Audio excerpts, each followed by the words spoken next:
Chapter 3079. Translator. Endless Fantasy Translation Editor. Endless Fantasy Translation Snatch. Long Kue? Long Kue? How arrogant! How tyrannical! After ending his seclusion, Yi Xian ordered the devouring system to activate his personal intergalactic communication system and connect to the heavenly underworld planet's intergalactic network to find out what happened next. He immediately found out about the arrival of the two subsequent edicts, as well as the Federation's Chief Inspector Long Huai sending an investigation team to the heavenly underworld planet, overthrowing Naples, arresting the Purplish Warbler, injuring the Shenyuan family head, and so on. A surge of anger and resentment instantly surged from Yi Xian's chest. This time, he was completely enraged. Yi Xian was actually not very interested in his identity as Prince Xian. In the Demon Star sector of the First Universe, Yi Xian had decided to replace the real Prince Xian after he had fallen and obtained his bloodline imprint. One reason was because he was about to return to the Third Universe. On the human side, it was very difficult to change the fact that he was Prince Xian. Even if Yi Xian tried to explain, it would be useless. Instead, it would bring him more trouble. In addition, Prince Xian's identity was indeed very convenient for him to search for the source of devouring in the Third Universe, and even the Second Universe. Therefore, in the end, Yi Xian gritted his teeth and forcefully accepted the identity of Prince Xian. Unfortunately, while this identity brought him great convenience, it also brought him a great deal of trouble. Putting everything else aside, as the prince of an eternal dynasty, and one whose reputation was like the sun in the sky, he could not avoid the struggle for the throne within the imperial family no matter what. Yi Xian had a foundation, so he was not afraid. He just found it troublesome. However, there was no reason for him to only want benefits and not find it troublesome. Therefore, he was already mentally prepared for this kind of annoying fight for the throne. However, Yi Xian had a bottom line when it came to this matter. Since I've gotten the convenience, I can play with you guys no matter how annoyed I am, but you can't touch my bottom line. Otherwise, I won't play anymore. It was fine if he didn't have the identity of Prince Xian. After all, the fragment of the superbrain in the corner of his personal space communication system had already entered its infancy stage. Its search range and ability had greatly increased, and it was only a matter of time before it grew into a real superbrain. When that time came, Yi Xian wouldn't need to rely on the superbrain on the immortal star to obtain convenience and search for information on the devouring origin. As for personal strength and foundation, Yi Xian's cultivation had broken through again and again, and he was no longer a weakling. As long as he maintained this state of rapid growth, Yi Xian would soon become a true starry sky master. Furthermore, he did not lack the hardware and software required to maintain this kind of rapid growth. He had plenty of Yi Xian for devouring systems and various cultivation resources. This was only in terms of personal strength. When it came to foundation and overall strength, with the Thunder Origin bead and the headless infant corpse in hand, even in this vast Third Universe, who would he be afraid of? Could be said that the identity of Prince Xian was convenient for Yi Xian. Although he had to endure and deal with some troubles, all of this was definitely not to the extent that it could be considered a restriction to him. It was still the same old saying. If he was annoyed, he could just break up and quit playing. Therefore, this time, when Consort Mei suddenly issued an edict for Yi Xian to immediately return to the immortal star to complete the marriage ceremony with Ying Tai, he felt no pressure and left without giving any face at all. It was because there was no need to force himself to compromise. Similarly, since Yi Xian had already regarded Naples and the Purplish Warbler as his own direct subordinates and friends, then they were also Yi Xian's bottom line. Yi Xian could not accept that he had implicated Naples and the Purplish Warbler because of his own matters. The severity of this matter was enough for him to turn hostile. At least that was what Yi Xian thought. Long Kue had been arrested by Naples and the Purplish Warbler. Not only did he injure the Purplish Warbler's father, but he was even prepared to take him to the Federation's Overwatch Council on the Immortal Star. This clearly showed that no matter what, even if it was a false accusation, the two of them would be taken down. Yi Xian could not tolerate this matter. Long Huai was the imperial uncle of the dynasty and the supervisor of the Wanluo Federation's headquarters. He was indeed powerful, but the other party had already made it clear that they were bullying him. If Yi Xian did not show his sword and blindly retreated, allowing Naples and the purplish warbler to be taken away by his assistant, Long Kuei. Who would dare to draw close to Prince Xian in the future? After this incident, to what extent would Prince Xian's reputation be suppressed?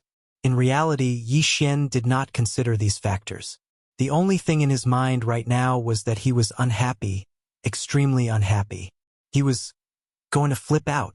Didn't you want to bully me? That's fine, we'll just hurt each other. On the surface, his foundation and strength are indeed not as good as yours, but isn't this just a fight? How big of a deal is that? Even if I can't beat you, I dare to fight you head-on. Besides, I have the confidence to win. With this thought in mind, Yi Xian immediately issued an order to the devouring system.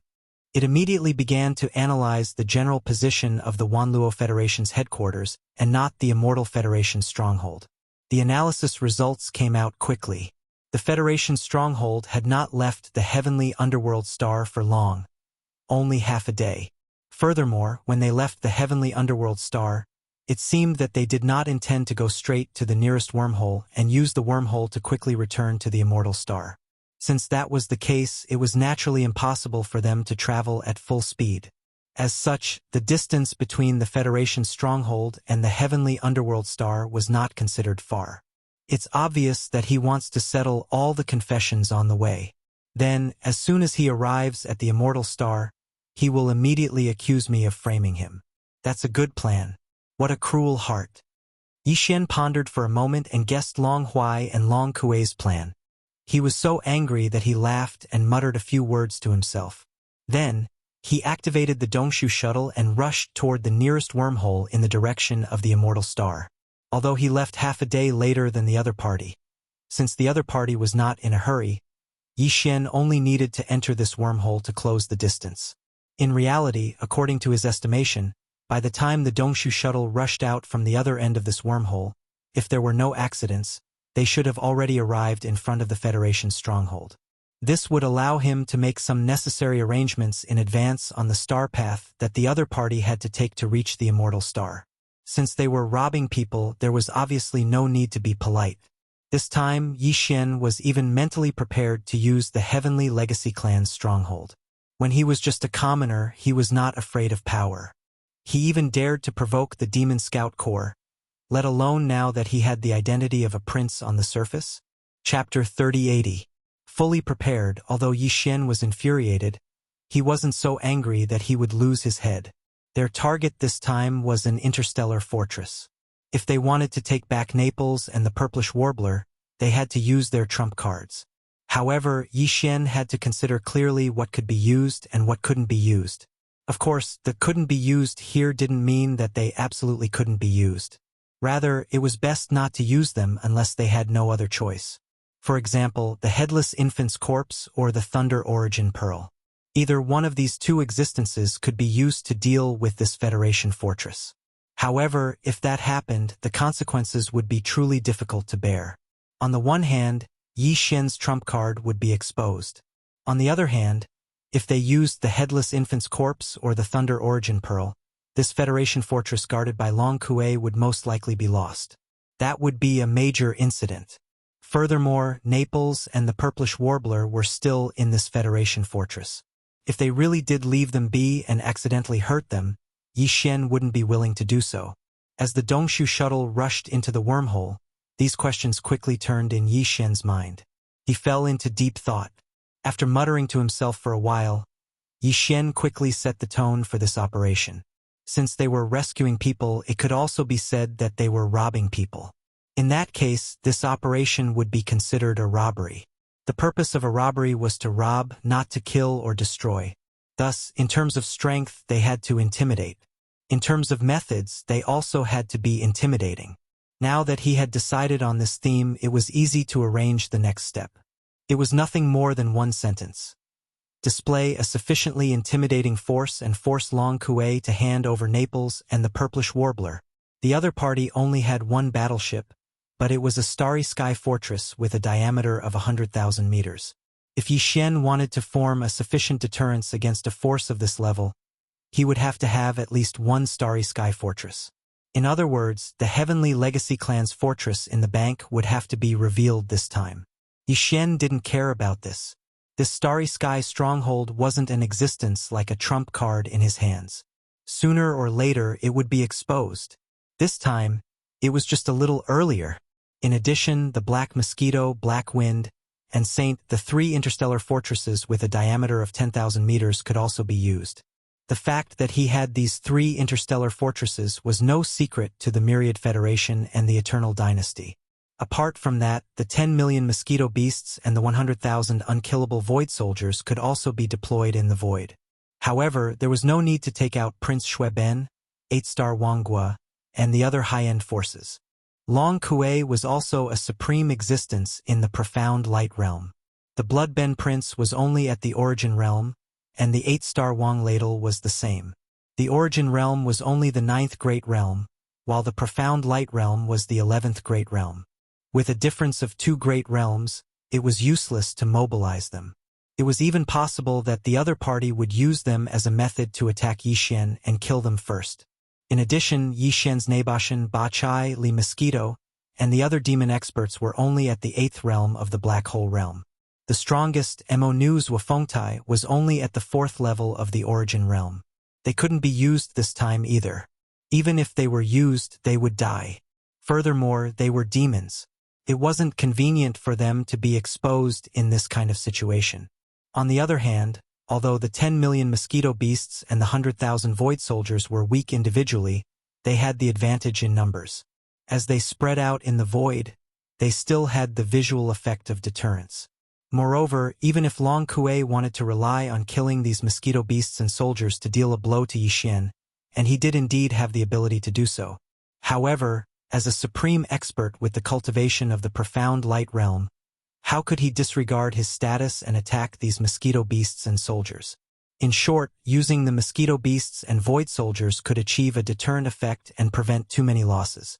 It was definitely worth it. Of course, this wasn't enough. Although the headless infant's corpse and the lightning origin pearl couldn't be used, Yixuan could use the Weeping Soul Bloodhorn. Back then, the 9-star Ladybird Empress was a Grotto Heaven realm existence at the 10th level, but she was still suppressed by the Weeping Soul Bloodhorn. She couldn't even resist. Just from this point alone, it could be deduced that the Weeping Soul Bloodhorn should be able to suppress Mystic Light Realm or even stronger existences. Apart from that, Yixuan had to show some kind of powerful ability. This way, he could use this opportunity to create a deterrent effect that would be beneficial to him. However, the demon person's mental energy secret techniques and abilities, such as the Annihilation Spear, Destructive Whirlpool, Mental Lightning Technique, Mental Suppression, Mental Charm, and so on, weren't suitable to be used. With Yixuan's current level of mental energy secret techniques and abilities, he wouldn't be able to threaten a Mystic Light Realm expert. The elementary demon soul pupil only had the ability to see through one source. It was a support-type ability, so it wasn't suitable either. As for the Golden Divine Dragon's Bloodline Body Tempering Technique, it wasn't an offensive technique. Instead, it was a body tempering technique. Even the Giant Dragon's Roar and the Demon Dragon's Eye that he obtained after mutation were limited by Yixuan's own strength. They weren't very strong right now, so it wasn't good to use them too early. Although the Rai D seal in the center of his Sea of Consciousness contained large amounts of green lightning and golden lightning, it would be very difficult for Yixuan to control it once it was used. Even if it wasn't as terrifying as the Lightning Origin Orb, it would still be impossible for that universal fortress to remain undamaged. There was still the possibility of accidentally injuring Naples and the Purplish Warbler. Only the Fallen Sky Bow was an exception. The Fallen Sky Bow originated from the Desolate Era Yuxia. It was originally an imprint of a Desolate Era divine ability that was left in Yixuan's Sea of Consciousness. Unlike the Black Gold Dragon scales in his Sea of Consciousness that represented the bloodline of the Divine Dragon and the Demonic Dragon, as well as the other secret techniques and divine abilities of the demonic humans, this kind of primordial divine ability was not divided into elementary, intermediate, and so on. From the very beginning, the Fallen Sky Bow didn't have any grades. Once it was used, it would absorb a large amount of the host's energy, including cultivation power, mental energy, life force, physical energy, and even the mysterious aura released by the Void Marrow Crystal. All of this would turn into a golden energy arrow that shot towards the opponent. Of course, the more powerful Yixuan was, the more energy the divine ability imprint could absorb. The golden energy arrow that shot out would be even more powerful. However, even with Yi Xian's current strength, as long as he controlled his speed and used a large amount of his cultivation power, mental energy, physical energy, and so on, this arrow might not be completely harmless to Mystic Light Realm experts. The only problem was that if he didn't control his speed well, and the golden arrow absorbed too much energy, Yi Xian would probably faint on the spot like the previous 2 times. However, if he stored up energy in advance and used a large amount of multipupil thought crystals and star core origin to charge the arrow, this problem could be resolved. Chapter 3081. Translator. Endless Fantasy Translation Editor. Endless Fantasy Translation. Long Kuei's lobbying the Dongshu shuttle only stayed in the wormhole for 2 hours before it rushed out from the other end of the wormhole and stopped on one of the paths leading to the Undying Star.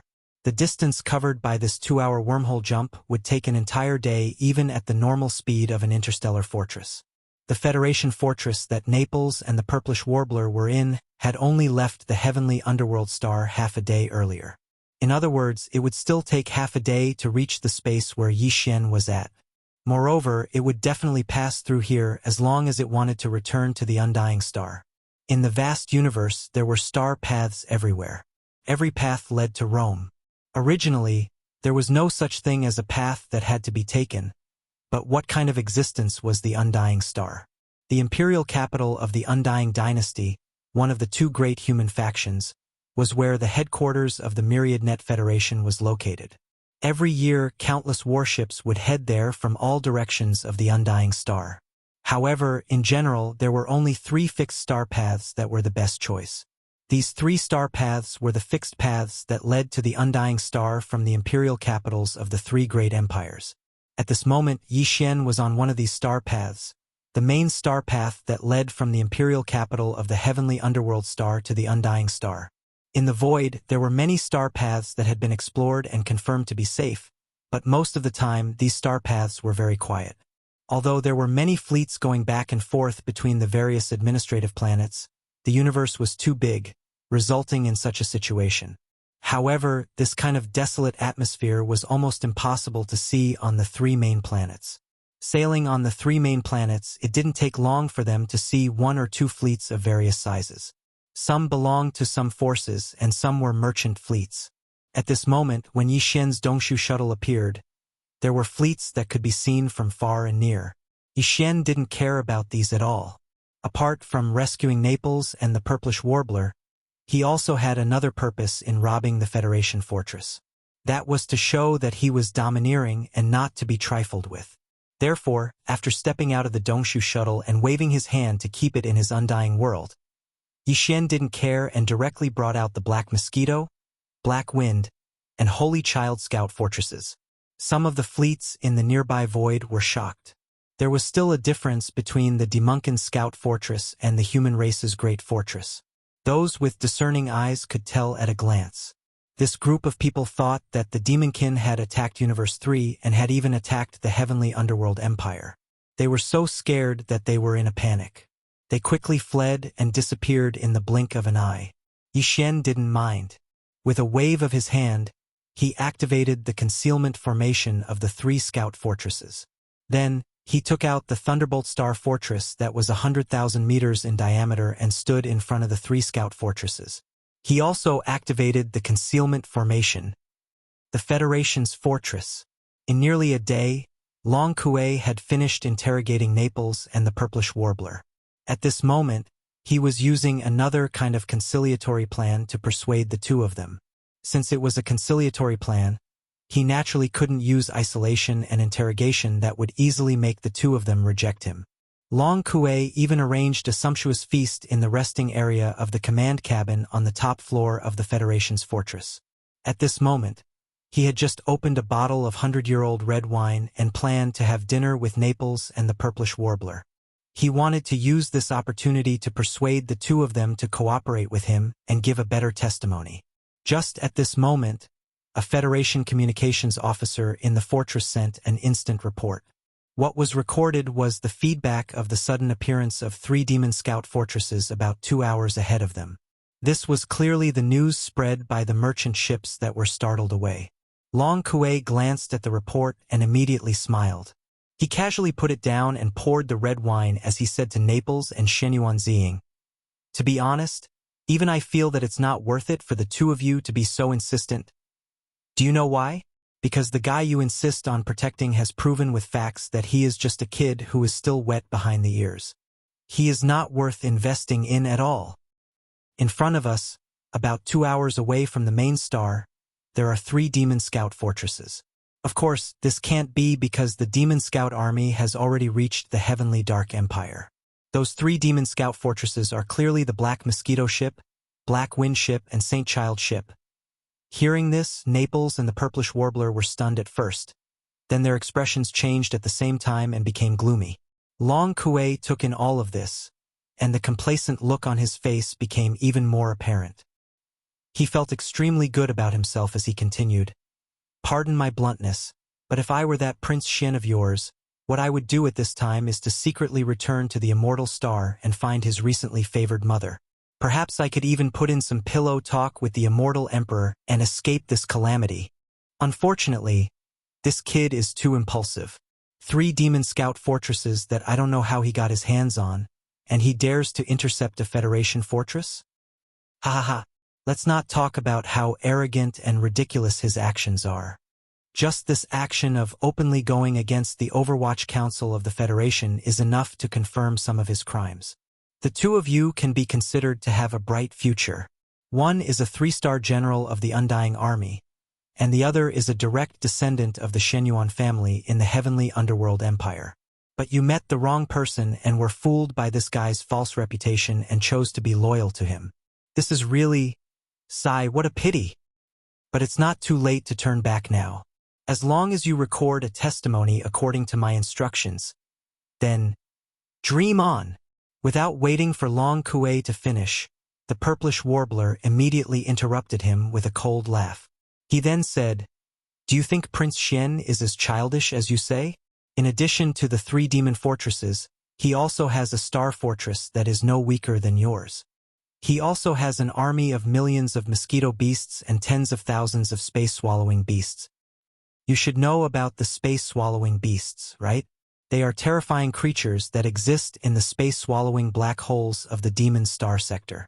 Even the superstar destroyer cannons of a normal fortress cannot damage them. They can even swallow the void of the universe. An army of tens of thousands of space-swallowing beasts is enough to gnaw your Federation fortress into a rotten watermelon." These words were actually what Yi Xian had said to Naples and the Purplish Warbler in the Shijian fortress in Naples. It was just that the two of them didn't believe it at that time. In fact, even now, Naples didn't believe it. The Purplish Warbler was the same. She only said this because she didn't like Long Kuei's face and mouth.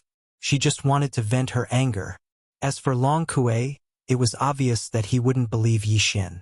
After hearing the Purplish Warbler's words, he was stunned for a moment. Then he raised his head and laughed. Chapter 3082. Translator. Nyoibo Studio Editor. Nyoibo Studio. This prince is robbing. In the void in front of him, 3 10,000-meter-tall Demon Scout fortresses suddenly appeared. However, this clearly wasn't the reason for Long Kuei's astonishment. He was astonished because in front of these 3 Demon Scout fortresses, there was clearly a silver cosmic fortress. It was the kind with a diameter of 100,000 meters. It was definitely a true cosmic fortress, just like the Federation fortress he was currently in. In addition, the huge death ray cannon of this silver fortress had a diameter of 20,000 meters. At this moment, a dark light so dark that it could cause one's soul to sink into it was clearly flashing. This was clearly the signal that the enemy's death ray cannon had finished charging and could shoot out a terrifying black beam of light at any time. Although the Federation fortress under his feet also had a 20,000-meter-long death ray cannon, it had yet to charge up. In order to fully charge up, it would take at least 10 minutes. This amount of time was enough for the enemy to blast a 20,000-meter-wide hole in this Federation fortress. This wasn't all. What shocked him even more was that in the 3 Demon Scout fortresses behind the Silver Cosmic Fortress, there was clearly a large number of mosquito beasts and void-devouring beasts charging out from the main passageway of the fortress. After charging out, they gathered at the left and right sides of the fortress. The void-devouring beasts were in front, and the mosquito beasts were behind. In the blink of an eye, two seas of ferocious beasts had formed. It was a frightening sight. Looking at the scale, there was definitely more than 100 mosquito beasts. There was definitely more than 10,000 void-devouring beasts. Similarly, there was also more than 10,000 void-devouring beasts. In the void in front of the silver fortress, Prince Xian's figure stood on the back of a 30-meter-long void-devouring beast. The latter's aura was that of a mid-stage origin realm expert. However, Prince Xian stood with his hands behind his back like his master. With a carefree expression, he said indifferently, "Long Kuei, right? This prince was bored, so I came over to rob you." Shenyuan Ziying's face was originally filled with a sluggish expression. At this moment, when she heard these words from the sound transmission system of the Federation stronghold, and then looked at Yi Xian's incomparably annoying face on the screen, she couldn't help but laugh out loud. Even Naples chuckled foolishly. A warm feeling flowed through his heart. At least, Prince Xian had not given up on him. He would rather bear the crime of robbing the official stronghold of the Federation Overwatch Council to come rescue him. Although Naples didn't think it was a wise move, and if possible, he would definitely try his best to stop it. But it really happened, and the ambiguity in his heart couldn't be suppressed. Following such a master, even if she was impulsive and ended up achieving nothing in the end, at least he would have no regrets in his heart. It was worth it. At this moment, a communications officer staggered into the lounge. His face was pale as he read the analysis report that he had just received. The enemy's interstellar fortress has been confirmed. It's the Deva butterfly of the Heaven's Legacy race. The main cannon has already finished charging. Also, the approximate number of mosquito beasts has been calculated. There are more than 10 million of them, and those above the black hole realm, there are more than 10,000 of them. As for the void-swallowing beasts, gurgle gurgle. More than 100,000 of them, at least 5,000 of them above the black hole realm. Oh, these are the void-swallowing beasts that even the fortress's super meteorite cannon couldn't kill. They can even eat up the void. If these 10,000 void-swallowing beasts swarmed forward, at least a quarter of the entire Federation stronghold would be eaten up before our death ray cannon finishes charging. The key is that even if our death ray cannon finishes charging, we won't be able to attack. All the void-swallowing beasts are already close to the walls of the stronghold. We won't be able to hit them. As he spoke, the communications officer of the Federation stronghold was on the verge of tears. He had never even thought about such a battle, let alone seeing it with his own eyes. It was too frightening. 10 million mosquito beasts? 100,000 void-swallowing beasts? Oh my God! Hearing this, the purplish warbler was so shocked that he sucked in a breath of cold air. His face was filled with shock. So what this guy said before was the result of compressing the numbers by 10 times. I thought he was just bragging. But now, it seems like he really is keeping a low profile. More than 15,000 black hole realm beasts? Oh my God! How did His Highness do it? Naples was so scared that his entire body trembled. Even though he was a mystic light realm expert and it wasn't impossible for him to kill 10 million mosquito beasts and 100,000 void-swallowing beasts, it would definitely tire him out. At this moment, he couldn't understand Prince Xian. Putting aside that origin realm mosquito emperor, that void-swallowing beast with 8 stars on its back is clearly at the origin realm as well. Adding on the fact that there are more than 15,000 black hole realm beasts. Even I can kill them, but if I want to subdue them, I won't be able to do it even if my cultivation breaks through another realm. His Highness is really a god. Long Kuei also fell into a daze. He had only casually glanced at the screen before. Even though he knew that there were many mosquito beasts and void-swallowing beasts, he didn't know that there were so many of them. This was the result of the Federation scanning system being scanned and quickly analyzing the capabilities of the Federation's fortress, which was why the final result could be obtained so quickly. Normally, when a person's numbers reached a certain level, they would only think that there were a lot of them. However, when this a lot was turned into actual data, that kind of terrifying feeling would surface in one's heart. However, after being shocked for a while, a trace of ecstasy appeared on Long Kuei's face. He raised his head and laughed. Ha ha ha, I finally caught your tail. You finally showed yourself. 10 million mosquito beasts. 100,000 void-swallowing beasts. Among them, there are more than 15,000 black hole realm beasts and above.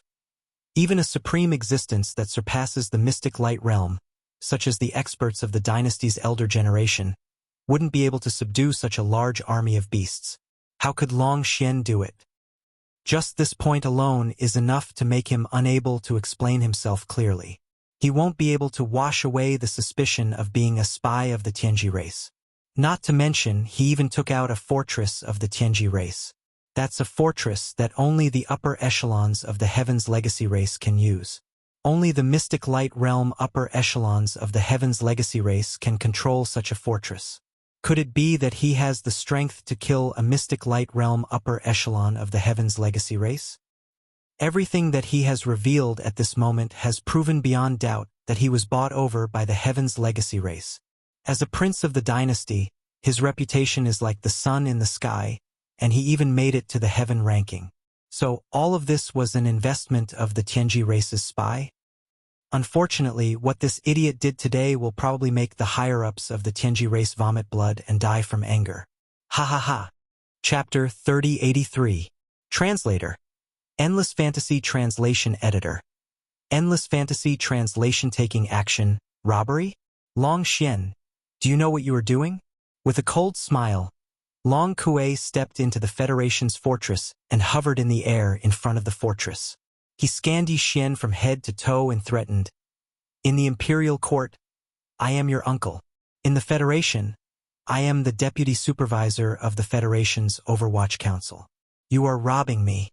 Are you rebelling against the Imperial Court and the Myriad Federation? Oh right, you have done this a long time ago. Originally, we were still investigating you in secret. After all, this is related to the Imperial Court's reputation. But now it seems, humph, after returning to the Federation's headquarters, I will immediately submit a report. The Federation will open a public investigation into the fact that you are a spy of the Tianji clan. We, the immortal Imperial family, will never tolerate spies. Even if it hurts the Imperial family's reputation, the Imperial family will never cover it up for you. If you know what's good for you, if you have even the slightest bit of remorse, surrender immediately and hand over all the warships and pet army resources you obtained when you were bribed by the Tianji clan. Who knows, we might even be able to atone for your crime and leave you with an intact corpse.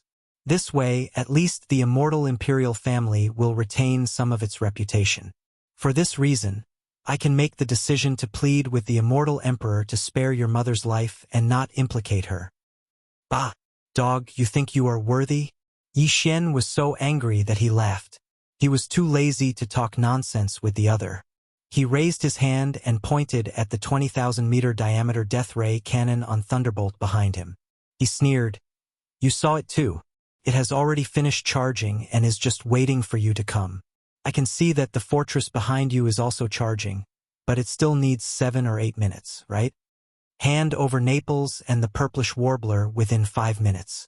Otherwise, I will step aside and the thunderbolt behind you will immediately shoot a hole through the fortress behind you. Of course, if you think you can stop it, then you can. I won't stop you."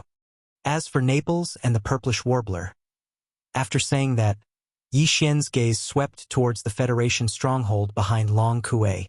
He grinned and said, "General Naples, as a Mystic Light Realm expert, it shouldn't be a problem for you to protect that little girl Ziying when you're prepared, right? After all, I will choose to aim at the middle section of the fortress when I shoot the hole. You should be at the top cabin, right?" Upon hearing this, the expressions of all the Federation officers and soldiers in the command cabin on the top floor of the Federation fortress immediately changed. They knew about Prince Xian's ruthless methods on the Heavenly River planet. If he said he would do something, he would really do it. This was especially so for the Federation officers and soldiers who happened to be at the middle section of the fortress. Every one of them had goosebumps all over their bodies. A death ray cannon with a diameter of 20,000 meters was fired at them at such a close distance. Although they were also in a starry sky fortress, they would still be shot through even if their energy shields were fully activated. The other party had already nodded and would aim at the middle section of the fortress. That was clearly where they were at the moment. When the time came, that position would become a hole through. Would they be able to leave anything behind? If it weren't for the strict rules, these Federation officers and soldiers would have fled long ago. Long Kuei's expression instantly turned gloomy. Based on his understanding of Prince Xian, this guy would definitely do what he said he would do. In fact, since the other party had already shown his strength and revealed all the pet armies and even the Starry Sky Fortress that he had obtained from the Heavenly Legacy race, it was obvious that he was determined to win today. If he didn't hand over the people, then this matter would definitely not end peacefully. As far as Long Kuei was concerned, he couldn't wait to hand over the people. That was because in that case, it would be no different from confirming the fact that Prince Xian had attacked the Federation's fortress and kidnapped his comrades. When that time came, not only would Prince Xian never be able to clear his name, but even Naples and the Purplish Warbler wouldn't be able to clear their names after they were rescued, even if they didn't know that he was a spy from the Heavenly Legacy race. It was precisely because of this that Long Kuei couldn't wait for Yi Xian to succeed in this robbery. However, he couldn't be too obvious in order to facilitate this matter, either. If he was too obvious, people would criticize him. At the same time, it would be detrimental to his own official career. He would leave behind a stain that he was timid and easily let a suspect in custody be rescued by a spy from the Heavenly Legacy race. Therefore, he had to hand over the people, but he had to at least pretend to struggle for a while. It would be best if he could make it seem like he had no choice but to bear the humiliation and hand over the suspects in custody after considering the big picture. Then, everything would be perfect. With this thought in mind, Long Kuei's heart immediately calmed down.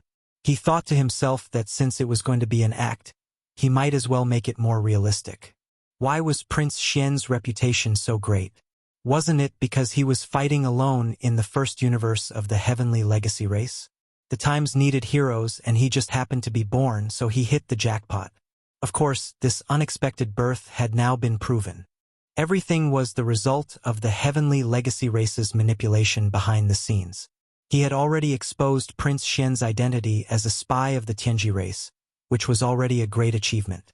If he could perfect his performance further and display the image of a hero, he might be able to take advantage of this opportunity to replace Prince Xian and become the new hero idol in the hearts of the Federation citizens. It wouldn't be impossible for him to do so. Thinking of this, Long Kuei's heart was immediately moved. While he was secretly delighted, his face revealed a righteous expression, as if he was facing death with equanimity. He waved his hand and said, "Long Xian, you crazy guy, do you really dare to open fire?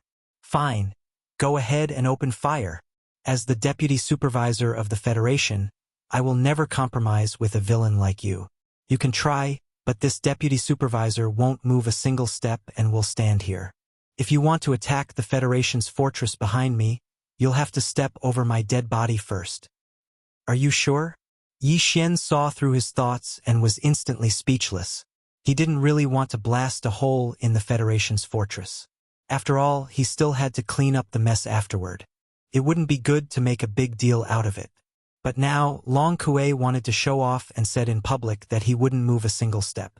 In that case, he wouldn't open fire and just give him a shot from the fallen skybow. If the Federation's fortress was destroyed, it would be difficult to clean up the aftermath. But if Long Kuei died or was severely injured, he was a collateral member of the Imperial family.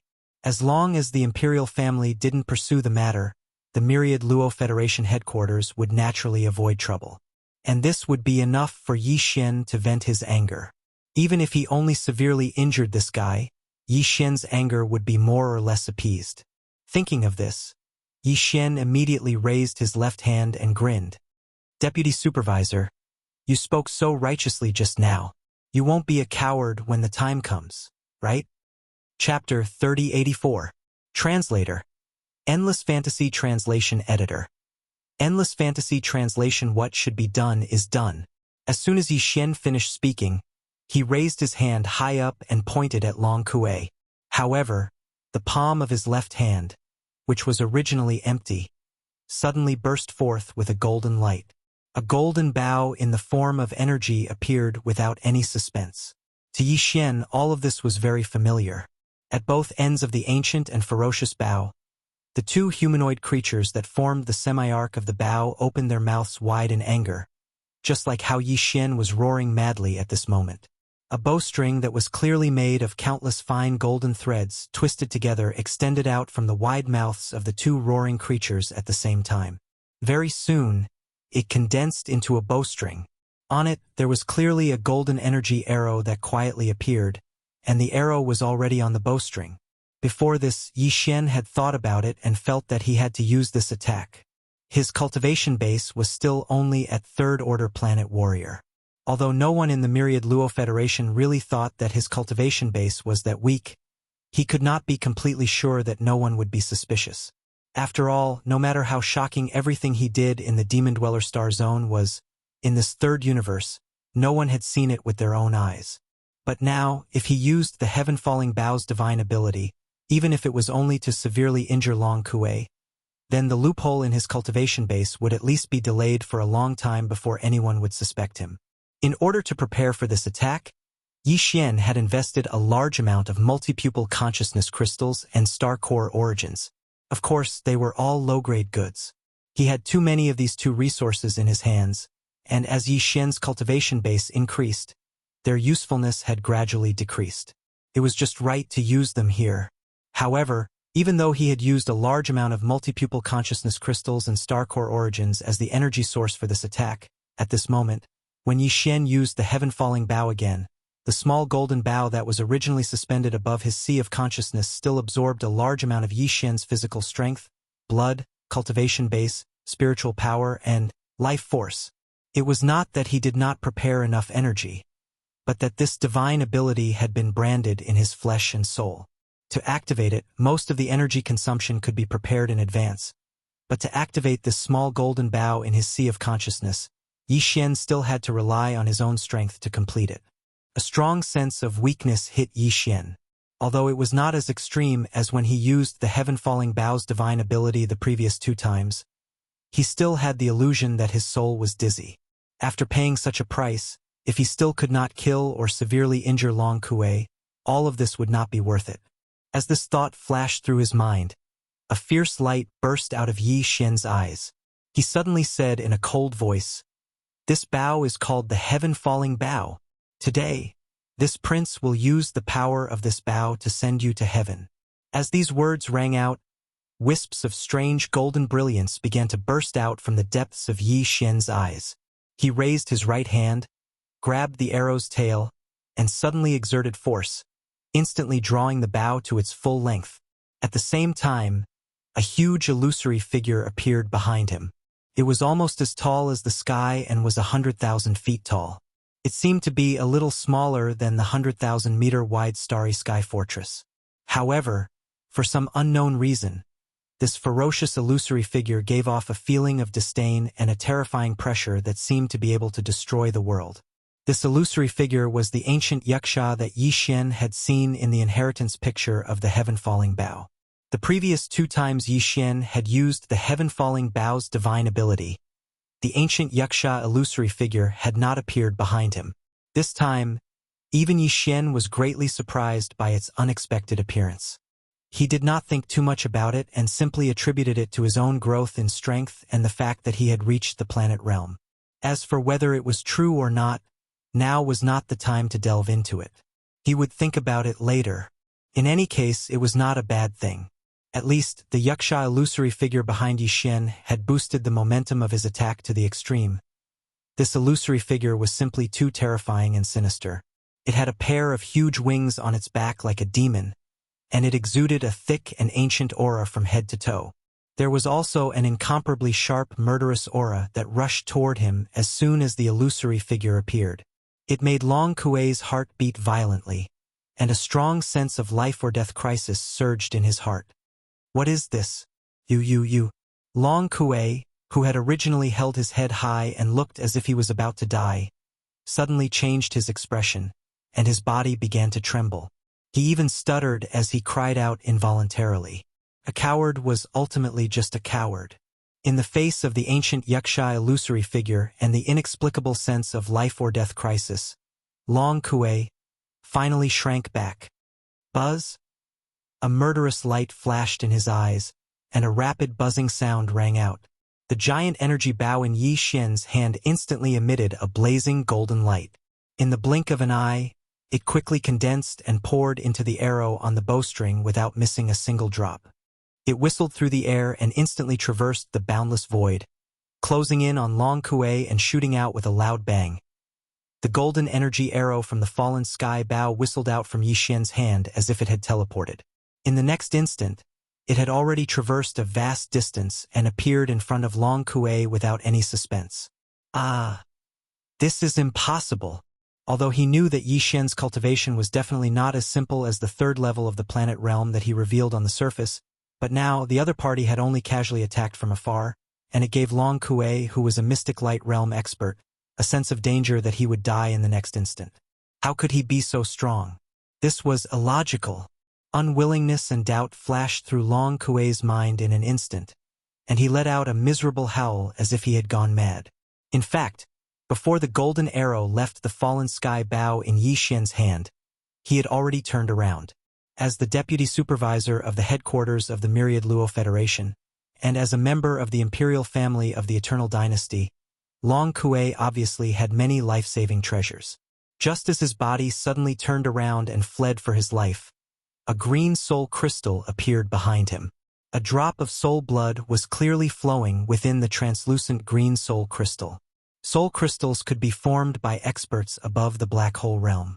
Once successfully formed, it was like a substitute for death. However, the price to pay for that drop of soul blood was extremely heavy, and ordinary experts rarely formed one. Those who truly formed one were either so strong that they did not care about losing a drop of soul blood, or they were extremely afraid of death. Long Kuei obviously belonged to the latter.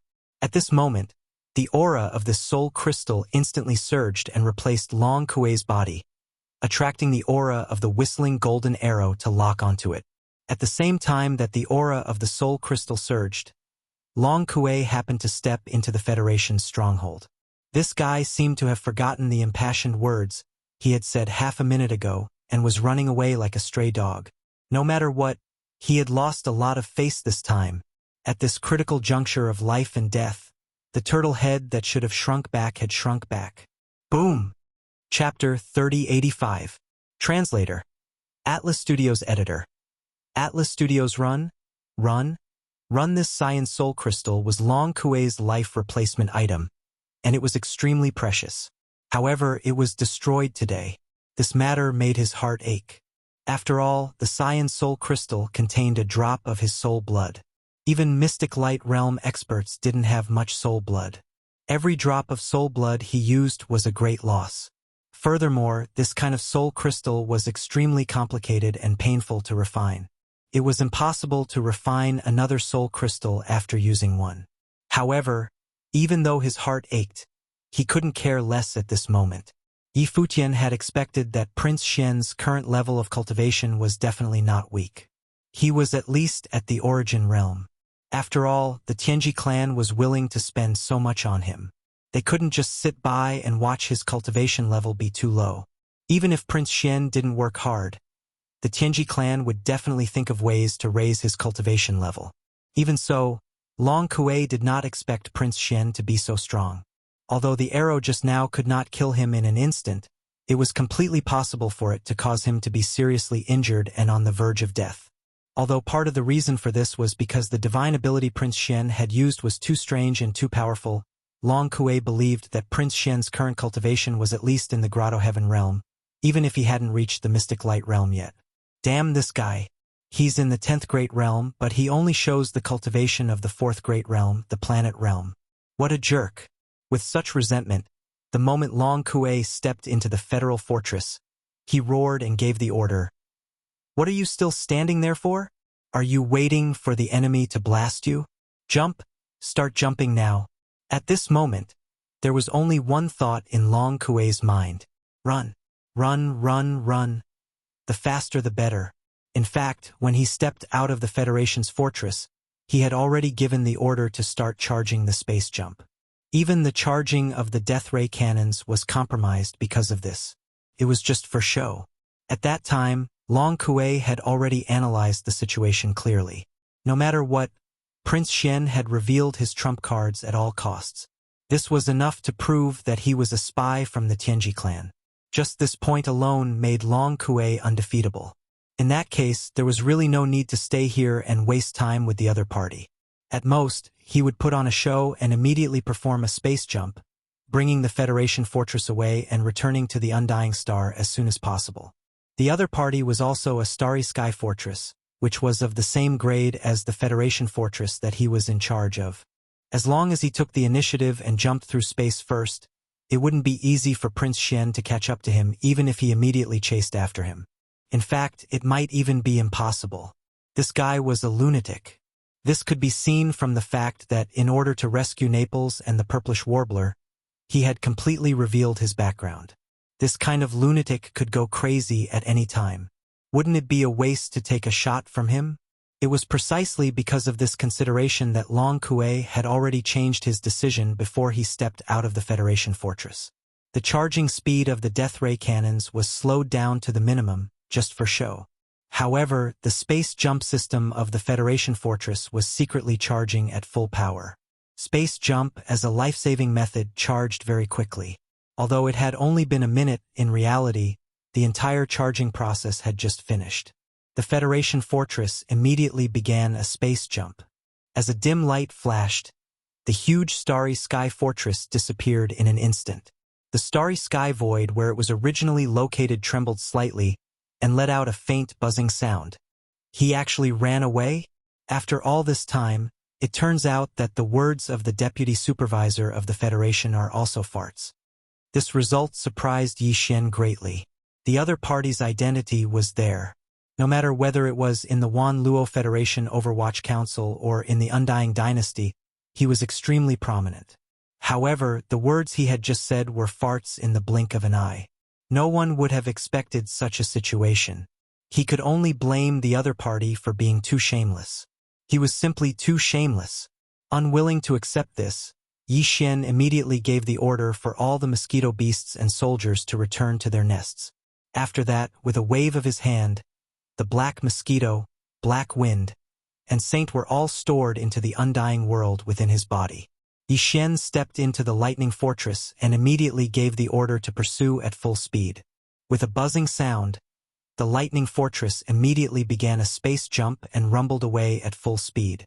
An hour later, tens of millions of miles away from the wormhole entrance where the two starry sky fortresses were previously facing each other, in a vast galaxy void, the originally calm and waterless universe void suddenly seemed to be disturbed by an external force. Suddenly, a layer of invisible ripples appeared. Faintly, there seemed to be a buzzing sound of space trembling extremely violently. A starry sky fortress with the insignia of the Wan Luo Federation engraved on its hull suddenly appeared in this void without any warning. Without stopping for a moment, it immediately sped towards the nearest wormhole entrance at full speed. This ship was the Starry Sky Fortress that belonged to the Federation's Overwatch Council and was commanded by Long Kuei. Even for a Starry Sky Fortress with a diameter of 100,000 meters, not to mention the wormhole jump, if it only used the Starry Sky Fortress's jumping ability to launch an extreme distance space jump, it would still not be able to continuously perform it. Just like how a cannon barrel needed to be cooled down after the Starry Sky Fortress's space jump equipment had been fully operated once, it also needed a buffer period before it could perform a second jump. This buffer period after a full load extreme jump would be at least 12 hours, which was half a day. Therefore, after completing an extreme jump, this Federation fortress could only use this method of traveling at full speed to rush towards the nearest wormhole. Although it was very likely that the Tianji Race Silver Fortress chasing after them was of the same grade as Long Kuei's Federation fortress, the enemy's Death Ray cannon had long since finished charging.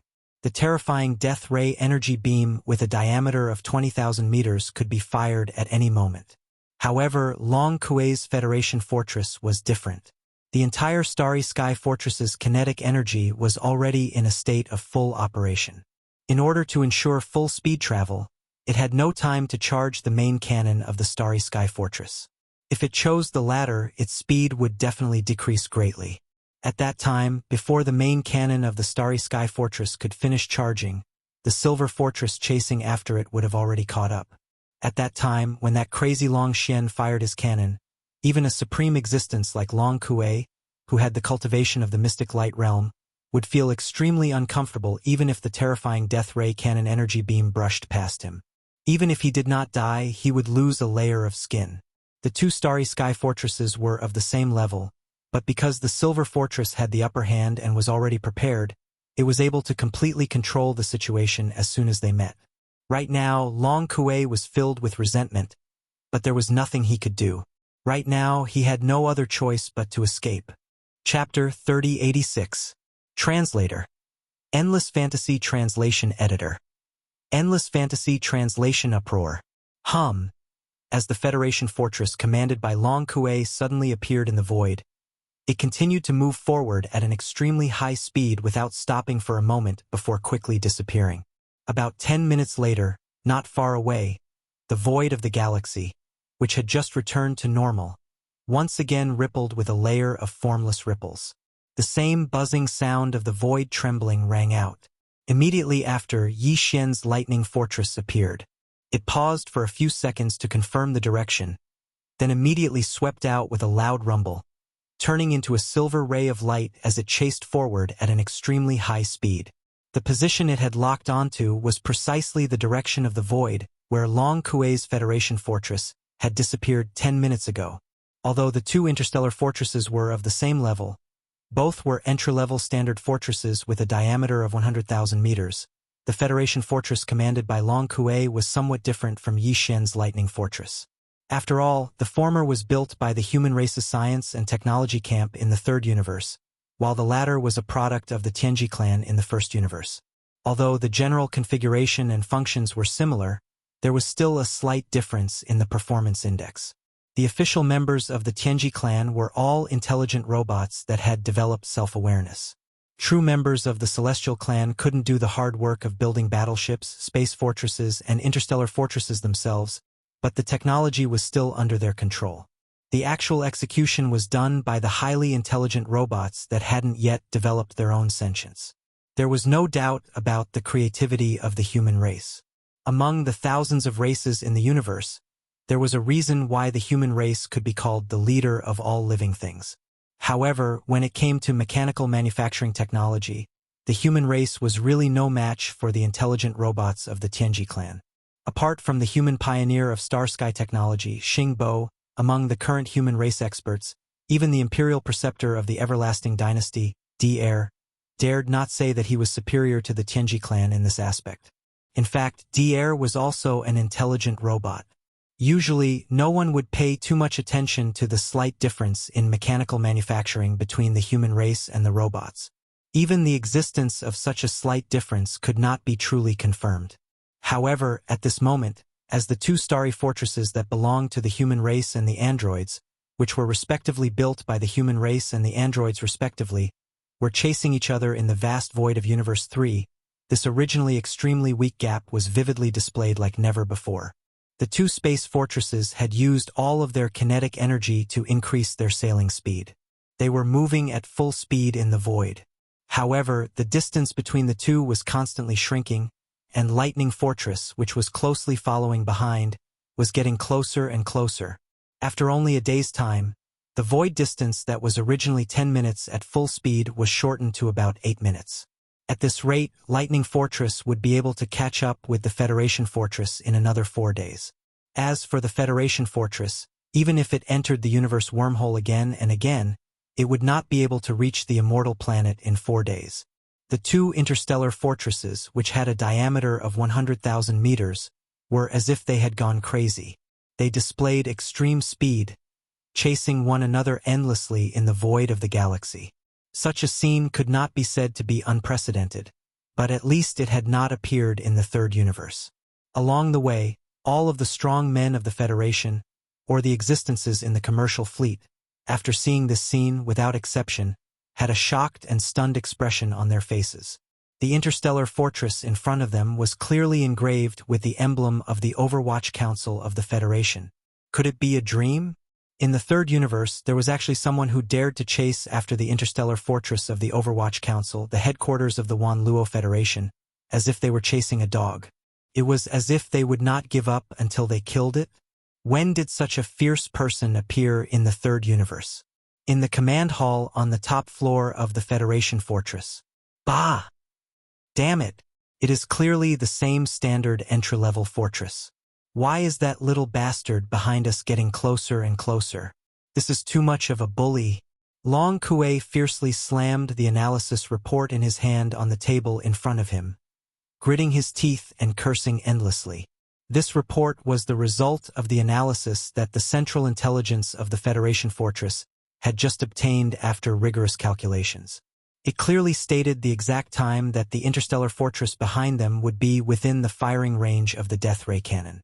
If the speed of the two interstellar fortresses did not change, then it would only take 3 days, 10 hours, and 47 minutes for the enemy fortress to be within the firing range of the death ray cannon. I must ask for help from the dynasty. Even if I use wormholes again and again, I will definitely not be able to reach the immortal star in less than 4 days. Long Kuei, who was full of anger, forced himself to calm down as his chest violently heaved up and down. He said to himself, however, if the headquarters of the Federation receives the request for help and immediately sends the interstellar fortress fleet over, it will be enough to meet up with me before that madman behind us gets within the firing range of the interstellar fortress. Then, there will be nothing to be afraid of. Thinking of this, Long Kuei's eyes suddenly lit up. He turned his head and gave a new order to the communications officer beside him. Immediately contact the Federation's main network and request the headquarters of the Federation to immediately send the interstellar fortress fleet over to help. Make the situation more serious. Just say that this deputy supervisor has already verified that Prince Xian has betrayed the dynasty and was bought over by the Tianji clan. Not only does he have the interstellar fortress that the Tianji clan gave him, he even has an army of 10 million mosquito beasts and 100,000 void-swallowing beasts. The so-called genius of the dynasty, the so-called pride of the human race, and the idol of the Federation, is just a typical example of the opposite that the Tianji clan deliberately supported at all costs with ulterior motives. As for this supervisor, it was precisely because I discovered this shocking secret that I was desperately ambushed and hunted down by Prince Xian. Although this supervisor is not afraid, considering that this information must be sent back to the headquarters of the Federation, including witnesses, I could only choose to endure and flee all the way back to the dynasty. Let's put it this way. That's the gist of it. You can think of the specific wording carefully. After he finished speaking, Long Kuei waved his hand, and a relieved smile finally appeared on his face. Although he was quite frightened this time, at least with this great contribution, everything was worth it. At the side, the communications officer, who had hurriedly finished his statement, immediately turned around and rushed toward the interstellar fortress's main control hub. Looking at his face, it was obvious that his forehead was full of black lines. Clearly, he was quite shocked. Half a day later, a heavy bomb was suddenly thrown into the official website of the Wanluo Federation without warning. Prince Xian was actually a spy of the Tianji clan. At this moment, he was on the Starry Sky main route from the heavenly underworld star to the imperial capital, the Immortal Star. He was desperately chasing after the Federation's deputy supervisor, Long Kuei, who had dug out this shocking secret. He wanted to silence him.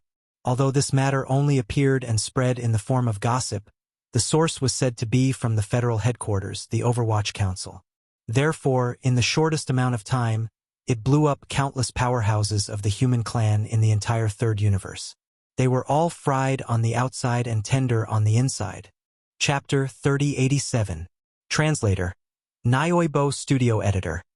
Nyoibo Studio 4th Order Planet Warrior. As this shocking secret spread rapidly, countless powerhouses from the 3 universes were all stunned in an instant. Needless to say, there was no need to mention the human race of the third universe. Now, Prince Xian's reputation was so great that he had almost become the pride of the entire human race. The Tenju Celestial Palace of the Cultivation Camp was slightly better, but on the Immortal Dynasty of the Science and Technology Camp, almost all of the young generation of Starry Sky Masters were fans of Prince Xian. Such a monstrous change was obviously unacceptable. As the news spread, the countless administrative planets in the 3 empires of the entire Immortal Dynasty and the territories of a large number of small countries were completely thrown into chaos. Doubts, protests, and angry curses resounded through the sky. Most of them were in support of Prince Xian. The same scene occurred in the cultivation camp and the Second Universe, but it was far from being as intense as it was on the Immortal Dynasty side. The officials of the various races of the Federation of the Second Universe seemed to be enjoying the show. On the surface, they didn't make any comments, but in private, the higher-ups of the various races were probably overjoyed. Regardless of whether this was true or not, this time the human race had lost a lot of face. After all, although Long Kuei was the deputy supervisor of the Overwatch Council of the Federation, he was also a human and a collateral member of the Immortal Dynasty. It seemed that Prince Xian would have to call him uncle when he saw him. If he revealed such shocking secrets with such a sensitive identity, it would only be the human race and the Eternal Dynasty that would be embarrassed if the truth was not verified. Nobody would deliberately consider his position as the deputy supervisor of the Federation, compared to the various races of the Federation of the Second Universe, who were gloating. The Tianji race of the First Universe and its hundreds of slave races were obviously even more confused. The hundreds of slave races in the First Universe, including the demon race, were still fine. However, whether or not Prince Xian was a spy that the Tianji race had secretly nurtured and supported was something they couldn't be sure of. Their hearts were filled with suspicion. At most, they could only make wild guesses and nothing more. But the Tianji race was different, especially some of the higher-ups. After suddenly hearing this news, almost all of the core higher-ups of the Tianji race were dumbfounded. What was the human race playing at? Had the infighting of the Immortal Dynasty's royal family reached such a deranged state? Even Prince Xian, who had such a great reputation and was the pride of the royal family of the three universes, dared to slander him? And say that he was a spy of the human race bribed by the Tianji race? The hole in his brain was simply catching up to the skylight.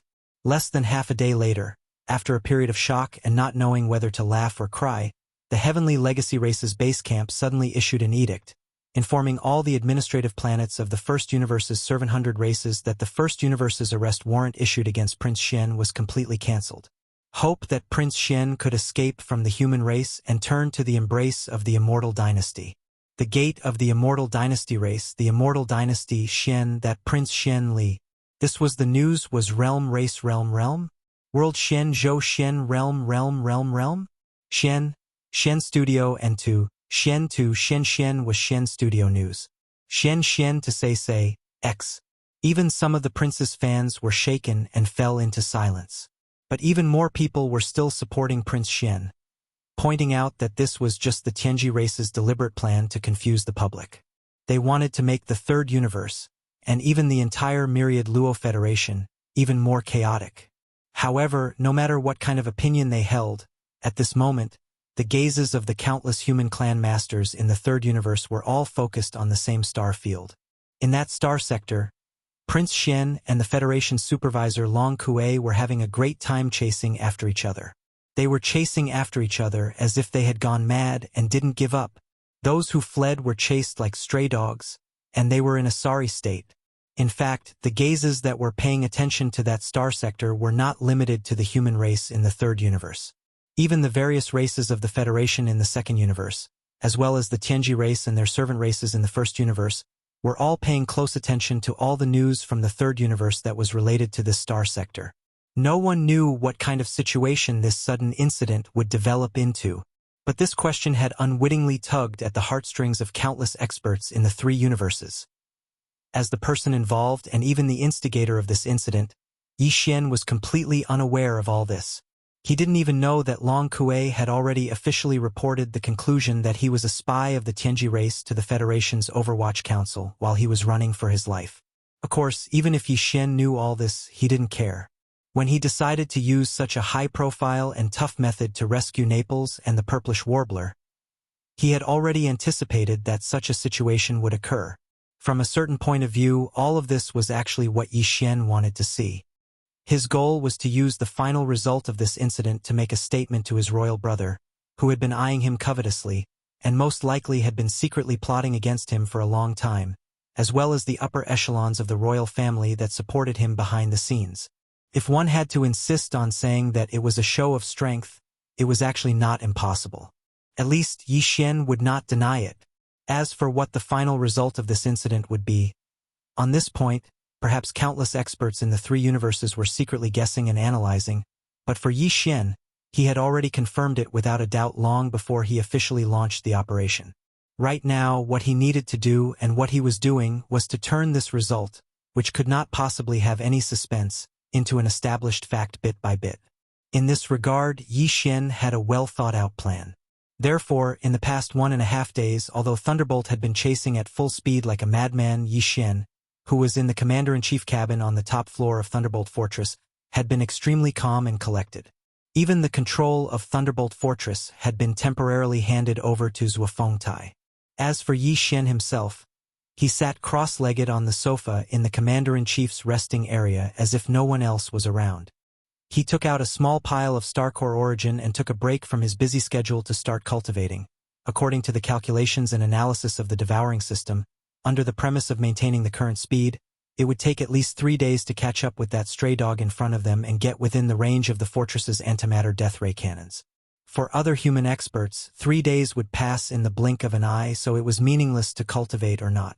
But for Yi Xian, 3 days of all-out cultivation was enough for him to make another small breakthrough in his cultivation realm.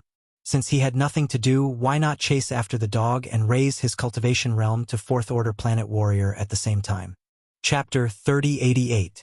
Translator. Endless Fantasy Translation Editor. Endless Fantasy Translation Body Odor. Previously, when Yi Xian had used the primordial super ability Skyfall Bow once again, he had been prepared. He had used a large amount of Starcore Origin and Multipupil Essence Crystal as the energy source to absorb them in advance and store them in the devouring system. When the Skyfall Bow was activated, it was immediately transferred out and injected into the small golden bow. Therefore, the amount of cultivation, spirit power, chi and blood force, life force, and so on that had been taken away from his body was actually not much this time. It was far from the level where he was able to achieve a breakthrough like the last time in the Saint Devil Forbidden Land. However, there was still the effect of digging out his potential. It was precisely because of this that Yi Xian took advantage of this opportunity to cultivate. For Yi Xian, this was the best time to make another breakthrough, and it was indeed so. When the last 2 hours of the 3rd day had passed, the Starcore Origin energy from the devouring system completely stopped. Yi Xian relaxed and opened his eyes. The next moment, a familiar system notification sounded in his mind. Ding! Congratulations! Host, your realm has increased. Current realm, 4th Order Planet Warrior. Only a few more hours and I will be within the range of the Death Ray Cannon. After getting up from the sofa, Yi Xian took back the temporary control of Lightning Fortress from Zhuofengtai's hands. He summoned the Dongshu shuttle and ordered it to enter it. After all, he was the commander of the Demon Tribe's foreign tribe. He was considered to be one of the higher-ups of the Demon Tribe. Even though he had become Yi Xian's demon slave, it was still not suitable for him to show up in Universe 3. At least for now. Anyway, he was not the only Origin Realm subordinate under Yi Xian. There was no regret or helplessness in temporarily hiding him. After putting away the Dongshu shuttle, Yi Xian turned around and glanced at the huge virtual screen of the command cabin on the top floor of Lightning Fortress. On the screen was a dark and endless void of the galaxy. It was dotted with countless stars of varying brightness. Right in front of him was a huge mysterious star that looked like a nebula vortex. That was one of the more than 10 wormholes on the main space route from Heavenly Underworld Star to Immortal Star. In the past 3 days, Long Kuei's Federation Stronghold and Yi Xian's Lightning Stronghold had completed a total of 3 wormhole jumps. The distance was both short and long, but at the very least it was far beyond the limit of what the Starry Sky Stronghold could reach. Otherwise, it would have been meaningless to enter a wormhole and perform a space jump in this kind of space. The nebula-like vortex in front of them was the entrance to the 4th wormhole. In fact, it should be the 5th wormhole that was not included. The closest wormhole to planet Heavenly Underworld Star was not included in it. That was the start of the chase from there. At this moment, Long Kuei's light blue fortress happened to arrive at the edge of the wormhole. Without any hesitation, it dived into the wormhole and disappeared. Lightning Fortress followed closely behind. After 1 minute and 23 seconds, it also entered the wormhole entrance. Although a wormhole jump was not a normal interstellar travel, the speed of the jump was also related to the performance of the warship. Regardless of whether it was a warship, a fortress, or a space fortress, or the same wormhole, it was impossible for two warships of the same level to spend the same amount of time in this process. There would always be a difference in speed, even if the difference was very small. Currently, the distance between Lightning Fortress and Long Kuei's Federation Fortress was only 1 minute and 23 seconds at full speed. According to the analysis of the devouring system, this 1 minute and 23 seconds difference could be completely erased by Lightning Fortress during the current wormhole jump. It might even exceed it by a little. The jump distance of this wormhole was not close. Even if it was a space fortress with its jump equipment operating at full capacity, the time it would stay in the wormhole would still be close to 6 hours. Although the performance of the space jump equipment of Lightning Fortress was only slightly better than that of Long Kuei's Federation Fortress, to the point of being negligible, the entire 6-hour jump only shortened the distance between the two by 1 minute and 23 seconds. This was obviously no pressure at all. The analysis of the devouring system actually gave it 2 minutes and 3 seconds. In other words, although Yi Xian's Lightning Fortress entered the wormhole right after Long Kuei, when this wormhole jump was completed and they arrived at the exit on the other side of the wormhole, Lightning Fortress would silently overtake Long Kuei and rush out of the wormhole exit 40 seconds in advance. 40 seconds was enough for Yi Xian to complete some necessary arrangements in the space near the exit on the other side of the wormhole. Let's see how you escape this time. A light flashed across Yi Xian's eyes. As he spoke softly, a faint smile slowly appeared on his face. He did not rest for the last 6 hours. His mind was spinning rapidly as he reorganized everything. After confirming that there were no oversights, Yi Xian immediately began all kinds of preparations. 40 seconds was really not a lot of time. Wang! The space vibrated at a terrifyingly high frequency. It was far beyond the limits of the space oscillator equipped on the 10,000-meter diameter space fortress. This was clearly the space oscillation effect produced by the super oscillator equipped on the space fortress. Moreover, it was at full power and at full capacity. The space oscillation effect of this intensity would cause even a 10,000-meter diameter space fortress to feel as if it had fallen into an extremely sticky swamp. Normal navigation would be difficult to continue. An ordinary 3,000-meter long stellar-level warship could even be directly shaken to the point of being extinguished. Needless to say, a 1,000-meter long planet-level warship would be even more so. If the quality of the warship was slightly lower, it would probably disintegrate before long. As for a 10,000-meter long space fortress of the same level, although it would not be so difficult to move, if it was caught off guard and accidentally entered a space with such a strong oscillation effect, even if it was originally flying at full speed, once it entered the area of oscillation, its speed would instantly drop by 70%. The remaining 30% of its speed would also be undulating like a small boat floating at the mouth of the storm. Long Kuei's Federation Fortress was in such a situation at this time. He had just rushed out of the wormhole when he encountered such a situation. This made him so angry that he was about to explode. In this kind of situation, even a fool would be able to guess who was waiting outside the wormhole and activating the stronghold-level space oscillator. It wasn't that Long Kuei hadn't thought that Yi Xian might be able to overtake him in this wormhole jump.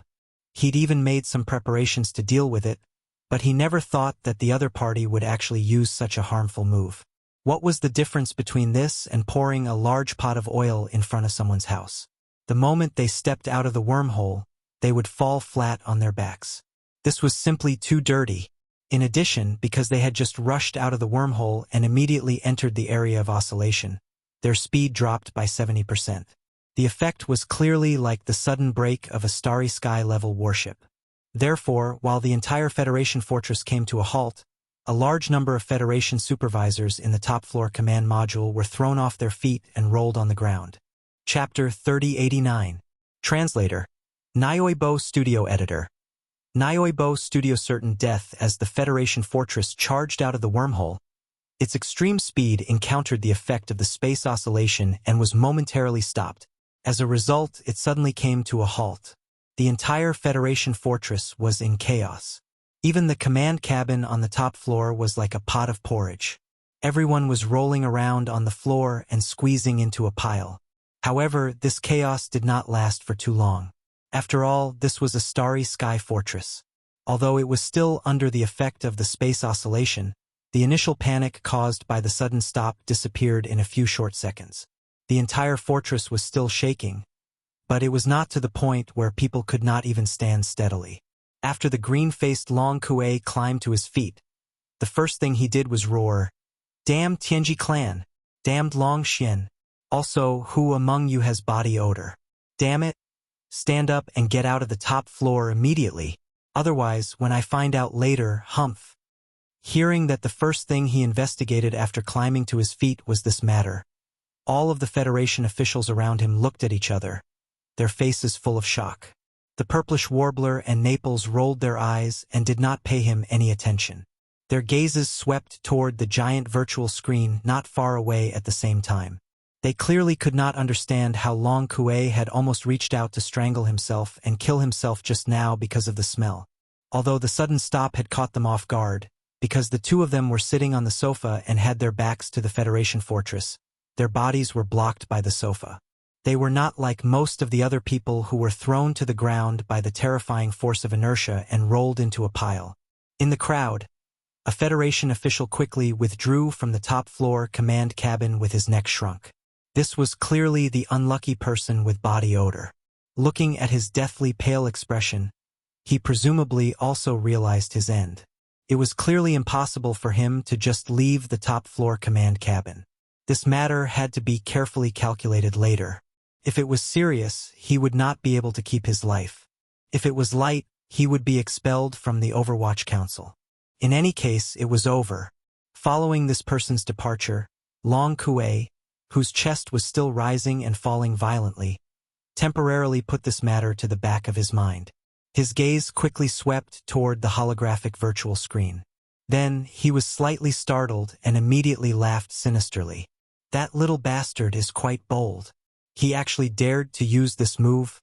Did he really think I was scared? The giant virtual screen displayed the scene of the void in front of them. Thousands of miles away, a silver Tianji clan fortress was blocking the front. Behind it, 3 demon scout fortresses with a diameter of 10,000 meters were lined. In the void on the left and the right, Warbler, the Federation fortress which had just rushed out of the wormhole, was completely surrounded the Federation fortress. They could either retreat and return to the wormhole. Otherwise, no matter which direction they chose to break through, they would encounter resistance. Coupled with the effect of the extreme vibration of space, the possibility of escaping from this area was basically zero. The current situation was exactly the same as the one that had happened before. Unfortunately, the same method could be used the first time, but the second time the effect might not be the same. At least for now, Long Kuei did not care. He already had a plan in mind. Calculating the time, the inspection fleet of the Federation Overwatch Council on the Immortal Planet should have arrived. If there were no accidents, they would be here in at most 4 to 6 hours. At that time, with the arrival of the inspection fleet, everything would be easily solved. What Long Kuei needed to do was to delay the time as much as possible. You should be able to guess. On the Immortal Planet, the fleet of the Federation Overwatch Council is rushing here to help. If there are no accidents, they will most likely arrive immediately. Stepping out of the top cabin of the fortress, Long Kuei's figure stood in the void and looked at Yi Xian, who had been waiting for a long time in the void. His tone was full of ridicule and confidence. "So, I advise you to get the hell out of here before they arrive. You are about to lose your life. Why are you still so pretentious and worried about the life and death of others? Don't mention the death ray cannon to me. No matter where you hit, I can guarantee that Naples and the purplish warbler will not be spared. This kind of threat has already appeared once. How can I not be prepared? Besides, although the magic you used before was amazing and could seriously injure me, the deputy supervisor, this kind of magic must consume a lot of energy, right? At least, it will not be completely recovered in a few days. Don't try to use it to scare people. I can see that you are bluffing. You should end this as soon as possible." "Humph, If it were not for the fact that I am too lazy to waste my energy to deal with a dying man and delay the time, I would not have said these words to you. This imperial uncle is too lazy to even say these words of advice to you. My good nephew, this time, you are completely finished. Ha ha ha. Speaking of which, Long Kuei could not restrain himself. He raised his head and laughed wildly. This time he had made a great contribution. In the future, his position in the headquarters of the Federation would be improved. When the time came, he could remove the word deputy in front of his official hat and become one of the few supreme elders in the headquarters of the Wanluo Federation. Then, even the everlasting dynasty would not be able to do anything to him. You are right.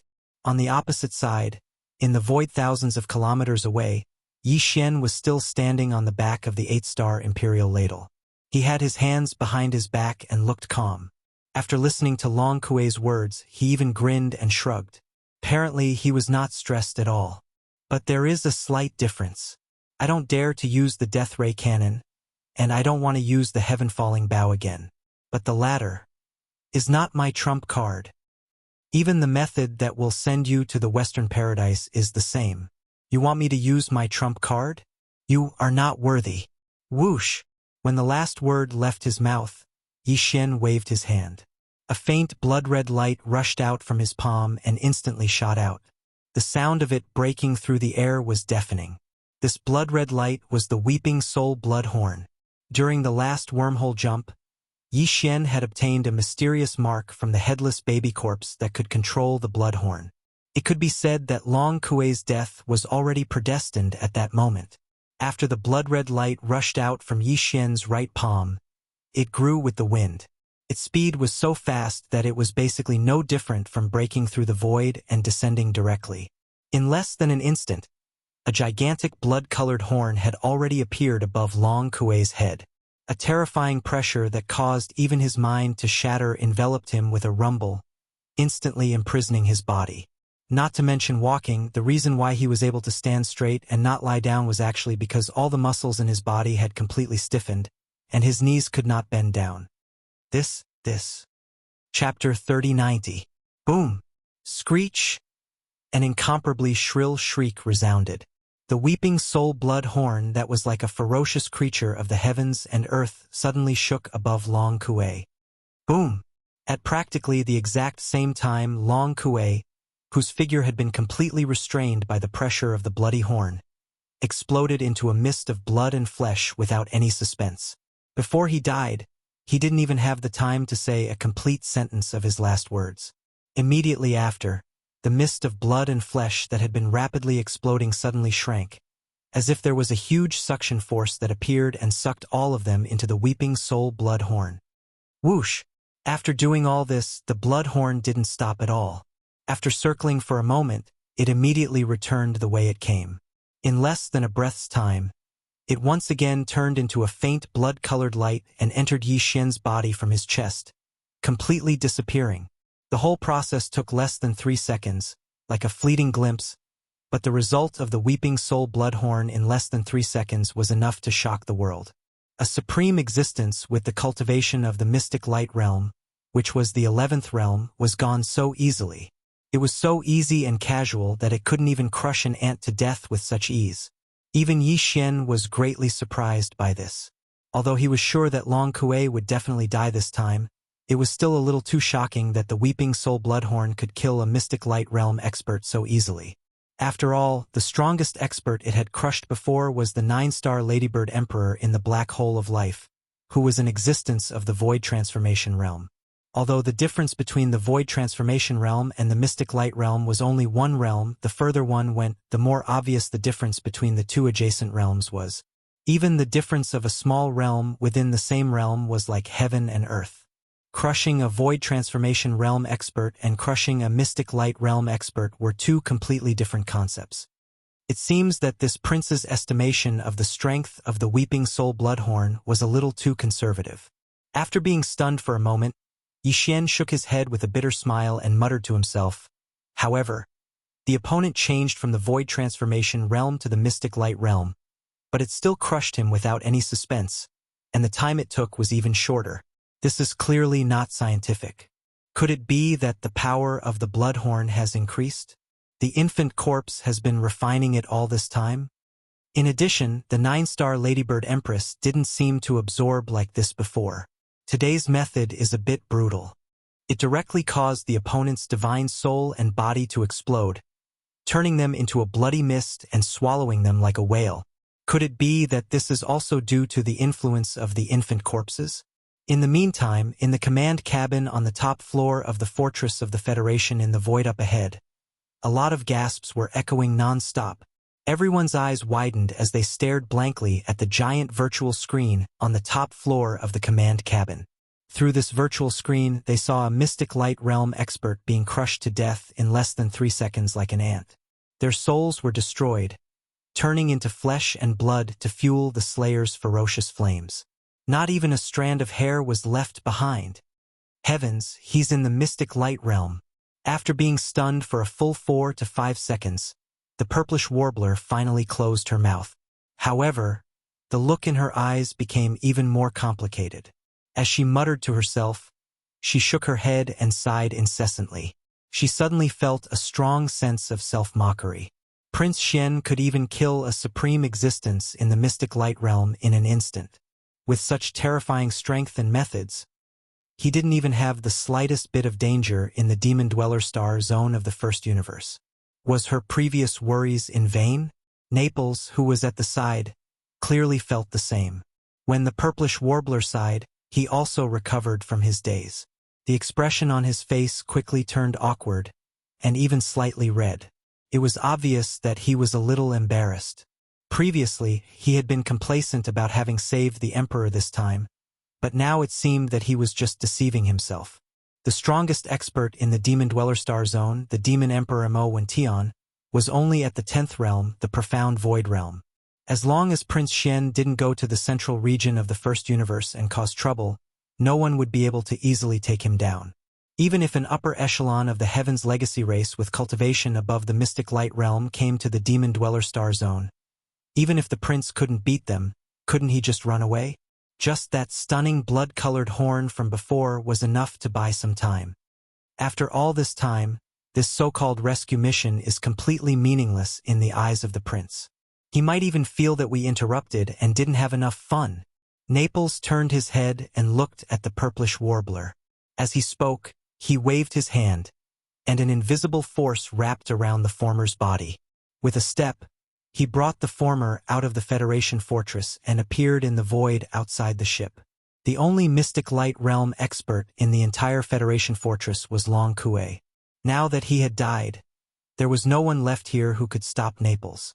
In reality, he could have left at any time before, but because Long Kue was also at the 3rd level of the mystic light realm like him, Naples wasn't confident that he could successfully take the purplish warbler away under Long Kue's obstruction.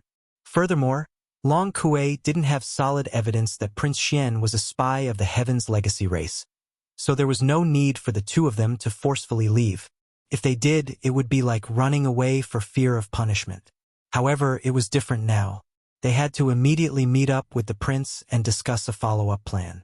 Not only was Long Kue an upper echelon of the Thousand Luo Federation and the vice-head of the Overwatch Council, he was also a descendant of the royal family of the Eternal Dynasty.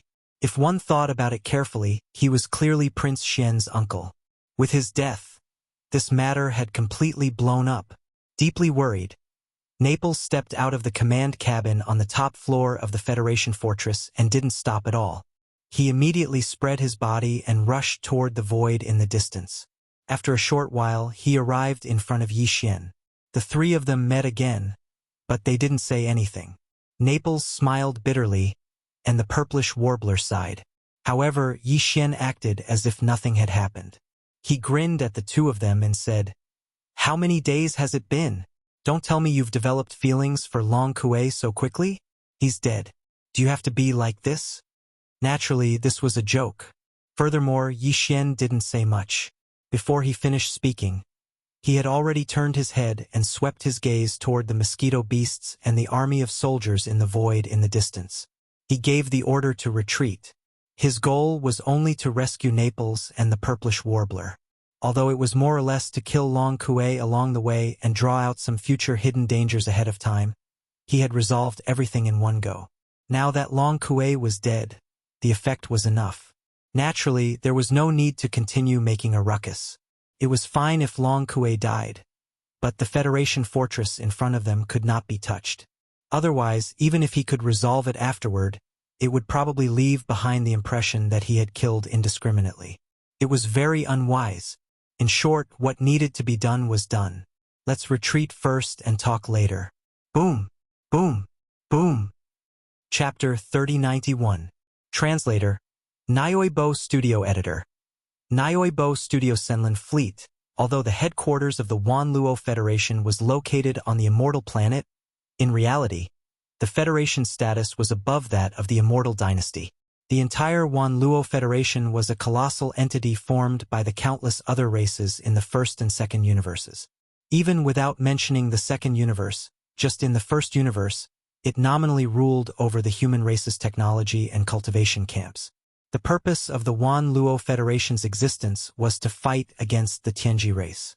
During times of war with the Tianji race, the Federation had the right to transfer military power from all the races in the alliance. However, during times of no war, whether it was the human race's technology and cultivation camps or the countless other races in the second universe, they all minded their own business. The Federation would not interfere too much. However, even during times of no war, the Wanluo Federation still controlled a powerful fleet. The Wanluo Federation was just a federation. It did not have its own territory. Even the Federation headquarters in a certain area on the immortal planet was only borrowed. The authority to own it did not belong to the Wanluo Federation. Of course, it could also be said that the entire first and second universes could be considered its territory. It was just a matter of opinion. An organization or power, regardless of whether it had territory or not, had to ensure the existence of an independent military force. Otherwise, the organization would not be able to continue existing and would not be able to effectively display the purpose of its existence. The Federation fleet in the hands of the Wanluo Federation was formed at the beginning of the Federation's establishment based on the ratio of strength between all the races in the two universes. The size of the entire Federation fleet was not bad, and its combat power was strong. Although all the battleships in the fleet, including the service personnel on the battleships, came from the countless races and powers in the two universes, the command authority belonged to the Wanluo Federation. Only the Federation headquarters could mobilize them. No other race, even the Immortal Dynasty headquarters, could interfere. The Federation headquarters had 8 academies. The Overwatch Council was one of them, and it was one of the more powerful academies. After all, it was a supervisory department and its authority was there. The Senlon fleet was a branch of the entire Federation fleet.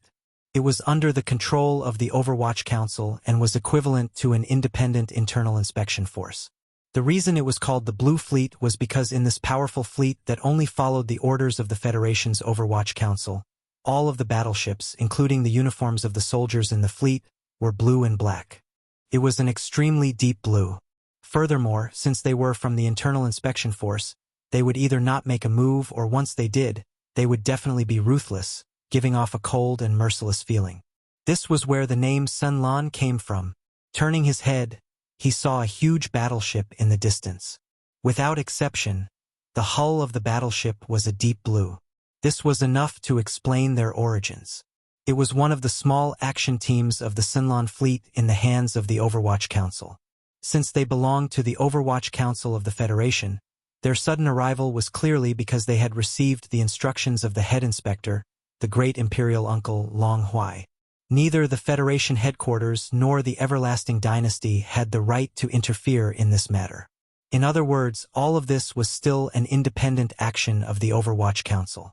It did not represent the attitude of the Wanluo Federation, much less the position of the Everlasting Dynasty. As long as this premise existed, the situation was still within the scope of control. At least this was what Yi Xian believed. Thus, even at this moment, he was still as calm and steady as ever. There was no sign of panic. 2 strongholds in the sky, 8 small strongholds of the cosmic level with a diameter of 50,000 meters. TSK, TSK, TSK. That old devil Long Huai is really generous. If we add in the one in front of the wormhole, won't I have to fight 1 against 3 and also add in 8 small strongholds with the nature of harassment? Looking at the Senlon fleet in front of him that had just completed a space jump and was now approaching in formation with a rumble, the corners of Yi Xian's lips slowly curled into a mocking smile. He continued with a cold laugh. Such an iron-blooded and ruthless suppression. How much does that great imperial uncle of mine want me to be finished before he can do this? Unfortunately, I'm afraid that this time his old eyes are blurred and he's about to kick an iron plate. I'm not a soft persimmon that anyone can squeeze. At the very least, these few strongholds in the sky are far from enough. Yi Xian was only muttering these words to himself. There was no emotion in them at all. However, when they reached the ears of Naples and the purplish warbler beside him, it was no different from a series of claps of thunder exploding. It immediately made them open their mouths wide. They turned their heads to look at Yi Xian with faces full of shock. They were earnestly persuading him with words of advice. Prince, you're not thinking of staying behind to fight head-on with them, are you? My goodness, let's not talk about whether we can win or not. Just the consequences of doing this will definitely pierce through the sky. That's right, we can't continue like this. Right now, only Long Kuei is dead, so we can still salvage the situation. But if we start a war with the Senlon fleet, it will be tantamount to completely breaking off relations with the Federation. Although the third universe is big, there will be no place for you to go. Impulse is the devil. You'll regret it after you do it. Your Highness, restrain yourself. You must restrain yourself. Let's hurry up and leave. If we don't leave now, it will be too late if they open fire first. We have to guard against them using this kind of dirty trick. Who knows, maybe that Sir Supervisor is planning this kind of scheme. No matter what, he will first forcibly accuse them of framing us. Yes or no, although we're not afraid, the key is that we can't be tricked, right? That would be too unfair. The purplish warbler's bold speculation made Naples deeply agree with it. He immediately nodded like a chicken pecking rice, as if he was worried that Yi Xian would not fall for it. His words were actually roundabout, and he even prepared a way out for Yi Xian. But the latter had no intention of backing down at all, not even a little bit. That's right, it really doesn't feel good to be tricked by others. We can't suffer this kind of loss. It's too sullen. So, the expression on his face remained the same as before. Yi Xian smiled as he turned around and glanced at Naples and Shen Yuanzing respectively. The words that came out of his mouth instantly caused the hearts of the two of them, which had already reached their throats, to instantly calm down by more than half. Unfortunately, the style of the second half of the sentence changed in an instant. Yi Xian spoke while panting heavily, which shocked the two on the spot again. It was as if they had just been struck by lightning, and they were in a bad mood. That's why we can't let them open fire first. If we want to fight, we have to make the first move. We can't let them get the upper hand. After he finished speaking, Yi Xian's figure flashed and disappeared from the spot. He stepped into the lightning stronghold. This was clearly the rhythm of giving orders. Chapter 3092. Translator. Endless Fantasy Translation Editor. Endless Fantasy Translation Hongdu Liefeng. This blue fleet was indeed sent by the head of the Federation's Overwatch Council, who was Long Xian's great imperial uncle, Long Huai, personally signed an order to come to their aid. However, Long Huai was the head of the Overwatch Council, a pillar of the royal family of the Eternal Dynasty, and a transcendent being who had surpassed the mystic light realm and stepped into the 12th realm, the Void Realm. Naturally, he couldn't personally lead a team. The temporary commander of the fleet in charge of this rescue mission was another deputy supervisor of the Overwatch Council. That's right, Long Kuei was only one of the deputy supervisors of the Overwatch Council. For a colossal organization like the Wanluo Federation, its headquarters were only in the 8 great departments. The 8 heads also had transcendent statuses. Basically, they only expressed their opinions and made decisions on important decisions. The specific matters were actually handed over to the deputies to complete. Therefore, no matter which school the headmaster was from, it was absolutely impossible for them to only set up a deputy headmaster position. They had to at least ensure balance. With a few more deputies, they could check and balance each other. Only then could the headmaster be at ease. Not to mention the other 7 great departments of the Federation. Just in the Overwatch Council of the Federation, Long Huai had set up as many as 6 deputy supervisors. One of them was basically vacant for a long time. Naturally, this was done deliberately. Leaving an empty position there would only further incite all the officials in the Overwatch Council below the deputy supervisor level. It was good to quench one's thirst by looking at plums. Among the 5 actual deputy supervisors, Long Kuei was one of them. The deputy supervisor who was entrusted by Long Huai to lead this blue fleet was Hongdu Lifeng. This person's appearance was that of a middle-aged expert in his 40s. He had a short beard and long hair. He was quite handsome. He didn't like to talk, but he always gave people an incomparably steady and mature feeling. His cultivation was also not bad, slightly stronger than Naples and Long Kuei. He was at the 5th level of the Mystic Light Realm. Among the 5 deputy supervisors, Hongdu Lifeng was ranked first. If one really counted carefully, he could be considered Long Huai's most trusted aide. Even Long Kuei, who was also a descendant of the Eternal Dynasty like Long Huai, was not as powerful as this person in front of Long Huai. Just this alone was enough to show his means and ability. Similarly, from the fact that Long Huai had sent Hongdu Lifeng over this time, it was obvious that he was determined to obtain Chen Shi, and he seemed to be deeply afraid that if it was any other assistant, Chen Shi would allow his imperial nephew to escape.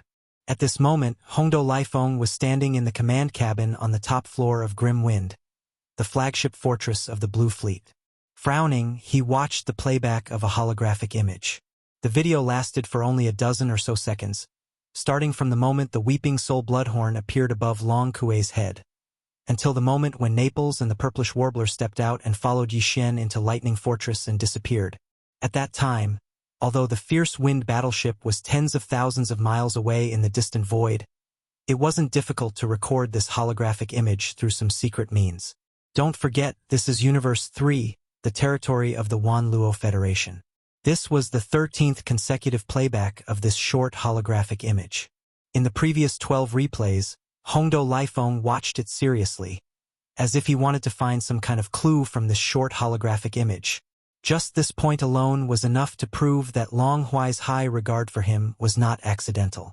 A cultivation base of Mystic Light Realm Level 5 might not be much in the headquarters of the Wanluo Federation, but there were definitely many people stronger than him.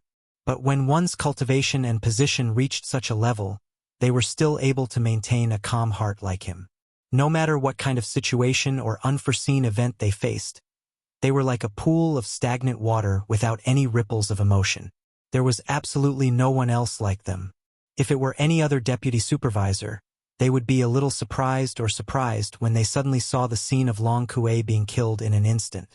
However, Hongdu Lifeng had watched this scene 13 times in a row, and the expression on his face and aura were as calm as ever. Even his eyes did not flicker in the slightest. At this moment, just as the 13th playback was about to end, a bright light finally burst out from the depths of his eyes, with a hint of joy. It was clear that he had obtained something. Immediately connect to the main network of the Federation. After that, directly contact the Overwatch Council. Say that I have important information that needs to be reported to the supervisor personally. As this bright light flashed in the depths of his eyes, Hongdu Lifeng turned his head to look at the communications officer beside him and issued a new order. But the communications officer was startled and unconsciously glanced at the other holographic screen. Without thinking, he asked, "What about the silver fortress up ahead? We have just entered the range of the main ship's cannons. Furthermore, the death ray cannons need a certain amount of time to charge. What if the other side opens fire first?" The meaning behind his words was clearly a tactful question to Hongdu Lifeng as to whether or not he would also give the order to immediately begin charging at full power at the same time. Although he was a little worried and even suspected of overstepping his authority, he was, after all, a person in the situation. He was worried about his little life, so it was understandable for him to be more careful. "Do as I say. There is no need to ask any more questions. Go and carry it out." Hongdu Lifeng's face still did not have any expression. He only turned his head again and swept a glance at the communications officer, but he quickly moved it away. His gaze was still the same and his tone was still calm. Also, this is the last time you will carry out an order personally given by me. After you complete it, leave the command cabin on the top floor. In the future, don't appear in front of me again. This way, you should be able to live a few more years. The communications officer's body froze, and he shuddered. The existence in front of him, in such a calm tone, said words that were undoubtedly murderous. Although this was not the first time he felt this kind of strange feeling, this was the only time it was related to him. The feeling of fear was naturally far different from the past. Under the chill all over his body, the communications officer did not wait for the trembling to finish. He had already turned around in a panic and left in a hurry, as if he was running for his life. Soon, the Federation's main network channel was successfully connected, and the Star Network signal was connected to Hongdo Liefeng's personal communication terminal. Almost in the next moment, Hongdo Liefeng waved his hand and cast a simple isolation barrier. All the images and sounds in the barrier, including even the aura, completely disappeared and could not be detected. 27 seconds later, when the isolation barrier was removed and his figure reappeared, the mysterious Star Network communication had clearly ended. Hongdo Liefeng's face still did not show the slightest change in emotion. He immediately gave a second order. Immediately send a communication request to the fortress in front of us. Remember, it's a request. Don't forget, the other party is Prince Xian, who is at the peak of his power. This time, there was a very faint hint of mockery in Hongdo Liefeng's tone.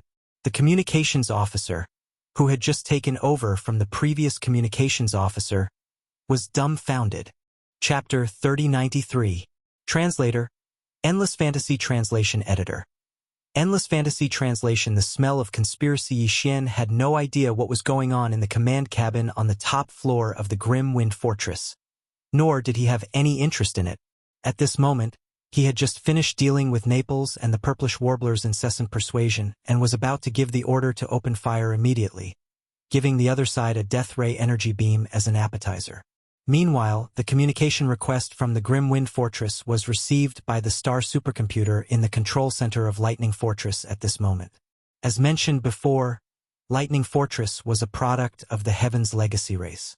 Under normal circumstances, the entire fortress only needed one Heaven's Legacy race clansman who had developed self-awareness to oversee it. This would also ensure that all functions of the fortress would operate normally and efficiently. Therefore, the command cabin on the top floor of Lightning Fortress did not have the existence of a communications officer at all. At most, there were some highly intelligent robots. The entire fortress was basically always in an automatic mode. In this mode, Yi Xian, who had already refined the supercomputer that was the main control center of the fortress, could send out any order with just a thought, even if he was outside the fortress. But similarly, when the main control center of Lightning Fortress received any signal from the galactic web, no matter where it came from, and no matter whether Yi Xian was willing to receive it or not, as long as he did not specifically notify Yi Xian in advance, the supercomputer would immediately relay the received signal to Yi Xian. In addition, the supercomputer of Lightning Fortress had also automatically completed the automatic reading of the request along with the signal. At this moment, it had also been transmitted and appeared in Yi Xian's mind without missing a word. It was impossible to reject it even if he wanted to. Damn! I actually forgot about that. I almost let the other side take advantage of the loophole. The signal and postscript directly appeared in this prince's mind without even asking. Fortunately, they didn't open their mouths and curse. Otherwise, this prince would have been caught off guard and suffered such a calamity. Wouldn't I have died on the spot? Yi Xian rolled his eyes. While muttering, he also sent a new order to the fortress supercomputer. Then, he suddenly changed the topic and looked at Naples. Do you know Hongdo Liefeng? This guy just sent a communication request over, and there were a few postscripts in the signal. His tone was extremely respectful. Not only did he lower himself and take the initiative to reveal his identity, but he also addressed me as Your Highness. He even said the purpose of his visit. He was only representing the supervisor of the Federation headquarters to ask this prince to cooperate with the investigation. He definitely did not mean to offend. In the end, he even sincerely asked this prince to be understanding. Hongdo Lifeng? Naples was stunned when he heard this. He sucked in a cold breath, and his expression immediately became more serious. If it was someone else, it would be fine. But if it was him, there's no way he would lower himself and be so respectful. I'm afraid there's a conspiracy behind this. This person is the head of the 5 deputies of the Federation's Overwatch Council. Although he's not a member of the royal family, he's highly regarded by Long Huai. He's the most shrewd, and the expression on his face hasn't changed for thousands of years. Even the light in his eyes is almost the same. It's said that in these hundreds of years, no one has ever seen any change in emotions like joy or anger on his face. He's definitely a highly dangerous guy. Oh, if that's the case, then it's a little strange. Once he heard that the other side was such an existence, but he had to lower himself in front of him. Moreover, the aura revealed in these postscripts was so obvious. As long as one had a little understanding of him, they would be suspicious. This was something that the other side could not possibly not understand. But he still did it. Could it be on purpose? Then, what was the purpose? Yi Xian did not know that this was just a small misunderstanding unintentionally made by an insignificant communications officer. But at this moment, his curiosity was precisely because of this small misunderstanding. Given his personality, this communication request would have been directly ignored. Without saying anything else, he would have fired a cannon first. But now, as Yi Xian's interest was successfully attracted, the idea of being the first to fire a cannon was immediately thrown to the back of his mind. After muttering to himself for a while, Yi Xian quickly made a decision and immediately sent a new order to the Stronghold Star Brain. That was to accept the other side's request and temporarily activate the restriction authority to allow the other side's communication signal to enter and complete the communication connection. Hongdo Lifeng, is it? Hehe. I'd like to see what kind of medicine you have up your sleeve. With a grin, Yi Xian immediately walked to the command cabin's resting area and calmly sat down on the sofa, waiting for the other side's communication signal to be transferred. At the same time, Yi Xian's mind was rapidly calculating. In fact, according to his original plan, no matter the result of the confrontation with Long Kuei, no matter whether the reinforcement fleet would arrive or not, and no matter what their attitude was, he would still have to return to the immortal planet in the end after dealing with all the minor details. Only when he reached the immortal planet would everything officially begin. Everything that happened on the way was just an appetizer. Moreover, if nothing unexpected happened, after this communication was over, Yi Xian's trip to the immortal planet would most likely begin immediately. So what if the other side has a conspiracy? This prince also has a plan long ago, and victory is already in my grasp. It's just scheming against each other. Who's afraid of who? A faint smile slowly curved up the corners of Yi Xian's mouth. There was clearly a strong sense of treachery and playfulness in it. As for all of this, Yi Xian didn't have time to clearly explain it to Naples and the purplish warbler. After all, it was still early. Even if they set off immediately and jumped through as many wormholes as possible, it would take at least a few days to arrive. When they returned, there would be plenty of time to explain it in detail to them. With a strange expression, Naples and the purplish warbler turned their heads to look at each other. They quickly followed him to the resting area and sat down on the sofa on either side. Although this matter was strange, it was better than not saying anything and directly firing a cannon at the other side first. It could be considered a blessing in the midst of misfortune. Far away in the immortal planet's east, in the endless galaxy and void, there was a vast plain that had been indefinitely and unconditionally lent to the Wan Luo Federation. In the center of the plain stood a large modern steel city. This steel city was the headquarters of the Wan Luo Federation. The Overwatch Council, one of the 8 great academies of the Federation, was located on the west side of this majestic headquarters. At this moment, in a building deep in the Overwatch Council, a cold harumph full of endless viciousness rang out without the slightest scruple. Immediately after, the slightly proud voice of the supervisor, Long Huai, floated out intermittently. Humph! A hero of the human race? An idol of the Federation? Bah! He's just an audacious imposter. nothing more than a spy from the Heaven's Legacy race. Chapter 3094. Translator. Endless Fantasy Translation Editor. Endless Fantasy Translation. Making a pair like the demonic royal star. The immortal star was the capital star of a dynasty and the core of the government. However, the latter could not be compared with the former. Even though the demonic royal dynasty represented the entire demonic race, and the immortal royal dynasty was only one of the two camps of the human race, the demonic race was much more prosperous than the demonic race. The demonic race was only a servant race of the celestial fate race, the overlord of the first universe. Speaking of population, the demonic race was not even 1/1,000,000th of the human race. The demonic royal star was a relatively large star, and it was protected by 2 satellites. However, as the core of the human race's science and technology camp, the immortal star was also much more powerful than the demonic royal star. In terms of the diameter of the star, the immortal star was several times larger than the demonic royal star.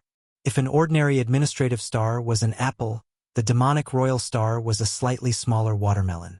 As for the immortal star, well, you could imagine the size of the basket used to hold the watermelon.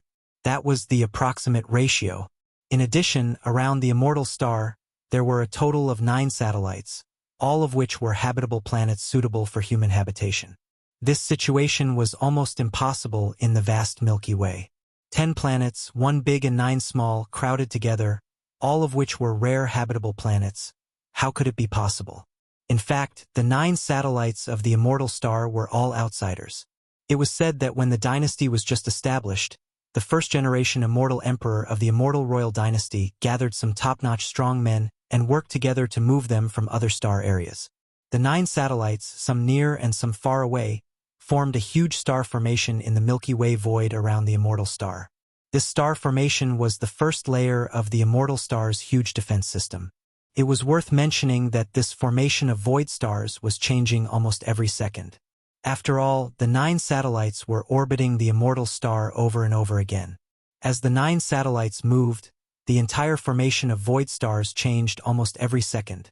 Based on this, it was not difficult to analyze how complex and terrifying this formation of void stars was. The 9 satellites were the first layer of the defense system of the imperishable star. They were also the 9 auxiliary formation eyes of the void star formation. As for the main formation eye, it was naturally the imperishable star in the center. There was no need to elaborate on the importance of the main formation eye, but the 9 satellites that served as the secondary formation eyes were equally important. The highest-ranking commander in charge of these 9 satellites was the imperial uncle. They could be said to be the cornerstone of the entire undying imperial family. The dynasty had been established for many years, and the royal family had reproduced generation after generation. The size of the bloodline descendants was probably unimaginable. Not to mention the large number of collateral family members, just the number of direct descendants that represented the royal family was extremely terrifying.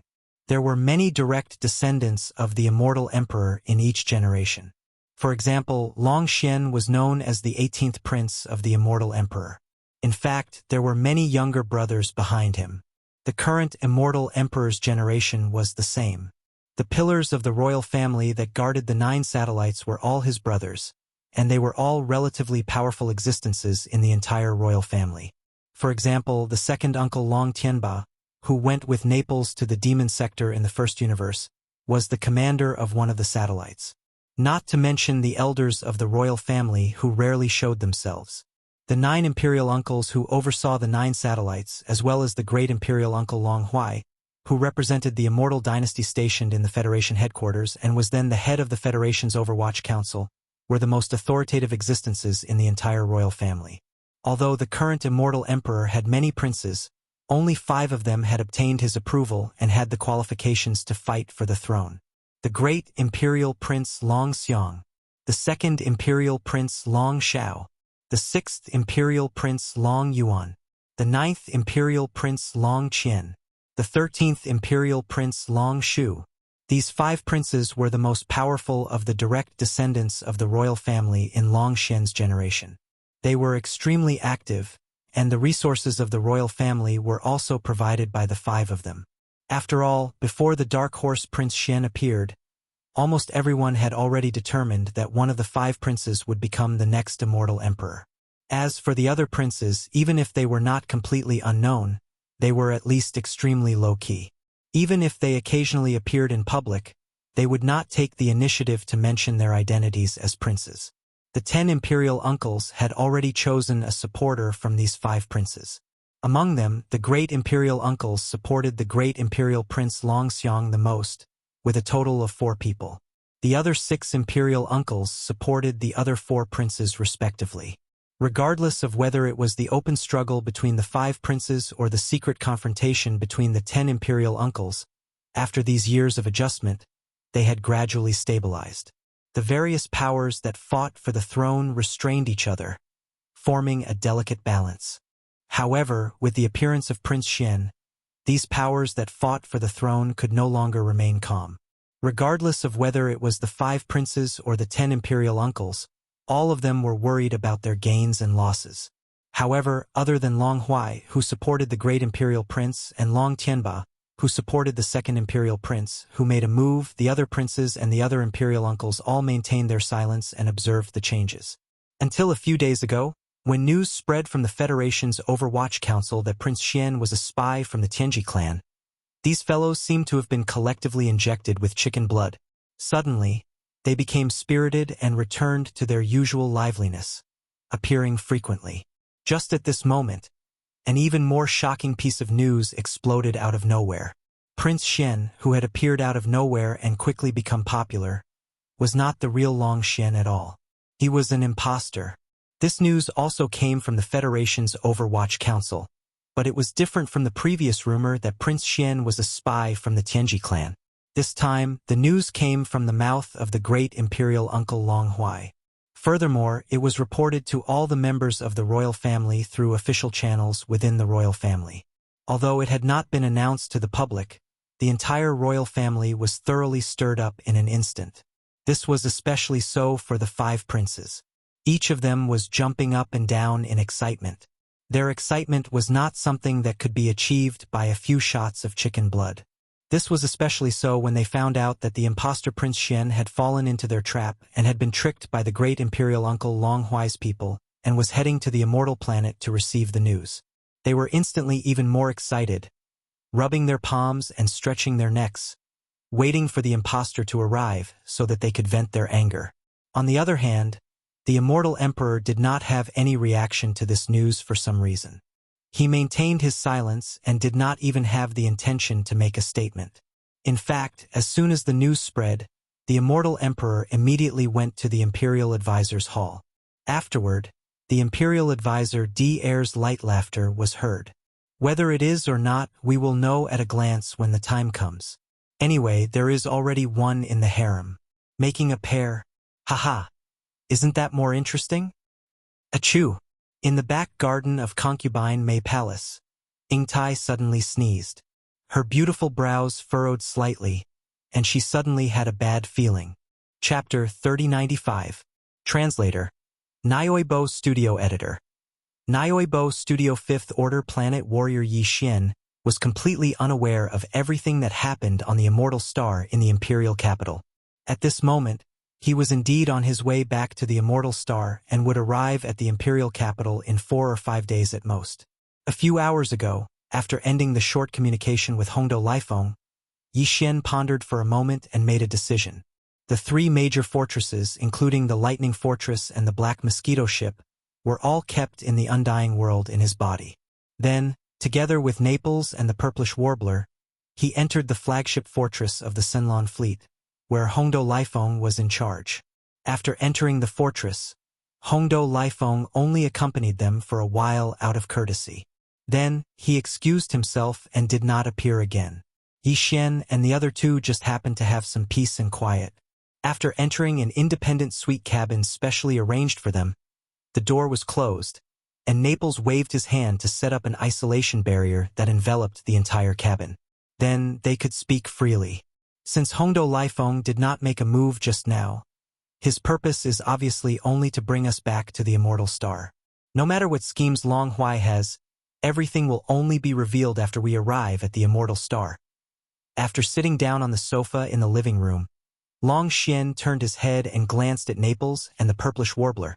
With a relaxed face, he said with a smile, "There are still 4 or 5 days before we arrive. Do you intend to keep a straight face like this? You'll get cramps." The purplish warbler immediately rolled his eyes and did not respond at all. However, Naples shook his head and smiled bitterly. He sighed worriedly and said, "Isn't this old minister worried? I really didn't do it on purpose. This time, when we return to the immortal star, Long Huai will definitely make things difficult for us. Moreover, with his style, he will either not make a move or he will definitely make a move. Forget about Wen Xing. No matter how he framed us, the truth is the truth. We don't know his true identity. Besides, who knows if he's in that big fortress? The key is still Long Kuei's death. This is not a small problem. After all, that guy is the deputy supervisor of the Overwatch Council of the Federation. He can be considered a high-ranking member of the Federation. Long Huai will definitely not let go of this matter and make a big fuss about it. However, this is a matter of the Wanluo Federation. Even the Imperial Court cannot interfere. This makes him even more unbridled. After saying that, Naples once again shook his head with a bitter smile and let out a long sigh. Whether it's Wen Xing or Long Huai's death, it's not a big deal. Don't worry, I have my own plans. The more Long Huai tossed and turned, the harder he fell in the end. In short, you don't have to worry about anything. Just wait and watch the show. In the next few days, this prince will be cultivating in seclusion. If there's nothing important, don't call me." After saying that, Yi Xian got up and walked to the inner cabin of the suite at the side of the living room. He shook his head and sighed. I'm really worried about his old body. What if he falls and breaks it?" In the living room, Naples and the purplish warbler both opened their mouths wide at the same time. They looked at Yi Xian's back as he left, their faces full of shock. After returning to the cabin and closing the cabin door, Yi Xian immediately issued an order to the devouring system to connect to the internal network of this flagship fortress, invade the core of the star brain, and start a search for information.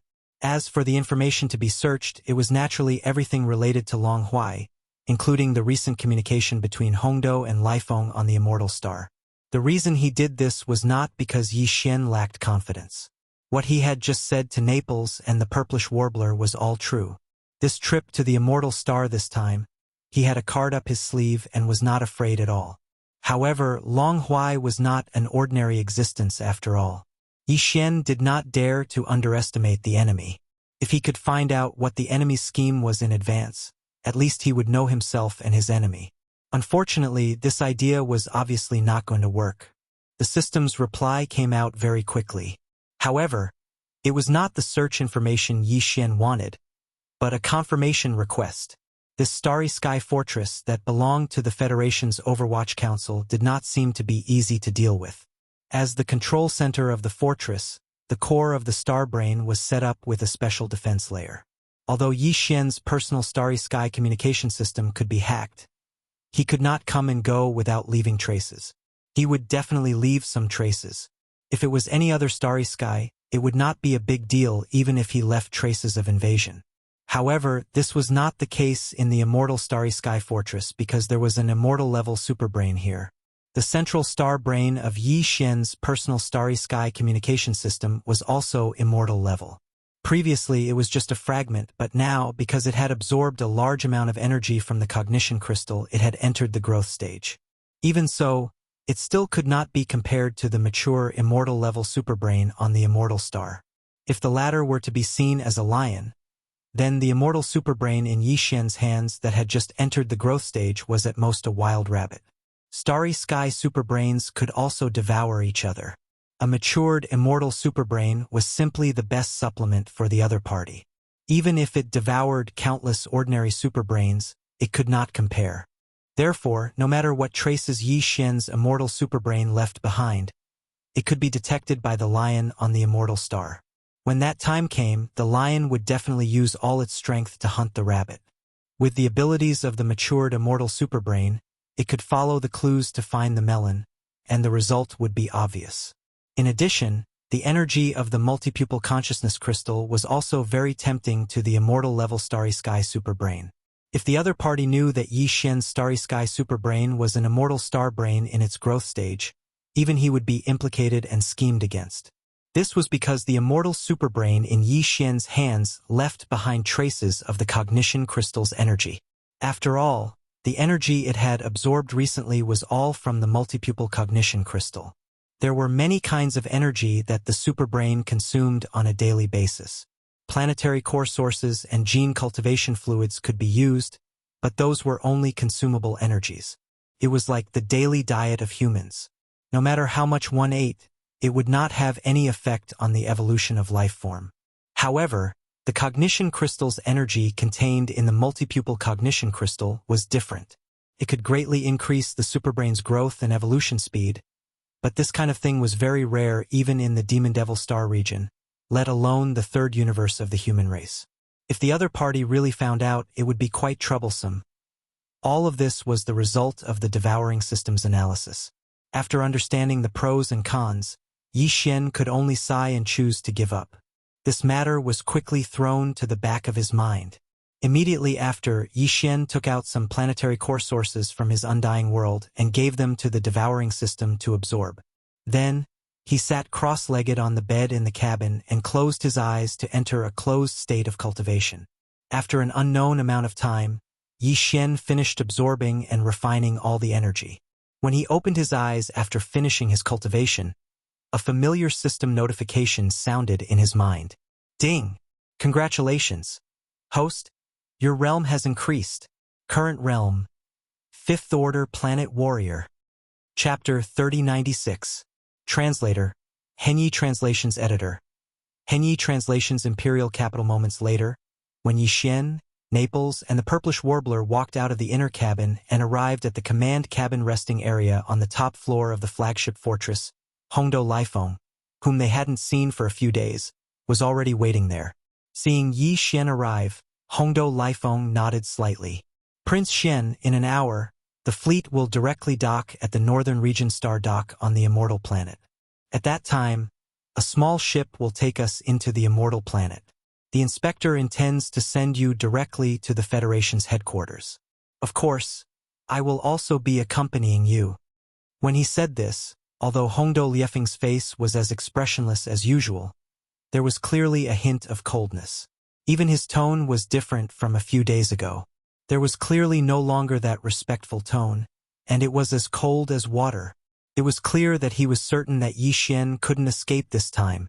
However, they hadn't even arrived at the Immortal Planet yet. Wasn't it a little too fast to change faces? With this thought flashing through his mind, Yi Xian turned around and exchanged glances with Naples and the Purplish Warbler.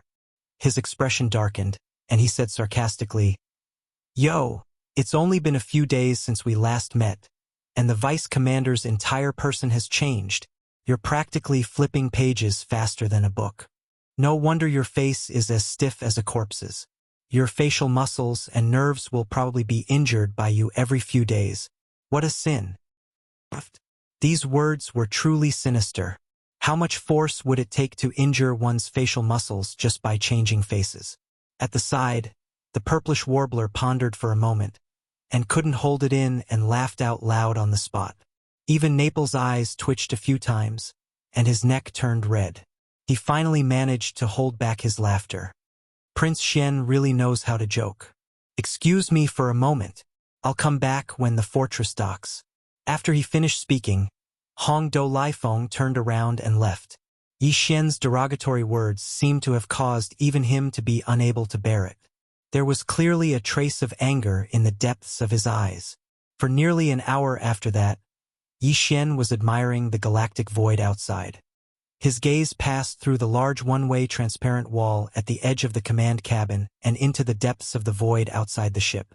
Not long after, 1 big and 9 small stars appeared in the void in front of them. Some were far, some were close, but they were all within their field of vision. They had finally arrived at the undying star of the undying dynasty. Hongdo Lifeng, who had left not long ago, reappeared. He didn't pay attention to Yi Xian and the other two. Not far away, he was giving orders to some of the gathered Overwatch Council officials. Very quickly, The fleet sailed into a giant star dock outside the atmosphere of the undying star. When the main passageway to the command cabin on the top floor opened, Hongdo Lifeng walked over. "Prince Xian, we should move. The supervisor is still waiting." Yi Xian couldn't even be bothered to reply. He turned around and walked toward the exit of the passageway with Naples and the purplish warbler. Hongdo Lifeng followed closely behind with a few Overwatch Council officials. On one side of the star dock outside the flagship fortress, a small battleship had long been prepared. After exiting the passageway, Hongdo Lifeng walked quickly to the front and led Yi Xian and the other two into the small battleship. He then gave the order to set sail. They left the corner of the star dock and quickly passed through a public checkpoint in the star defense formation. They entered the undying star's atmosphere and headed straight for the vast plain where the Federation's headquarters was. Almost at the same time that the Blue Fleet entered the star dock and returned to the port, the news that Prince Xian had finally arrived on the undying star was quietly learned by many existences from all sides. Among them included Yi Xian's royal brothers in name, as well as most of the royal relatives. However, no one in Imperial Concubine Mei's palace dared to reveal a single word. After all, the Prince Xian who had returned this time was clearly a fake. Once Imperial Concubine Mei heard this news, she would probably collapse on the spot. The fake had dared to come to their door. Was there any need to say the real thing? Most likely, he had been cleaned up long ago. For the members of the royal family who wanted to make things difficult for Yi Xian, this was the best excuse. With this excuse as a reason, even if they gathered in groups and swarmed toward the Federation's headquarters to make a ruckus, they wouldn't have to worry about being punished afterward. No one would investigate. Secure in the knowledge that they had backing, the five princes all gathered some of the younger members of the royal family and rushed toward the Federation's headquarters with a murderous aura. In particular, the great Prince Longxiang gathered the most trusted aides and royal family members. There were over 100 of them. A large group of royal family warriors swarmed together like a swarm of bees. It was very eye-catching, but Longxiang felt no pressure. The head of the Federation's Overwatch Council, Long Huai, had always been his main supporter. This time, they were going to the Overwatch Council, their own territory. There was no pressure no matter how they made a ruckus. The reason the five princes were so concerned about this matter was not only because of Prince Xian's recent rise in popularity, but also because today's opportunity was rare. They could take revenge and vent their anger. The more important reason was, to put it bluntly, the battle for the royal power. Although Prince Xian was useless and had died in the Outer Realms during the trial, his death still had some value. After all, he was a direct descendant of the immortal emperor's bloodline. He had been silently killed by an outsider. This matter had already damaged the royal family's reputation. The five princes all wanted to perform well in this matter. They could at least make a good impression of themselves in front of the immortal emperor and the royal family's resident elders. In reality, other than the five princes, even among the 10 royal uncles, a few of them had brought trusted aides and were hurrying toward the Federation's headquarters. At this time, the small shuttle carrying Yi Xian had finally arrived at the vast plains. Without any delay, it plunged into the steel and majestic city of the Federation's headquarters. In the depths of the Federation's Overwatch Council, on the 8th floor of a large, ancient-style building, a certain figure was standing by the window. He was a tall and sturdy man in his 50s with a dignified aura. He had a square face and a short beard. He appeared very serious and cold. This person was the head of the Overwatch Council, the cornerstone of the royal family of the Immortal Dynasty, and the supreme warrior whose cultivation had reached the 12th realm of the Void Realm, Long Huai. Have we finally arrived? Before the small shuttle Yi Xian was in had entered the steel and majestic city of the Federation's headquarters. Long Huai's gaze had already locked onto the shuttle. It was not until it plunged into the majestic city that Long Huai, who had been expressionless until now, finally revealed a faint smile. As he muttered to himself, he seemed to suddenly think of something. Unconsciously, he swept a glance in the direction of the immortal royal city. The smile on his face inexplicably became complicated and unpleasant. At this moment, old Eight's heart is most likely in his throat. Unfortunately, his last glimmer of hope will soon be destroyed. When that time comes, What can he do even if he is unwilling? Chapter 3097. Translator. Nyoibo Studio Editor. Nyoibo Studio. Here comes the opportunist. Although the Federation headquarters allowed these small shuttles to travel at low altitudes, the 8 great departments of the headquarters each had different rules on this matter. The Overwatch Council was the organization in charge of law enforcement among the 8 departments of the Federation headquarters. Just from the perspective of maintaining a certain dignified image, it was impossible for the chaotic scene of large numbers of shuttles flying about in the internal areas of its departments. Thus, the Overwatch Council strictly prohibited all shuttles from entering, even at low altitudes. However, the small shuttle Yi Xian was in did not even slow down in the slightest after arriving at the outer area of the Overwatch Council. It charged directly into the depths of the council. This was the intention of Long Huai, the head of the Overwatch Council. Could be considered a precedent. A dozen seconds later, the small shuttle slowly landed in a large square deep within the Overwatch Council. Yi Xian, Naples, and Purplish Warbler walked out of the cabin door. Behind them were Hongdo Lifeng and a dozen other Federation supervisors. Across from the square was a large building. It was the headquarters of the Sky Department of the Overwatch Council's 4 major supervision systems. Hongdo Lifeng bringing Yi Xian here already demonstrated the severity of the problem. Purplish Warbler and Yi Xian did not understand the situation and did not have much of a reaction. However, Liefeng's expression immediately changed. Although he was not a member of the Overwatch Council, he had always been on the Undying Planet. Even if he had never been to the headquarters of the Sky Department, he had long heard of it like thunder. Within the Federation's Overwatch Council, the Sky, Earth, Xian, and Huang departments were responsible for different kinds of supervision tasks in areas with different levels of security. The Huang department was the lowest, and the Sky Department was the highest. Generally speaking, to be able to alarm the Sky Department of Supervision, it had to be at least a case or mission that concerned the survival of the Federation. It had the highest level of security. Furthermore, the Sky Department of Supervision was the only one of the 4 departments that had the right to make arbitrary decisions. The cases they were responsible for could be decided without a trial if there was a special reason. Thus, when a case fell into the hands of the Sky Department, it was basically the final word. There was no need to argue or struggle. Hongdo Lifeng, what is the meaning of this? You actually dared to bring His Highness to the Celestial Faction's headquarters. Could it be that you dare to forcibly convict a prince? Under the shock of his heart, a look of anger instantly appeared on his face. He immediately turned his head to stare at Hongdo Lifeng and roared. Yi Xian and the Purplish Warbler were startled at the same time. The former frowned and immediately asked Naples. Beside them, Hongdo Lifeng didn't intend to explain anything at all.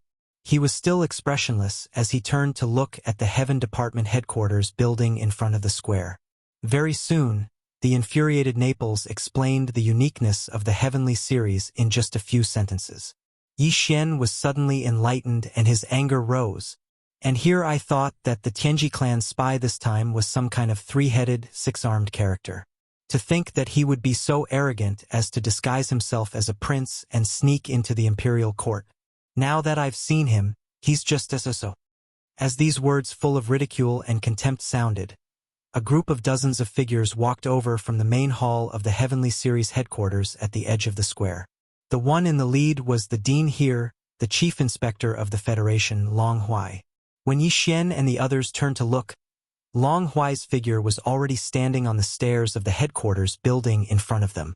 His gaze swept past Yi Xian and quickly looked at Naples and the Purplish Warbler.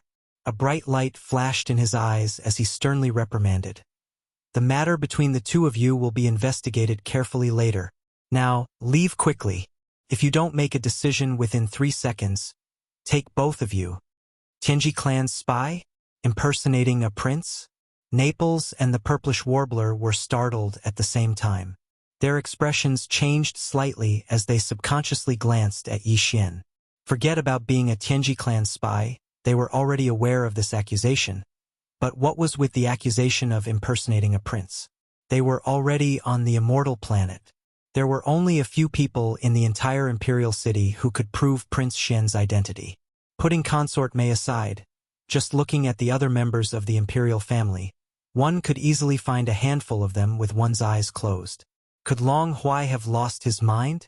How dare he frame such a childish and stupid accusation? This didn't make sense. Could it be? As these thoughts flashed through their minds, Naples and the purplish warbler's expressions finally changed again. Their heartstrings instantly tightened to the extreme. The last bold guess that appeared in their minds almost scared them out of their wits. 3 seconds have passed. I hope you don't regret it. Yi Xian took in all the changes in their expressions, causing him to sigh in his heart. However, Naples and the purplish warbler ultimately chose to stay where they were and didn't waver from leaving. This made him feel a little warm in his heart. When it came to this matter, he didn't intend to hide it. Similarly, he couldn't help it. Everything was caused by a coincidence. Could only be said that this was the will of the heavens. Since you're so stubborn, then take both of you down. It'll save us the trouble of investigating you later. As soon as Yi Xian finished speaking, Long Huai's voice rang out from the stairs of the Sky Association's headquarters. Halfway through his words, his gaze swept towards Yi Xian again as he sneered and continued. You're still so calm in the face of death. Your mentality isn't weak, but unfortunately, it won't change anything. I know you have some tricks up your sleeve. You can even instantly kill Long Kuei, who's at the 4th level of the Mystic Light Realm. Although you relied on an external object, it's enough to be proud. However, this is the Overwatch Council of the Federation's headquarters. I'd like to see how powerful that external object of yours can be. Take him down. Long Huai roared out the last sentence. Before he finished speaking, among the dozens of experts of the Overwatch Council standing behind him, 3 figures had already rushed out at the first possible moment, heading straight for Yi Xian, Naples, and the purplish warbler. The auras of their cultivations were vast and boundless, and when they leaked out, it caused a dull rumbling sound to ring out in the air. They were all terrifying cultivations of the 6th level of the Mystic Light Realm. The expressions of Naples and the purplish warbler changed again. Facing a 6th level Mystic Light Realm expert, they had no ability to resist at all. Needless to say, the purplish warbler, even Naples, was only at the 4th level of the Mystic Light Realm. Wait a moment. Right at this moment, an unexpected shout suddenly sounded out. Over 100 figures appeared in midair in the distance, and they were rushing over swiftly. The person in the lead was the first prince, Long Xiang, whom Long Huai supported. At this moment, when he saw that everyone had turned their heads to look over, and that the 3 figures that were charging towards the plaza had stopped abruptly, Long Xiang cupped his hands towards Long Huai from afar and said, Lord Supervisor, this person dares to impersonate my 18th brother and act wantonly. I'm afraid he has already. This is the great enmity of the imperial family. Even if we don't kill him first, the matter of taking him down should be done by me, an Emperor Realm expert. This is not a small matter, and it concerns the dignity of the imperial family. I hope that the supervisor will allow it. Well said. As expected of the leader of the princes, you should bear such responsibility. I allow it. Chapter 3098. Playing the target. The words, head of the princes, directly revealed the identity of the person who had come. Yi Xian, who was originally muttering about who this person was from the imperial family, instantly understood, and an expression of disgust appeared on his face. Among the 10 imperial uncles, first imperial uncle Long Huai had always supported first prince Long Xiang. These 2 people were practically on the same side, but now they were acting as if they didn't. Especially Long Huai. It was one thing for him to be accurate, but he actually instantly got into the act and cooperated with Long Xiang on the spot without any trace of connection. He spouted nonsense like how he was worthy of being the head of the imperial family. This was originally not a big deal, but the key was that aside from himself and the purplish warbler, who didn't know what the 2 of them were doing, to be able to act so wholeheartedly in this kind of situation, there was really no one with such thick skin. No, it wasn't just thick skin. He was clearly shameless, especially the first prince, Long Xiang, who was rushing over. He could even rush over to take advantage of this kind of situation, and even mobilized hundreds of people. There was probably nothing that he wouldn't do. Thank you for your help, Academy Master. just as Yi Xian was looking down on him and didn't hide the strange expression of disgust on his face. Long Xian had already led the hundreds of imperial family members behind him to the other side of the square. Everyone's gazes immediately turned towards Yi Xian. Bold thief, the crime of falsely using the identity of the imperial family is enough for you to die 100 times. If you let this prince investigate and prove that you plotted to kill my 18th brother, this prince will definitely make you beg for death.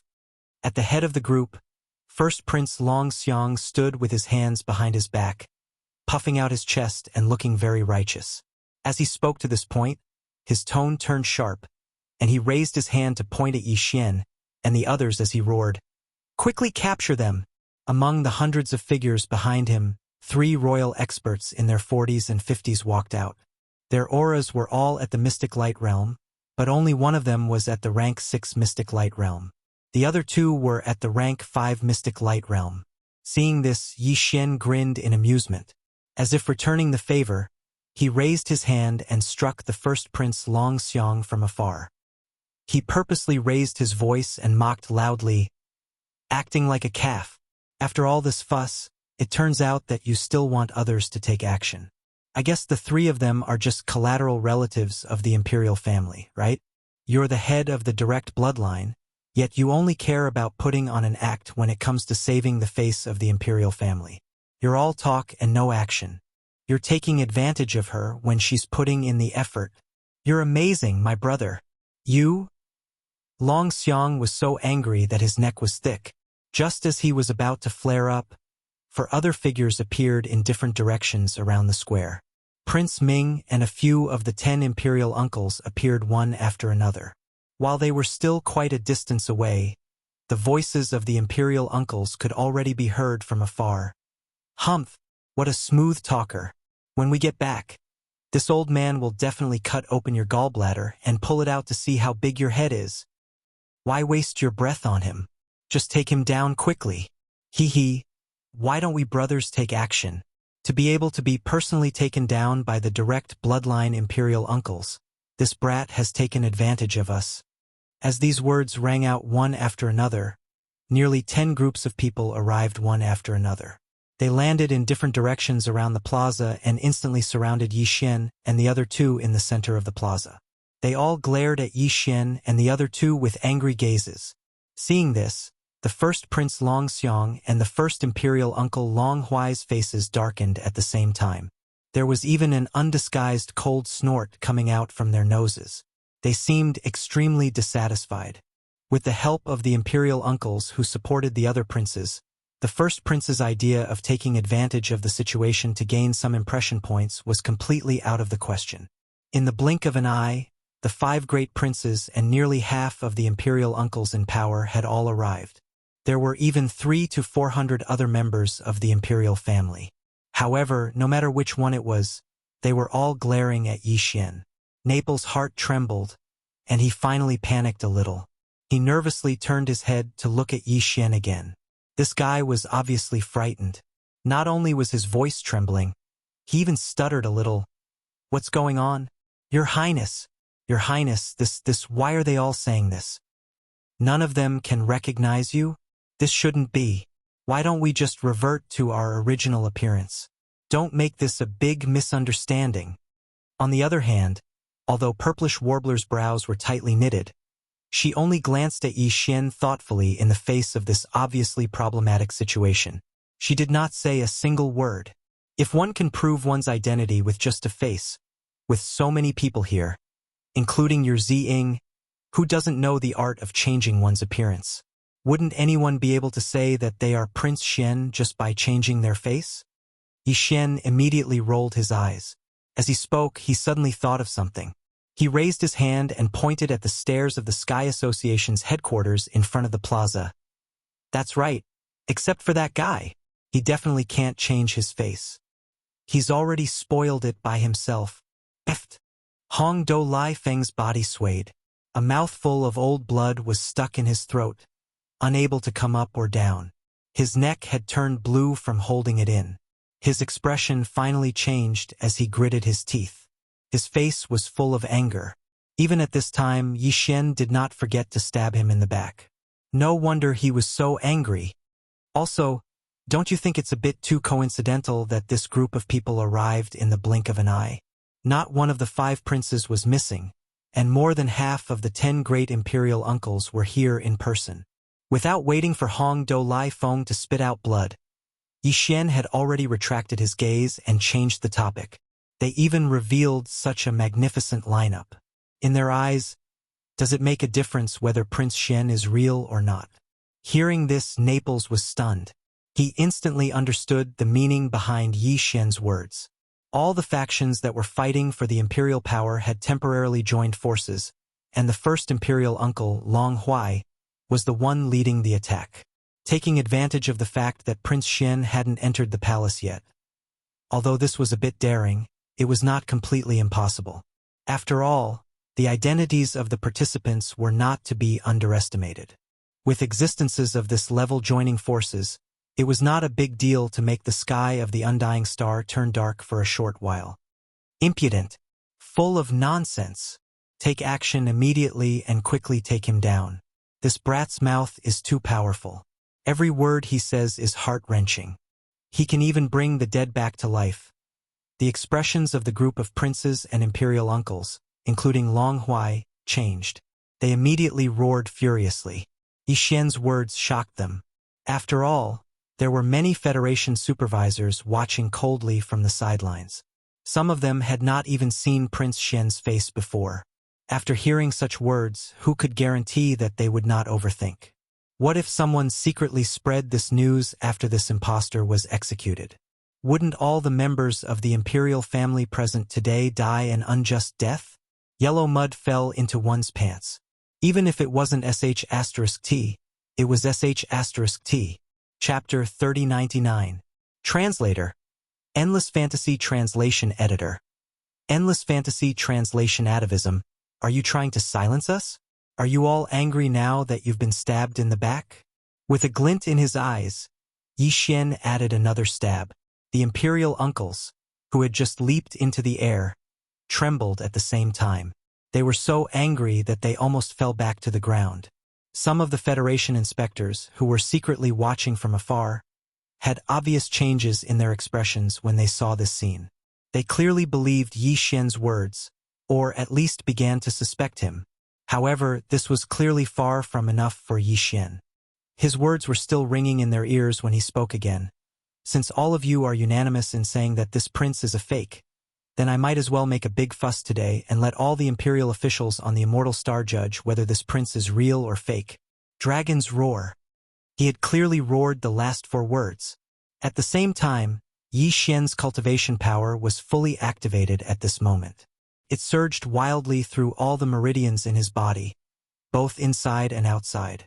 The black gold dragon scale that was suspended in the air above his sea of consciousness was also pierced by a strand of level 6 spiritual power from his spiritual power source core. In the next instant, as the power of the black gold dragon scale was suddenly activated to the limit by Yi Xian, a strong and ancient power surged out from his sea of consciousness. In the blink of an eye, it merged with the cultivation power that was madly circulating in his body without regard for the cost. In an instant, it completely activated a certain bloodline brand in his physical body and blood and merged with it. All of this took a long time to describe, but it was completed in the blink of an eye. The mutated divine dragon power of the black gold dragon scale, the cultivation power of Yi Xian's own incomplete infinity insight technique. Finally, there was the immortal royal bloodline power that had merged with Yi Xian's bloodline after devouring Long Xian's immortal blood crystal. These 3 powers were fully activated by Yi Xian at all costs and successfully merged with each other. Then, they surged out of Yi Xian's body like a violent flash flood. Roar! Yi Xian suddenly looked up at the sky, clenched his fists, and raised his arms high. His expression suddenly became even more ferocious. He opened his mouth and roared, letting out a loud and clear dragon's roar that pierced the clouds. The bloodline power that surged out from his body seemed to respond and instantly transformed into a gigantic black gold dragon. As Yi Xian's furious dragon roar pierced through the clouds and tore through the air, it appeared behind him and soared into the sky. At this moment, Countless imperial citizens in the human cities on the immortal star subconsciously did the same thing. They all looked up at the sky, then opened their mouths, and their expressions quickly became sluggish. Bam! Bam! Even the few imperial uncles that had just soared into the air and were shooting towards Yixin were all shocked by the dragon's roar. The second after the dragon's shadow appeared, their bodies suddenly froze in midair and then fell from the sky like dumplings. As for the other experts inside and outside the square, no matter whether they were near or far, including the Neapolitan and purplish warbler without exception, all of them had their mouths wide open and were collectively petrified. All of their faces were filled with shock, horror, or stupefaction. It was as if they had seen a ghost in broad daylight. In the imperial city, in the imperial advisor's hall, the imperial advisor, D. and another middle-aged man who exuded a formless aura also exclaimed at this moment. Where did the dragon's roar come from? SSS. What a pure aura of the royal blood crystal. It can actually manifest a huge dragon shadow. Who is it? He has actually entered the bloodline reversion realm. Black gold dragon scales? This is clearly the rhythm of a mutation, but the bloodline is extremely pure without any impurities. Could it be the mutation of the bloodline itself? Before the exclamations had died down, a slightly thin old figure quietly swept out from the imperial advisor's hall. After stepping into the void, he shook his shoulders and disappeared without a trace. Sigh! At this moment, the middle-aged man who was suspected to be the current immortal emperor in the imperial advisor's hall spoke again. Although there were no words, only a long sigh, there was clearly a strong sense of bitterness and helplessness. After a few breaths, as Yixin loosened his fists and lowered his arms above his head, the clear dragon's roar that had resounded through most of the immortal star from his mouth came to an abrupt end. The huge black gold dragon shadow that had rushed into the sky also quickly faded and disappeared in the blink of an eye. At this moment, all the petrified experts around the square finally came to their senses. Their bodies trembled slightly, and their eyes immediately converged on Yixin. After that, exclamations sounded one after another. Some were confused, some were shocked, but most of them revealed a deep sense of unwillingness and despair. How is this possible? He is actually real? Such a pure aura of the royal blood crystal is enough to prove his identity as a direct descendant of the royal family. It doesn't matter whether he is the 18th elder or not. If he is not the 18th elder, then he is the wild. Oh my God! Even the dragon shadow has manifested? This is clearly the sign of the bloodline reversion realm. After thousands of years, the second bloodline reversion realm in the royal family has finally appeared after the old monster from the old pavilion. His name has shaken the 3 universes. He is close to the top 10 on the heaven list, in addition to the direct descendants' bloodline reversion realm. The word freak is not enough to describe him. How can we play this game? Sigh. God is making fun of us. Along with these exclamations of surprise, the expressions of the few imperial uncles in power, including Long Huai, became even gloomier, whereas the 5 princes including Long Xiong were even more unbearable. The expressions on their faces were either despair or ghastly pale, but the gazes that shot out from their eyes were filled with dense unwillingness and resentment. Lord Inspector, it has already come to this. Shouldn't you say something? At least let me know who exactly I am. With his hands behind his back, Yixin grinned as he turned around to look at Grand Imperial Uncle Long Huai, who was on the steps of the Sky Association's headquarters, and at the same time, he ridiculed Long Huai at the same time. Even though I don't know how you did it, but if I say you are the 18th elder, then I'll say the same thing. Impossible. The corners of Long Huai's eyes trembled slightly as he stared at Yixin with an expressionless face. His tone was calm, but his gaze was sharp like a blade, and it was as if he wanted to see through Yixin completely. He actually spoke bluntly, and he still didn't approve of Yixin's identity as the 18th prince, Long Xian.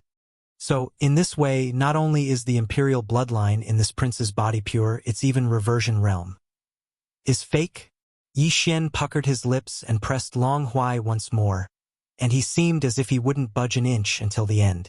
Even if Long Huai only wanted a way to save face, Long Huai would absolutely not compromise. This time, Long Huai was angered to the point his face twitched fiercely a few times. He was unable to answer this question and could only maintain silence, and he held it in to the point his eyeballs were on the verge of squeezing out of their sockets. If looks could kill, then Yi Xian would have probably died countless times in this short period of a few breaths. Chapter 3100. Yi Xian goes crazy. This person was Hongdou Lifeng. The reason he'd suddenly stepped forward at this moment was actually because he had no other choice. Long Huai's silence clearly indicated that he intended to give up, so he had no other choice but to do this. He had been in contact with Yi Xian all this time, so he had already offended him. If he allowed the other party to leave safely today, he would not be able to escape this calamity sooner or later. He might as well grit his teeth and fight head-on while he still had a chance. It was precisely because of this thought that when Hongdou Lifeng took a step forward, he had already hardened his heart. Without any trace of politeness, he raised his hand and pointed at Yi Xian, reprimanding him harshly. So what if you can prove that you are a direct descendant of the Eternal Dynasty's imperial family? If a prince breaks the law, he will be punished the same as a commoner. Even the laws of the Everlasting Empire support this point, let alone the fact that your crimes have already affected the Myriad Net Federation. Leaving aside the fact that you impersonated a prince, the Overwatch Council has the right to arrest and imprison you for killing Wen and Deputy Supervisor Long Kuei. Wen's unexpected fall can be said to be a heavy loss to the Federation. Even if you have a glib tongue, the 10 billion contribution points deducted by the Federation's main network is still a fact, right? Could it be that the central hub of the main network has wronged you? As for Deputy Supervisor Long Kuei, there's no need to talk about him. He was killed by you in front of everyone, and there's even a real-time video of it. The evidence is irrefutable. Even if you are a prince, do you dare to resist arrest? Could it be that he wasn't afraid of being exiled by the imperial family? Don't tell me that you think you can do whatever you want in the Myriad Luo Federation. Hongdou Lifeng had been thinking about this string of words for a long time. Now that he roared them out, not only was his train of thought clear and impassioned, each word piercing the heart. While he questioned endlessly, even his grasp of the rhythm was rather subtle. With just a few simple words, he had unknowingly pushed Yi Xian to the opposite side of the Eternal Dynasty and the Myriad Luo Federation. For a moment, Yi Xian was caught unprepared by his stern questioning. He opened his mouth, but no words came out. Every cloud has a silver lining. The eyes of Long Huai, the other imperial uncles, and the 5 princes lit up at the same time, and they were instantly excited. Since they couldn't kill him, it was good to lock him up. It was the same as thinking of other methods later. When he thought up to here, Long Huai's face immediately sank, and he sneered as he glared at Yi Xian while cold lights flickered within his eyes. Did all of you hear clearly? Since there is evidence, I have the right to arrest you. No matter how you defend yourself, that will be after you are arrested. Take my ass. I haven't even said anything yet. Are you in a hurry to reincarnate? Just as Long Huai raised his hand and gestured as if he was about to give the order to arrest Yi Xian again, the latter rudely retorted and interrupted him. He even rolled his eyes. That's right. I did kill Long Kuei with my own hands. I don't like him. What's wrong? As for that old bastard Wen Xing's death, although I am somewhat involved, that's all. Even if I have to bear some responsibility, the 10 billion points deducted from me are enough to offset it. Whether you believe it or not is your business. I have to make myself clear. Besides, even if I admit to this matter, what can I do? I don't like him, so I killed him. It's not a big deal. Why are you so agitated? Silence. A deathly silence. As Yi Xian finished speaking, all the experts around the square fell into a state of shock again. They stared at him with slightly open mouths, and collectively lost their voices. They had seen unreasonable people, but they had never heard of such unreasonable people. In the entire Immortal Dynasty, there was probably no one other than the person in front of them who dared to say such words in front of the Federation's Heavenly Overwatch Council headquarters. What was the point of playing with one's life at the slightest disagreement? He played with one's life at the slightest disagreement. Your Highness, we were just joking, right? After being stunned for a few moments, Naples, who was beside Yi Xian, was the first to come back to his senses. He could be considered quick-witted. He swallowed his saliva and stuttered to find an excuse for Yi Xian to smooth things over. If he had gone along with this, he could have just barely managed to deal with the bold words just now. Unfortunately, Yi Xian had no intention of doing that. He waved his hand and directly denied it. What kind of joke is this? Who's joking? Didn't we just kill that old bastard One and Long Kue? It's just a fart. Who has the time to joke about it? If we killed them, we killed them. If we don't like them, we'll feel uncomfortable if we don't kill them. Can't our hands itch? Naples was completely at his wit's end. He covered his face and let out a pained groan. He finally understood. After all this time, there was something wrong with the prince's head, and it was intermittent. It suddenly flared up. You're courting death, so don't blame me for this. At this time, Long Huai finally came back to his senses. The cold smile on his face surfaced again. His right hand, which was raised halfway, finally swung down fiercely. He sternly rebuked. Those who are arrogant and obstinate will be punished severely. This is clearly stated in the Federation's laws. Take them down immediately and put them in prison. Wait. Before the dozens of Federation inspectors behind Long Huai could react, Yi Xian's shout suddenly rang out. I'll say the same thing again. Whether it's old bastard One or Long Kue, this prince doesn't like them, so I'll kill them. But you, Sir Inspector, I'm afraid you don't have the qualifications to hold the prince accountable for this matter. Don't even mention the obstinate and obstinate things. It doesn't exist at all because this prince is just stating a fact. It has nothing to do with arrogance or obstinacy. This time, even the purplish warbler couldn't help but raise his hand to cover his face. The others seemed to have seen the problem as well. How was this still arrogance? This was clearly abnormal. It most likely had something to do with the brain. As they thought of this, the expressions on everyone's faces immediately became a little strange. Even the look in their eyes changed. Do you know what this is? At the same time, Yi Xian's words changed. As he spoke, he raised his hand and waved. In the blink of an eye, a huge starry fortress with a diameter of 100,000 meters appeared. It was bright silver in color and floated above the Overwatch Council, completely covering the entire large square below. Without waiting for everyone to sort out their thoughts and follow his rhythm, Yi Xian stretched out his hand and pointed up, saying again, a starry fortress. The Tianji clan's starry fortress. Do you know where it came from? It was given to me. This prince's future wife gave it to me. Don't doubt me. She can barely be considered a high-ranking member of the Tianji clan. She's at the middle stage of the mystic light realm. Can't she afford a starry fortress? At this point, all the powerhouses present, including Long Huai and the purplish warbler, were certain, without exception, that this guy in front of them was absolutely crazy. A second ago, he was still talking about killing Long Kue, and a second later, he was talking about the starry fortress that his future wife had given him. The change of topic was so fast and silent, appearing and disappearing like a ghost. There was no sense of wrongness at all. If this kind of person wasn't crazy, where was the justice? Chapter 3101. Translator. Endless Fantasy Translation Editor. Endless Fantasy Translation enough to offset. Looks like you guys still don't believe me. If there's no other way, I can only call her here to prove it. She's in the Imperial Harem anyway. She's probably with my mother right now. She's been on the immortal planet for quite some time now and even entered the Imperial Harem. Haven't you heard? Oh, right, my future wife from the Tianji clan has 2 words. Ingtai. At this point, Yi Xian finally shut his mouth. However, the surrounding members of the royal family instantly changed their expressions and exclaimed in shock. Ingtai? Are you sure she's from the Tianji clan? Long Huai gasped. He was so shocked that the white hairs on his back were about to break out. Previously, he was sure that he was unlucky to have met a lunatic and had to play with him for half a day. However, this was instantly overturned because a woman called Ingtai had indeed come not long ago.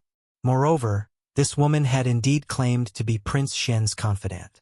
More importantly, this woman's cultivation was clearly at the mystic light realm 4th level. How could it be possible for so many coincidences to be piled up together? After all this time, you knew? If you knew, why did you pretend?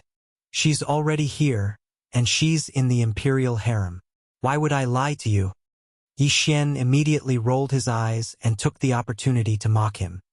Also, I'm not from the Tianji clan, but you insisted that I was. Now that I'm telling you that Ingtai is from the Tianji clan, you still don't believe me. Are you crazy? What are you trying to do? With that, Long Huai immediately believed 80% of it. A look of ecstasy quickly appeared on his face. Almost all the other experts in the surroundings were the same. Long Xiang and the other princes were even more surprised. They felt that they had been saved from a hopeless situation and that the light of hope had suddenly returned. Naples and the purplish warbler were also quite shocked. Both of them were present when Yi Xian obtained Lightning Fortress. Only the part where they entered the lightning tomb in the middle was known from Yi Xian afterward. Previously, they had always thought that Lightning Fortress was obtained by Prince Xian after he killed a member of the Tianji clan. However, based on Long Huai's reaction, it was extremely likely that the woman called Ingtai in the royal palace was a mystic light realm upper echelon of the Heaven's Legacy race, as he said. If that was the case, then the Lightning Fortress was definitely not the spoils of war that he had obtained from killing a member of the Tianji race. It was clearly a gift from that female robot of the Tianji race called Ingtai. This alone was enough to prove his identity as a spy of the Tianji clan. As these thoughts flashed through their minds, the expressions on the faces of Naples and the purplish warbler changed. Although they did not immediately question him, the doubts in their hearts grew stronger. Ha ha ha! What a Prince Xian! You should be proud of yourself for being able to make my emotions fluctuate so much in just half a day. However, no matter what your purpose is, today's matter can no longer be settled peacefully. Just based on your ambiguous relationship with that female Tianji clan member, Ingtai, and the fact that you even accepted her generous gift and helped her infiltrate the Immortal Star, the crime of colluding with the enemy is already confirmed. As for whether you have become an enemy spy, we will know when we come back. Speaking to this point, Long Huai's expression darkened. He suddenly shouted, "What are you still standing there for? Quickly take him down. Can you still speak properly? Let me say it all in one go. Will it kill you to be agitated again?" Just as Long Huai's shout fell, Yi Xian spoke again. Halfway through, he suddenly sighed. A one-track mind is really scary. His brain doesn't even know how to turn things around. I've already said it so clearly, but he still hasn't reacted. With this kind of desperate IQ, I don't know how he managed to trick his way into the position of supervisor. Although he did not mention any names in the latter half of his sentence, as if he was talking to himself, the word supervisor had been mentioned. Even a fool would know who he was talking about. Many gazes subconsciously swept toward Long Huai. There was more or less a hint of strangeness in their flashing gazes. The latter was so angry that he almost vomited blood on the spot. It was really too infuriating. Thinking back carefully, he realized that in less than half a day, he, as the head of the Overwatch Council, one of the 8 great academies in the Federation's headquarters, had cried out several times, "Quickly take him down." However, every time he cried out, he would immediately be played a dirty trick by this brat in front of him. Either that, or he would pretend to be crazy and directly ruin it on the spot. If this happened a few more times, he was afraid that the root of his illness would be left behind. Thinking of this, the killing intent in Long Huai's heart couldn't help but become stronger. Just as he steeled his heart and did not hesitate to personally take action, he only wanted to immediately take Yi Xian down and end today's matter as soon as possible to prevent more problems from arising. Yi Xian suddenly shook his head and sighed. "Forget it, I'll just say it directly. I originally wanted to be tactful. After all, this kind of thing where I take the initiative to take credit for myself is really a little difficult to say. Do you know why I suddenly mentioned Ingtai and even took out Lightning Fortress to prove that what I said was true? Because she is 10 times better than Old Devil Wenxing. Even if Long Kuei is added in, he is still far inferior to her. The Tianji clan must have secretly bought many spies in the human clan and the other clans of the Wanluo Federation, right? But among the spies that the human clan or the Wan Luo Federation bought and placed in the first universe, other than those hundreds of servant clans that are not presentable, have there been even one true Tianji clan member? Furthermore, Yingtai is far from an ordinary Tianji clan member. With her strength of the mystic light realm, even if she is not a true core giant, she can at least be considered a high-ranking member, right? This prince helped the Federation abduct from the heavenly legacy race persuaded such an astonishingly valuable member of the heavenly legacy race to surrender. Even if this is a bit of a mistake, this merit should make up for it, right? Sir Inspector, what do you think? At this point, Yi Xian did not say anything else. He glanced at Long Huai playfully, and then waved his hand as if no one was present, and the lightning fortress in the sky returned to the undying world in his body. During this time, the sound of cold air being sucked in continuously sounded from all around the square. Everyone, including Naples and the purplish warbler, suddenly understood everything at this time. They finally understood that Yi Xian had a card up his sleeve from the beginning to the end. No matter how the situation developed, he had long been in an invincible position. Let alone a mystic light realm member of the Heaven's Legacy race, even an ordinary planet realm member of the Heaven's Legacy race would have an inestimable significance to the human race or the myriad Luo Federation. With such a heaven-shaking contribution in hand, what is a small mistake? Thinking of this, most of the experts present blushed, especially those who had once angrily accused Yi Xian of being a spy of the Tianji clan. They were so embarrassed that they could only hope to find a hole to hide in immediately. Their faces were burning with pain, as if they had just been ruthlessly slapped by someone. What nonsense! Chapter 3102. Translator. Henyi Translations Editor. Henyi Translations for some reason. Yingtai felt that something was not right today. It was not from the outside but from herself. Since half a day ago, her eyelids had been twitching from time to time. Later, when she was relaxing in the back garden of the Lady Rose Palace, she suddenly sneezed. This was not a big deal for normal people, but even for a mystic light realm expert, it was impossible for this to happen. Not to mention that she was a robot from the Heaven's Legacy race. Since then, Yingtai had doubts in his heart, and he didn't feel good about it. However, at this moment, her eyelids suddenly started to twitch again. Moreover, they were twitching non-stop, even more so than before. No, this is too strange. I can't let this continue. Yingtai's expression changed slightly as she stood up in shock. Her face was gloomy as she turned around and walked out of the room while muttering to herself. She decided to leave the immortal royal city and wait for a few days to see the situation before making a decision. It wasn't that she was a coward. The key was that this was the Immortal Star, the headquarters of the technology faction, one of the two factions of the human race. Even the headquarters of the 10,000 Luo Federation was here. Could be said that experts were as common as clouds in the sky. Although her mystic light realm cultivation wasn't considered weak, she wouldn't even be able to struggle for her life on this immortal star. Just in this immortal royal city, although the immortal emperor seemed to be the strongest on the surface, his cultivation had only surpassed the void realm, which was the 13th realm. Compared to Yingtai, who was at the 11th realm, the mystic light realm, he was only 2 realms stronger. However, how could the immortal royal family be so simple? Those old monsters of the royal family, who had not shown themselves for who knew how long, were the truly terrifying existences. They were the foundation and support of the entire immortal royal family. Not to mention, even the immortal emperor, who had surpassed the void realm, was an existence that she could only look up to. If the immortal emperor could surpass her status, he could crush her with a flick of his finger. There was no need to even mention the imperial teacher of the immortal royal family called D-Heir. Yingtai had once seen his back in the imperial palace. This D-Heir's cultivation seemed to be on the same level as the immortal emperor, which was the 13th realm. But Yingtai always had an intuition that the truth was far from that. The name D-Heir was simply too capable of evoking her endless imagination. No, it should be said that any member of the Heaven's Legacy race who heard this name would be like her, subconsciously forming some sort of association and guess. Although this association was just a baseless guess, Yingtai's intuition told her that this D-Heir definitely had something to do with the clan leader of the Tianji clan, D.E.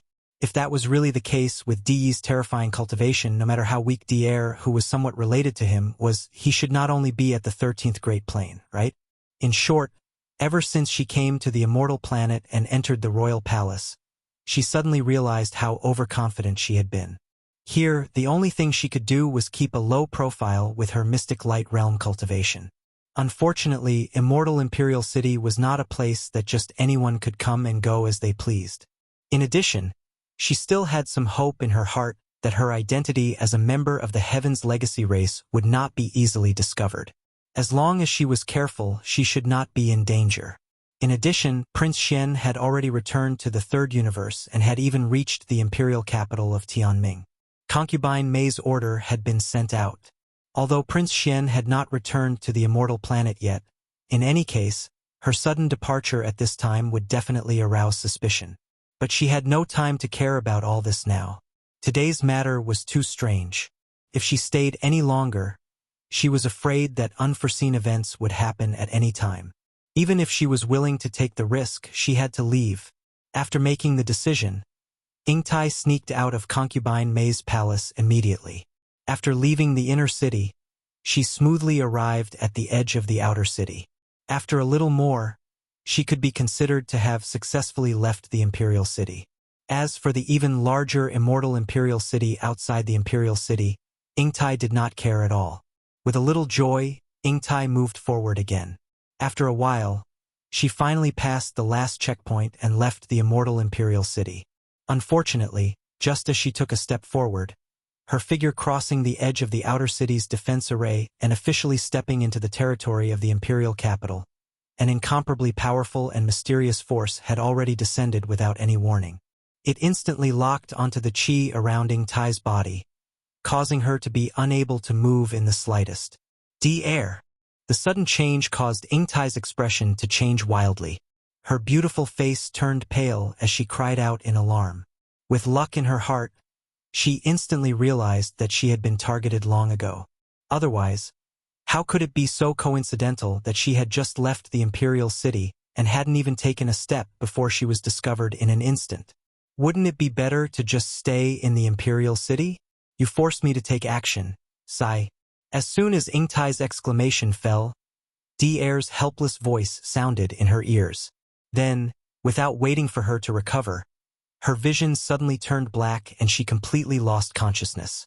However, her figure did not fall to the ground because of fainting. Instead, as if she had been teleported, she disappeared into thin air without any warning. Immortal Imperial City, the Imperial Preceptor's Palace in the outer city area.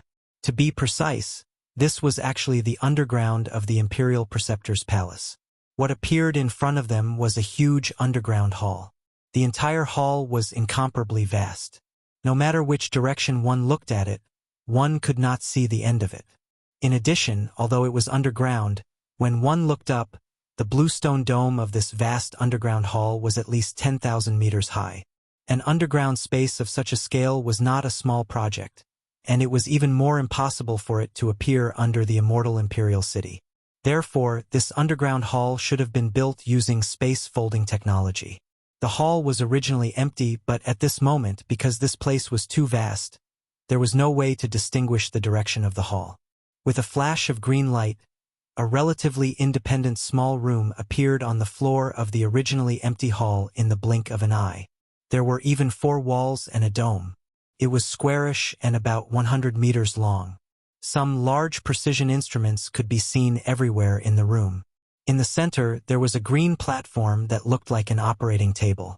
However, it was not material. It was clearly in the form of energy.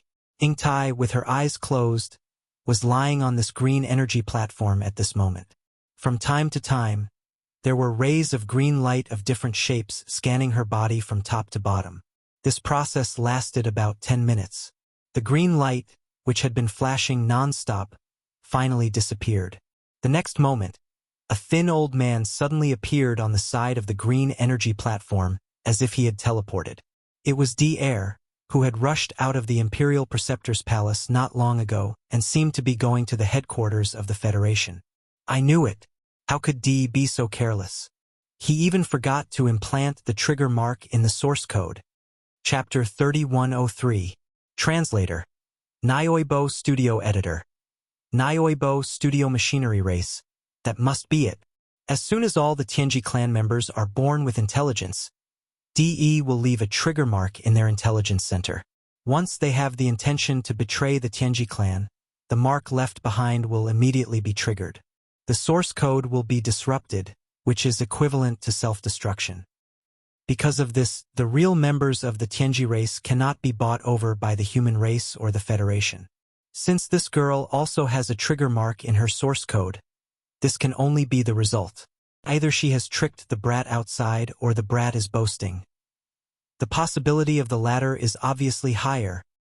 This tester is quite interesting. Compared to the last one, he is much more clever and flexible. Moreover, the testing system in his body seems to have grown to a higher level. Although its aura is a little mixed, it exudes a mysterious aura. Even with my current sealed state, I can't see through it at a glance and see everything. Should I undo the seal and see the secret? Forget it. Forget it. Let's wait and see. Even if it's just undoing the primary seal, the price is too high. This brat still needs to grow, but his potential is huge. I can help him again. While muttering to himself, D'Air's gaze swept over Ing Tai, who was lying on the green energy platform. After thinking for a while, he raised his hand and waved. In an instant, the cyan energy platform burst forth with brilliance. Ing Tai, who was originally just lying on the surface of the platform, suddenly sank down and entered the interior of the energy platform. His entire body was enveloped by the energy. At the same time, countless crisscrossing green threads burst out from the inside of the green energy platform. They were of different shapes. Some swept across Ing Tai's body like the previous scan, while some directly entered Ing Tai's body. After a long time, they came out from another location. This process lasted for a full quarter of an hour. Finally, the countless threads bursting out of the green energy platform gradually came to a stop. Ing Tai, who was immersed in it, slowly rose up and finally returned to the surface of the platform. He was still lying there with his eyes closed. It seems that Di's realm has increased again. It took me 15 minutes to undo the trigger mark in the Intelligence Center source code of a mysterious light realm member of the Tianji race. Although it's only in a sealed state, in just a short 15 minutes, D'Air's face had become slightly paler. At this moment, he muttered to himself and waved his hand again. Fortunately, I finally succeeded. Now, this girl is no longer a member of the Tianji clan. Her source code has been changed and the trigger mark of my machinery clan has been left behind. From now on, she'll be a member of the machinery clan. Yes, she'll stay by that brat's side. Although it's impossible for her to become his wife, she's qualified to be his personal maid. At this moment, Ing Tai, who was lying on the green energy platform, suddenly opened Tai's Tai, who was lying on the green energy platform. Ing Tai, who was lying, was race? Ying's was race. Then, she rolled and got up from the green energy platform. When she saw D'Air, she greeted him, clan leader. Then, she respectfully stood aside with her hands clasped behind her back. She lowered her head slightly and didn't say anything. She looked like she was waiting for orders. Both D'Air and DE were robots created by the human race's technological pioneer, Xing Bo. They were self-aware and had a new life. However, DE betrayed the human race and killed Xing Bo. At that time, he induced a large number of intelligent robots to be born. Gradually, the Tianji race formed a certain scale. In the end, they fought the human race. In the first universe, they started a war that lasted for tens of thousands of years and swept across the entire universe. In the end, the human race was defeated. They left the first universe and entered the third universe to develop. The first universe became the territory of the Tianji race, and DE became the overlord of the first universe. This was a matter of the past tens of thousands of years ago. Apart from DE, D'Air was the other first-generation robot created by Xing Bo who was self-aware. He was always grateful to Xing Bo and never left the human race. Later, he became the imperial advisor of the immortal dynasty of the human race's technological camp. Over the years, there had been several generations of immortal emperors in the immortal dynasty, but the imperial advisor had always been D-Heir. Under D-Heir's command, there was also a robot race. D-Yi's robot race was called the Tianji race, while D-Heir's robot race that had self-aware was called the robot race. The Tianji race was the enemy of the entire Wanluo Federation, while the robot race was the human race's ally. However, the robot race rarely appeared. They also had their own base camp, but it was not exposed to the outside world like the Tianji race in the first universe. No one knew where the robot race's base camp was. Only the patriarch D-Heir knew. Now, Ingtai, who was originally a member of the Tianji race, was no longer a member of the Tianji race after D-Heir spent a lot of effort to change her core source code. Now, she had become a member of the robot race.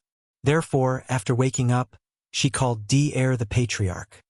Now, you have nothing to do with the Tianji race.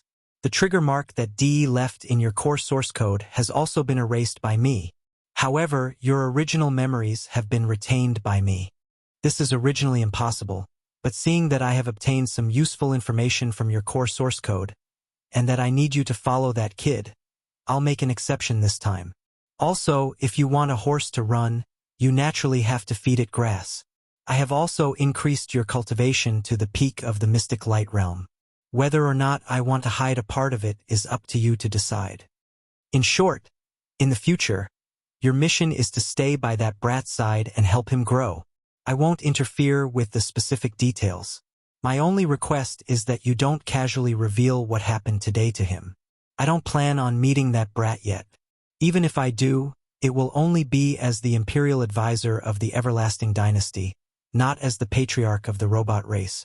The testing system in his body has not grown to the point where it can let me reveal everything. Go. That brat is in a bit of trouble right now. Go and help him solve it. Although he is a fake prince, since he has the pure everlasting royal bloodline, this prince's identity is confirmed without a doubt. I can deal with the everlasting emperor, but as for those old fogies in the dynasty's resident elder pavilion, before the seal is unlocked, even I can't force them to submit. If there are no accidents, even if we can make them accept this prince's identity, it is impossible to avoid a disguised attack. Follow that brat and be mentally prepared for this. Just protect his safety. If you encounter any difficulties, don't try to ask me for help. In times of real danger, I naturally won't sit and do nothing. After all, he obtained a testing system that I spread out so he can be considered one of my disciples. Chapter 3104. The dust has settled. Husband. Ingtai has been waiting for you for a long time. Since you're already here, why don't you return to the palace? What are you doing here at the Federation headquarters? As soon as Grand Imperial Uncle Long Huai finished speaking, he was just about to make a move to capture Yi Xian when an exceedingly delicate voice of a woman that clearly carried dense resentment suddenly resounded out at this moment. Ingtai's face was filled with hidden bitterness as she flashed through the sky, and as she spoke, she'd already descended not too far away from Yi Xian. She looked at him with pity and didn't say anything else. Yi Xian was immediately stunned. The Neapolitan and purplish warbler beside him were the same, especially the latter. After being stunned for a moment, his eyes flashed with hostility and vigilance. He stared closely at Ingtai's face, examining her from head to toe. All the surrounding federal supervisors and members of the royal family were also stunned. Ingtai's initiative to come here was unexpected to everyone. Peak of the 9th level of the Mystic Light Realm? You were actually concealing your cultivation before? Even First Imperial Uncle Long Huai's expression changed slightly when he saw the cultivation aura that Ingtai revealed at this moment.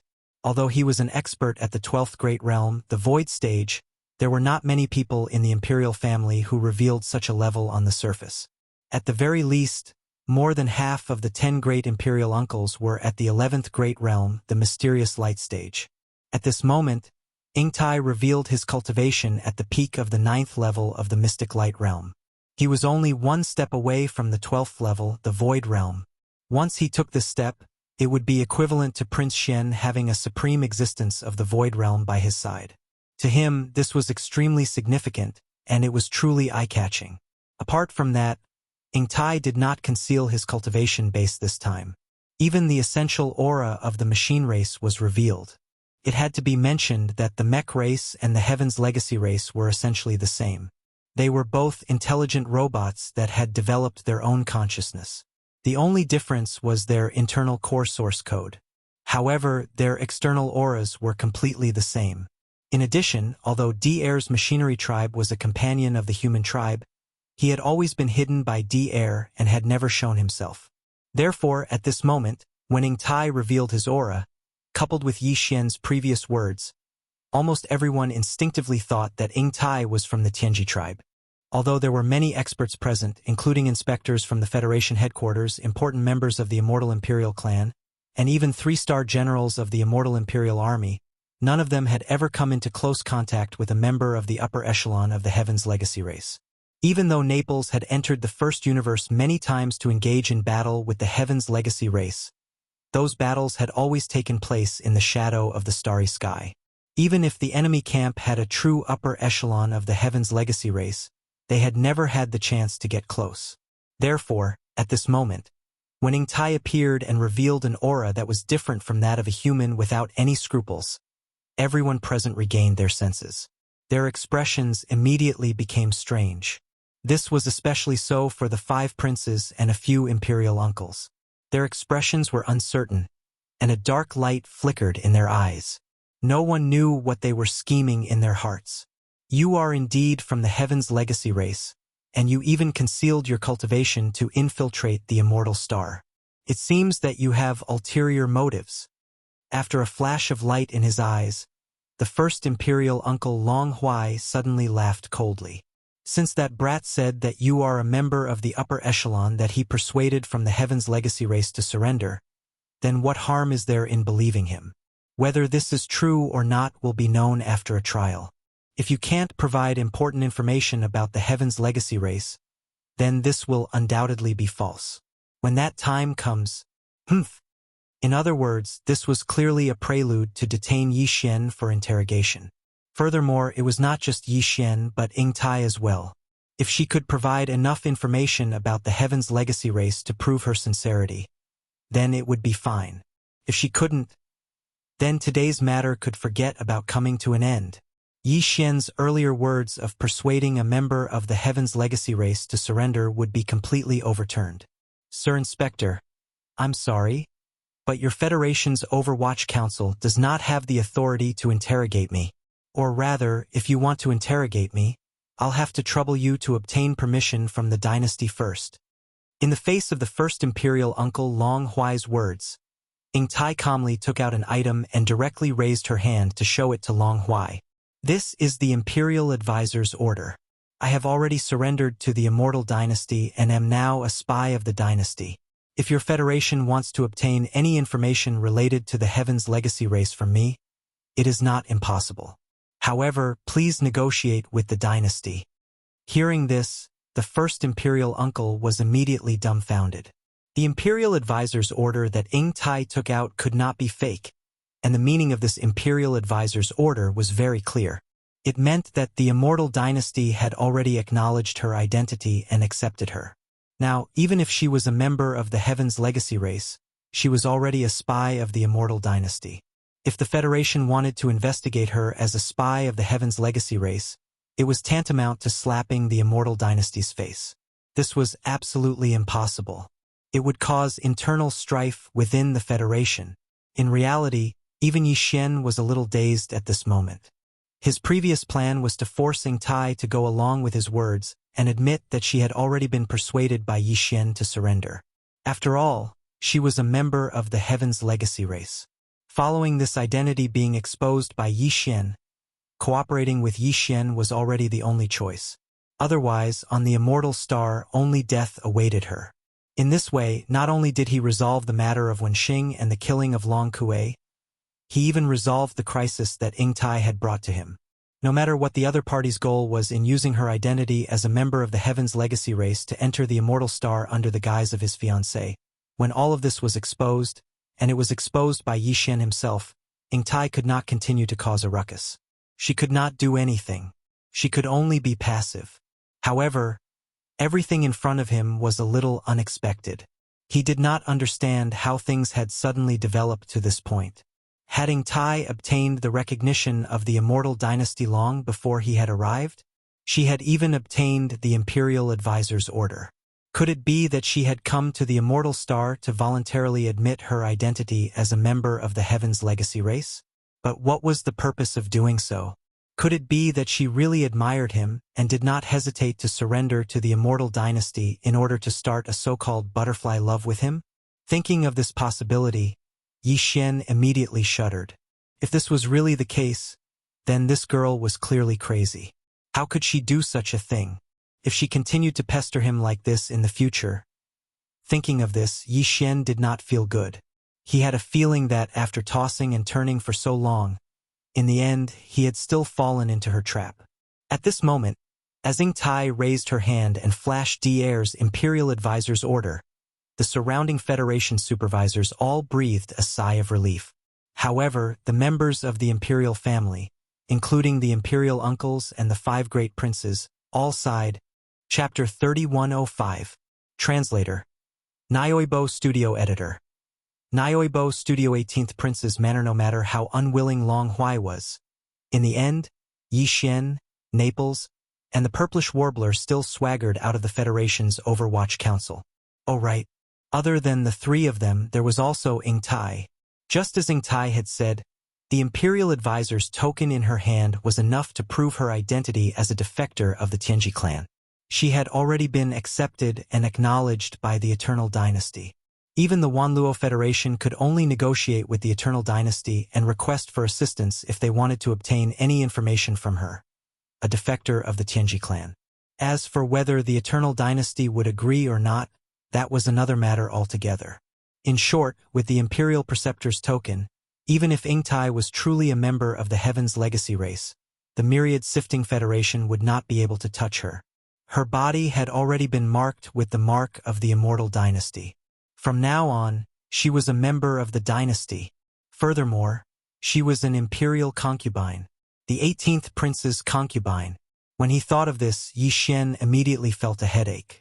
If Ingtai's identity was revealed by him and she had no choice but to follow Yi Xian's words and cooperate with him, then Ingtai would undoubtedly leave something in Yi Xian's hands. Without mentioning anything else, at least in the future, he would no longer have to worry about her bothering him with words like a butterfly's love. But now it was different. Long before Yi Xian returned to the Immortal Star, he had already taken the initiative to confess his identity to the Immortal Empire. In this matter, Yi Xian couldn't control him at all. In this way, if Ingtai continued to pester Yi Xian with the excuse of a butterfly's love, other than being depressed and vexed, there was nothing he could do. Don't forget, she was a supreme existence at the great circle of the mystic light realm. Even Naples could only be crushed in front of her. Yi Xian did not even know if the Weeping Soul Bloodhorn could crush her like Long Kuei. Long Kuei was only at the 4th level of the mystic light realm, while Ingtai was a supreme existence who was only 1 step away from entering the 12th great realm, the Void Realm. There was a difference of 5 whole levels. At the 11th great realm, 1 level was often the difference between heaven and earth. The difference of 5 levels was truly a completely different concept. Unlike Yi Xian's heart Aya, after leaving the Federation's Overwatch Council, Naples and the Purplish Warbler were completely relaxed and their moods were they? Were clearly in a good mood. Is Daybreak Studio? Was Studio? Was Studio? Was Studio? In addition, the marriage between the prince and the Shenyuan family was also resolved. Ingtai was a robot. Even if she could be given the position of concubine, it was impossible for her to become the first wife. From the looks of it, the news of the so-called marriage was purely a way for the dynasty to appease and rope Ingtai in. Since she was a robot, how could there be any ambiguity between her and Prince Shen? Regarding this point, Shenyuan Ziying no longer needed to verify it to be certain in her heart. At this moment, she had already determined that everything that had happened before was just a misunderstanding. No matter how jealous she was, the target should not be a robot. As for Ingtai, after leaving the headquarters of the Federation, she did not say a word. She followed behind Yi Xian obediently, as if she was his servant. This made Yi Xian feel quite relieved. At least this girl knew how to judge the situation. She knew that this was the immortal star, not a place where she could jump around. She did not dare to be as arrogant as she was in the Demonkin Star area. After the four of them left the Wanluo Federation, Yi Xian immediately waved his hand and summoned the Dongshu shuttle.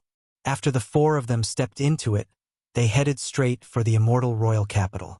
The immortal star was where the immortal royal capital of the human race's technological faction was located. Not to mention the 9 satellites, just the immortal star in the center was enormous. The vast plain loaned to the Wanluo Federation for the Federation's headquarters was only a very small area of the immortal star. There were many cities in the other vast areas. These cities were all located around the everlasting imperial capital, scattered like stars in the sky. The immortal royal capital was the largest city on the immortal star. The immortal royal capital was located in the depths of the royal capital. The royal capital was divided into the outer city and the inner city. The inner city was where the immortal royal capital lived, while the outer city was where the officials of the royal capital attended court, as well as the prince's residences, the imperial preceptor's hall, and the elder dormitory. Of course, the elder dormitory and the imperial preceptor's hall were restricted by formations. Most people couldn't enter without being summoned, not even the princes. The residences of the princes and the residences of the many members of the royal family were located in the ordinary areas of the outer city. Among them, only the princes of the immortal emperor's direct line of descent could have their own residences. Although the other branches also had residences in the outer city, they weren't princes' residences. As for the 10 royal uncles and the like, they had long moved out of the outer royal capital to oversee the 9 satellites. There were dozens of princes of the immortal emperor. Some of them were underage and were not allowed to have their own princes' mansions. These underage princes were all arranged in a place called the Prince's Academy.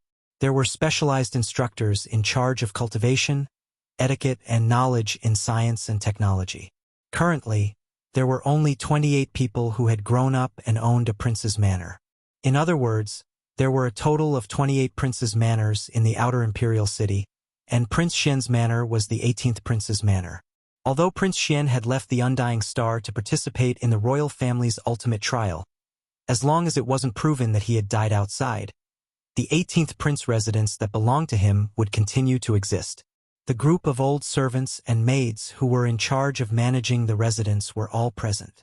However, before Prince Xian left the immortal star to participate in the royal family's ultimate trials, he wasn't outstanding among the 28 princes. He was even looked down upon because of his cowardly personality. As such, not only was the 18th prince's residence not in a good location, but it wasn't grand either. As for the old servants and maids in the residence, there was no need to talk about them. When Prince Xian was still around, there might not have been a lack of housekeepers or maidservants. However, ever since Prince Xian left the Undying Star, these old servants and maidservants had all left through various channels. Most likely, they had all left. As servants of the royal family, they also needed to consider their own futures. Following a cowardly prince like Prince Xian only sounded good on the surface. In reality, everyone knew that there was no way they would be able to make a name for themselves. As a result, there was only one loyal old servant left in the 18th prince's mansion to take care of everything in the mansion. The rest of the servants went their separate ways and tried their best to join the other princes' mansions. Chapter 3106. Translator. Endless Fantasy Translation Editor. Endless Fantasy Translation. Dragon's Den and Tiger's Den. This is your 18th prince's mansion? Isn't it a little too shabby? Also, it's so bleak. The purplish warbler rolled his eyes and said as he looked at the 18th prince's mansion that was so quiet that it made people speechless. As the 18th prince's mansion, there was no problem with the basic foundation of the mansion in front of them. It occupied a large area, and the courtyards were connected to each other. Most importantly, it was too quiet. At a glance, the courtyards within sight were overgrown with weeds. After all, there was only one old servant who stayed here to take care of such a large courtyard. It was impossible for him to even clean up the weeds. Creak. At this moment, The double-riveted door of the 18th prince's mansion slowly opened. Just by listening to the creaking sound, one could tell that the door had not been opened for a long time. Even Yi Xian couldn't help but sigh when he heard this. As the door opened, an old man with white hair and a beard but a stocky build entered the four people's line of sight. The old man's mental state was quite good, and his cultivation strength was also decent. He was actually a level 4 black hole realm expert. When he saw Yi Xian, he was stunned for a moment. Following that, as Yi Xian deliberately activated the royal bloodline, a trace of the bloodline aura that originally belonged to Prince Xin faintly spread out. This old servant with a black hole realm cultivation immediately had tears in his eyes as he choked with sobs. "Xianzi, it's you. It's really you. This old servant has finally waited for this day."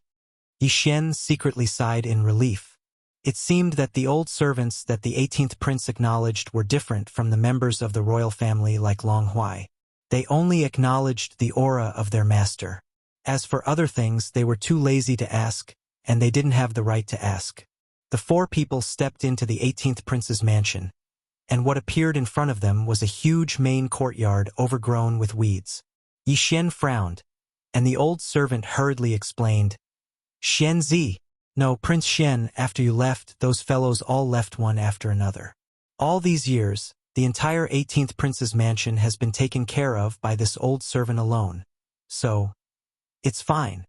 From now on, you'll be the chief steward of the 18th prince's mansion. Just call me Xianzi." Yi Xian was slightly touched. After exchanging a few pleasantries, he found out the old servant's name. His surname was actually Long, and his name was Long Kong. He was a member of the branch family of the Eternal Dynasty, and there was a weak royal bloodline flowing in his body. He was an elder of Consort Mei's bloodline. Ever since Prince Xian came of age, he had been following Long Xian until now. "Xianzi, after you came out of nowhere and became the Feishing Federation, those fellows were like stray cats that smelled blood. All of them wanted to come back, but this old servant stopped them all. This bunch of ingrates. Some of them are even currently servants in the 5th prince's mansion. They suddenly want to come back, and they have ulterior motives. This old servant can't let them come back to harm you." At this moment, Long Kong spoke again with a choked voice. Originally, the 18th prince's mansion had a total of 18 courtyards, and there were no such weeds. Although this old servant is only one person, I'm still in the black hole realm. Although it's tiring to take care of a mansion, I can still do it. It's because those fellows came every day and wanted to trespass, especially those guards. Among them, there were a few commanders and vice-commanders who were also in the black hole realm. This old servant was no match for them, and I was seriously injured by them. This happened a month ago, and I haven't recovered yet. That's why this courtyard is overgrown with weeds. This old servant, I have failed in my duty." "What? Those fellows actually injured you?" Yi Xian was instantly enraged when he heard this. Long Kong had said very clearly that those fellows, including the guards in the 18th prince's mansion, had all gone to seek refuge with the other princes after Long Xian left. Some of them even went to the 5th prince's mansions to listen to their orders. But now, after knowing that Prince Xian had appeared out of nowhere, these fellows actually wanted to return. If it was said that the 5 princes hadn't instructed them to plant spies by Prince Xian's side before he returned, Yi Xian wouldn't believe it even if he was beaten to death. However, those fellows actually dared to injure Long Kong, the only person who was loyal to the 18th prince's mansion. This was already beyond what Yi Xian could tolerate. Forget it, let bygones be bygones. Although this old servant was outnumbered, at least I didn't let those fellows take a single step into the 18th prince's mansion. Seeing the indignation on Yi Xian's face, Long Kong was comforted and tears appeared in his eyes. With a comforted expression, he choked on his sobs and quickly wiped away his tears. He forced a smile and said, "Now that the prince is back, it's a big matter. However, this is such a big mansion, we will definitely need to recruit some servants to take care of it. This old servant only has one thing to say. This matter must be handled by this old servant. Not a single one of those ingrates who left before can be let back. That would be a slap in your face, child." Naples, Purplish Warbler, and Ingtai were also filled with righteous indignation at this moment. Their long, shapely eyebrows furrowed. On the other hand, Yi Xian frowned and pondered for a moment before grinning. He waved his hand and said to Long Kong, "Don't worry, Uncle Kong. You don't need to worry about this matter. I don't want any of the people in this imperial city." At this moment, Yi Xian had already made up his mind. Everyone inside and outside the 18th Prince's mansion would be his own subordinates. Even if most of them were demons, so what? Even Ingtai, a true upper echelon of the Heaven's legacy race, could walk openly in the immortal imperial city. What did a few demon dweller guards and servants count for? This old man wants to see if those ingrates and the people from the 5th Prince's side dare to behave atrociously in the 18th Prince's mansion. After making up his mind, Yi Xian immediately sneered.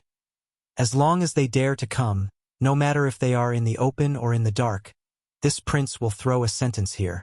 Anyone who dares to come will not be able to return.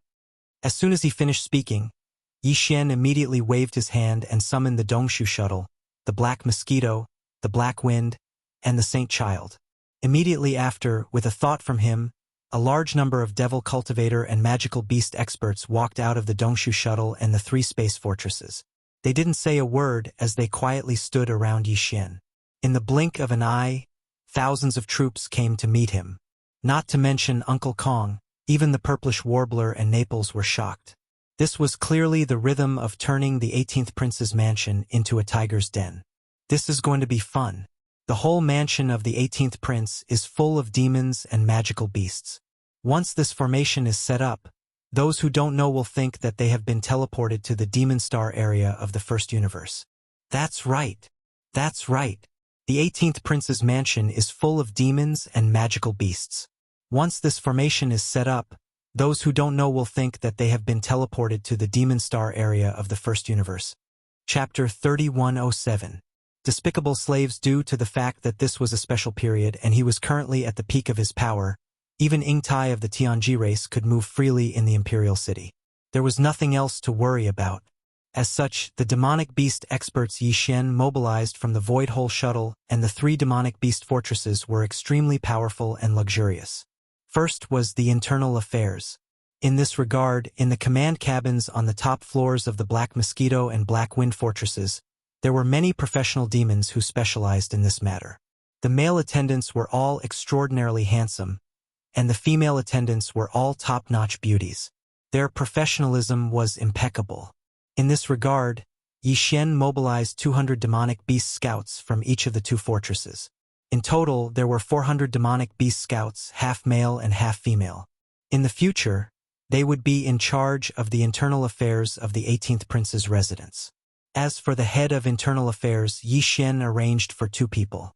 One was Uncle Kong, who would be in charge, and the other was Li Mosquito, who would be his assistant. Apart from that, there was also the guard team of the 18th Prince's residence. In this regard, Yi Xian put in a lot of effort. It was divided into the Demonic Beast Army and the Demonic Beast Army. The Demonic Beast Army was a hidden force, made up of 1,000 mosquito beasts and 1,000 soldier ladles. The mid-stage Origin Realm 8-star Wang Ladle was the commander of the Demonic Beast Guard team. The Demonic Beast Army was the force on the surface, led by Guihai Dao and 1,000 demonic beasts to patrol the residence. At the same time, the Origin Realm 4's Wafengtai was the commander of the Demonic Beast Guard team. Apart from that, the wretched Mosquito Butcher was also released by Yi Xian. As the head of external affairs, this guy was smooth and slick. His words and actions were often unexpected, and one sentence from him could make someone faint.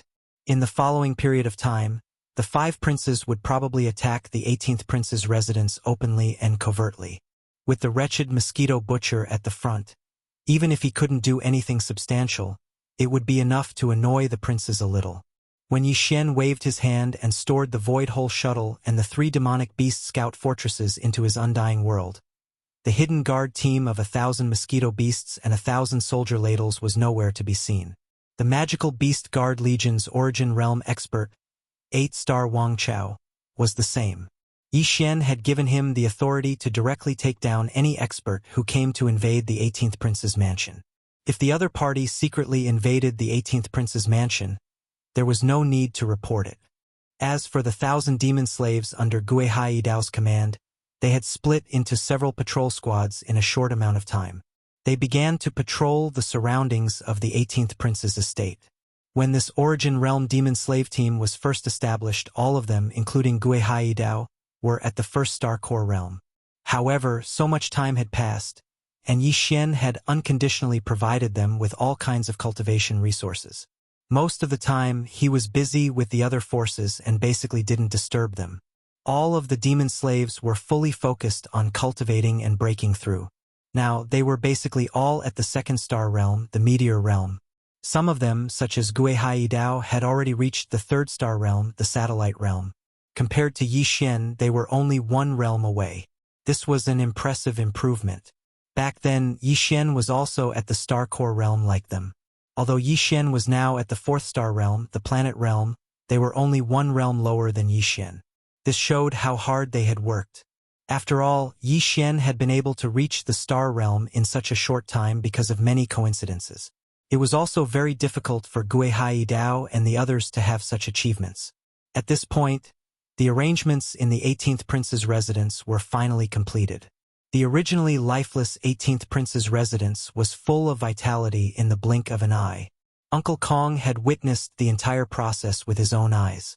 Gui Haidao and the other demonic experts looked no different from humans on the surface. However, anyone could tell at a glance that the 1,000 mosquito beasts and the army of soldiers were definitely not from the third universe's human race. They definitely came from the outer domain. But even so, Uncle Kong still didn't say anything. Seeing that the originally empty 18th Prince's manor was full of life in an instant, he had an expression of great joy. As for the wretched mosquito butcher, when he heard that Yi Xian had appointed him as the external director of the 18th Prince's residence, he would personally take care of all matters related to the outside of the residence. His status was on the same level as Uncle Kong's, and in an instant it was as if he had been injected with a shot of chicken blood. He was just short of howling, so he immediately pulled Uncle Kong and directly entered the residence, as if he was about to start his official business and understand the situation from Uncle Kong. Keep a close eye on this old thing. Remember to send a few people. They don't need to do anything else.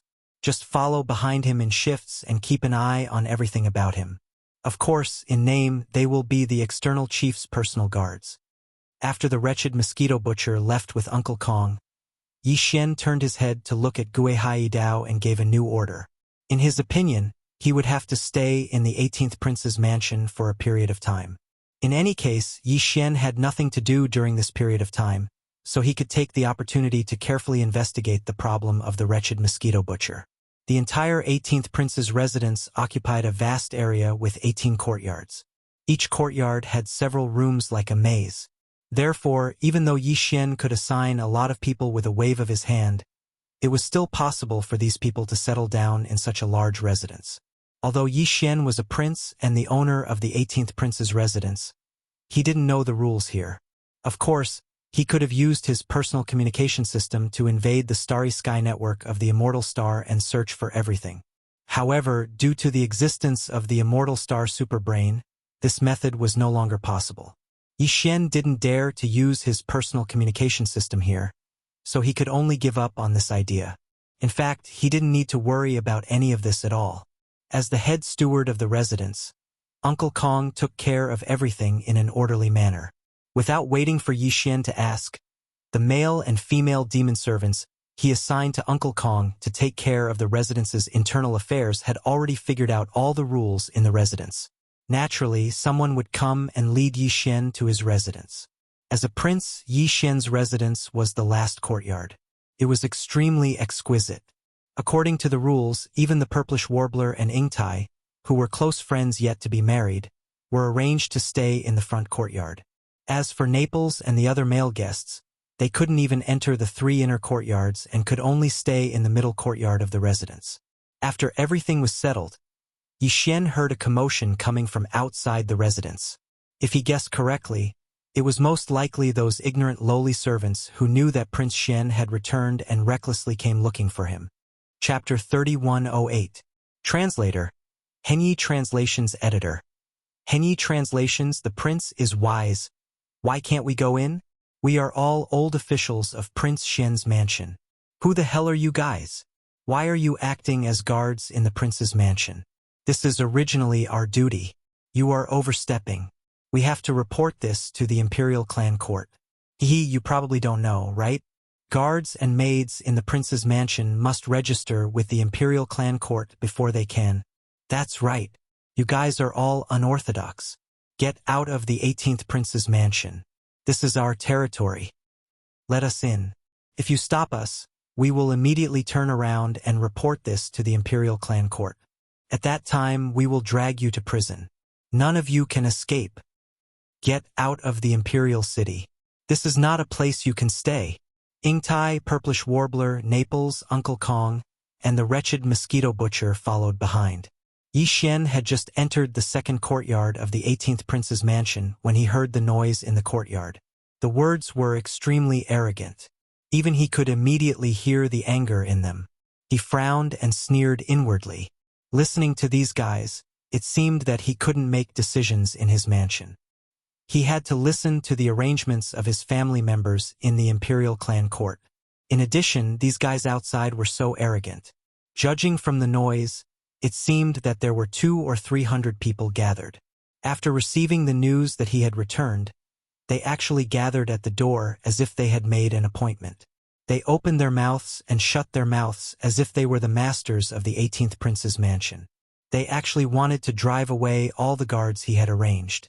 Amazing! If it wasn't for the instructions of his 5 imperial brothers, how could this group of servants be so bold? It seemed that these guys still hadn't given up. After failing to act openly, they planned to stab him in the back. If the 18th prince's mansion was really infiltrated by their people and completely controlled, Yi Xian would be surrounded by spies. It would be difficult for him to do anything. He was a dignified prince, yet he was unable to pass down a single order in his own residence. When he encountered something, he had to personally do it. This was a huge loss of face, and it would undoubtedly cause Yi Xian to become a laughingstock in the royal family. At that time, the original momentum would instantly change, and he would probably be ridiculed the moment he left the residence. Thinking of this, Yi Xian's heart was filled with murderous intent. He didn't matter about those 5 princes. There would be a day when he could settle the grudge with them. There was no rush. However, no matter what, he couldn't let these traitorous dogs off easily. Otherwise, the entire immortal imperial city would think that he didn't live up to his name. No matter how great his reputation was outside, he was still the weak and incompetent old 18th when he returned home. As these thoughts flashed through his mind, Yi Xian led the group of people behind him to the first courtyard of the 18th prince's mansion. The door of the 18th prince's mansion was wide open. There were 200 to 300 people crowded outside. The ones with their heads up were obviously some guards. They should be the previous guards of the 18th prince's mansion. The 3 people in front of them were all at the Black Hole Realm. The rest were basically at the Planet Realm and Star Realm. Facing them across the gate were 3 teams of demon guards led by Guihai Dao. They were basically at the second major realm, the Satellite Realm. Overall, they were weaker by more than 2 major realms. It was no wonder that the other party dared to be so arrogant. They were clearly bullying the new guards of the 18th prince's mansion because they were weak. As for the mosquito beasts and soldiers, although they were at the Galaxy Realm and Black Hole Realm, they didn't reveal themselves because they were hidden sentries. Although Zhuofengtai was also present, he concealed his cultivation and no one could see that he was at the Origin Realm. Otherwise, these guys wouldn't have dared to be so rude and overbearing. Just as Yi Xian led the few people behind him into the first courtyard, the sharp eyes of the group of fellows who were looking in from the front door of the prince's mansion immediately saw his figure. Immediately, a few people began to shout loudly, "Your Highness, what's the meaning of this? We are all old people of the 18th prince's mansion. Why are we not allowed to enter our own mansion now? Where did these foreign slaves come from? They are all unfamiliar. I'm afraid they haven't even registered when they entered the imperial city, right? Don't mention reporting to the Imperial Clan Court. This is against the rules. Reporting to the Imperial Clan Court will take at least half a month to investigate such a large group of people. What will happen to the security of the 18th prince's mansion during this time? What if some rascals sneak in at night? Your Highness, this will be a great loss of face for you. Your Highness, for the sake of our reputation, let's chase these fellows away and let us, the older generation, serve you instead. Although these words sounded reasonable on the surface, there was clearly a threat in them. They were afraid that if Yi Xian didn't agree, they would disguise themselves as rascals and sneak into the mansion to cause trouble at night. This was most likely the follow-up plan of the 5 great princes. They were really arrogant. Realizing this, the killing intent in Yi Xian's heart was already extremely dense. With his current status, it was naturally a small matter to kill these few slaves. However, if that was really the case, he was afraid that his 5 brothers who were unwilling to give up would not have to worry. Thinking of this, Yi Xian's anger couldn't help but gradually dissipate. A smile appeared on his originally gloomy face. He grinned and waved his hand at Gui Haidao. All right, don't guard the gate. There are all the old people of the 18th Prince's mansion outside. If they want to come in, why stop them? Just let them in. Hearing this, everyone was stunned for a moment. Only the wretched mosquito butcher didn't seem to be surprised in the slightest. Instead, he laughed sinisterly. This fellow had a good understanding of Yi Xian's methods. He knew that Yi Xian wasn't that easy to get along with. There must be a deeper meaning behind his words. Gui Haidao was stunned for a moment before he frowned. In the end, he waved his hand, and the demon slave guards that were blocking the entrance of the manor immediately retreated to the sides, opening up a path for the 2 of them. The people outside obviously thought that Yi Xian had given in. They immediately looked at each other and grinned. The 3 Black Hole Realm guards at the front laughed heartily and led the people behind them into the mansion. Ha ha ha. Like I said, Your Highness is wise. Isn't this a happy ending for everyone? However, since these people are so insensible, we should chase them out of the imperial city as soon as possible. As they spoke, these people had all entered the mansion and stood in the first courtyard of the 18th Prince's mansion. There were nearly 300 of them. Chapter 3109. Translator. Nyoibo Studio Editor. Nyoibo Studio. Break their legs and throw them out. Close the door. Clear the area. Gui Haidao, all of you stand guard outside. You'll be the coolies who carry them out later. All the secret guards will be in charge of the rest. Every single one of you, break the legs of every single one of you, and throw them out the door. After saying that, Yi Xian turned around and looked into the distance with his hands behind his back as if he was admiring the scenery. Gui Haidao and the other guards were stunned for a moment before they retreated to the periphery of the courtyard with ferocious expressions and gloated at the group of people. As for the close to 300 people in the courtyard, their expressions changed drastically. The 3 Black Hole Realm Guard commanders even started cursing loudly. Your Highness, what do you mean by that? This joke isn't funny at all. Yes. You're too disappointing. We're all old people in the residence. What's the matter? You're turning your back on us immediately after making a name for yourself? The world is so cold. He just got a little bit of ability and he's making an example of us old people. How unkind. We won't accept this and swear to resist. We'll report it to the Imperial Clan Court and ask them to make the decision. That's right. We must expose this matter and let the world see what kind of ugly face the Prince Xian they're talking about is. He's a master who burns bridges after crossing the river. He's forgotten how we used to serve him. Screech! Without waiting for these people to finish speaking, the surroundings of the first courtyard suddenly rang out with a series of dense buzzing and whistling sounds. A large number of mosquito beasts and void soldiers appeared out of thin air. Their cultivation bases were mostly at the 8th major realm, the Black Hole Realm. Some of them were at the 7th major realm, the Galaxy Realm. There were about 200 of each. This was the result before all of them arrived. Yi Xian had arranged for the mosquito beasts and the void soldiers to form a secret sentry army in the 18th Prince's residence. There were about 1,000 of both types of ferocious beasts. Now only 1/5 of them were mobilized. But even so, the group of people who were hooting in the first courtyard were still scared to the point that their legs went soft at the first moment. Thump, thump, thump, thump, thump. All of them cried out in shock and fell to the ground. There were only 3 black hole realm experts among them. However, hundreds of black hole realm experts suddenly appeared around them. Moreover, they were all ferocious beasts. They had never seen a mosquito beast or a soldier ladle before, so they didn't know what these 2 ferocious beasts were. However, there was one thing that they were certain of, and that was that once these ferocious beasts attacked, they were definitely more terrifying than human experts of the same realm. Could it be that the ferocious beasts knew when to stop? With this thought in mind, some of these people immediately knelt down and begged for mercy. They cried and shouted that they wanted to die. Every one of them was crying. The moment this group of ferocious beasts appeared, they realized that the situation today was far from good. Prince Xian was no longer the Prince Xian of the past. How could he allow these unruly servants to bully and humiliate him? Your Highness, please spare our lives. We were forced to do this. It wasn't our idea to come here and cause trouble today. Yes, Your Highness. We were muddle-headed and were tricked by others. Please have mercy on us, Your Highness. Seeing that we have served you before, please spare our lives, Your Highness. For a moment, the entire first courtyard was filled with cries and begging for mercy.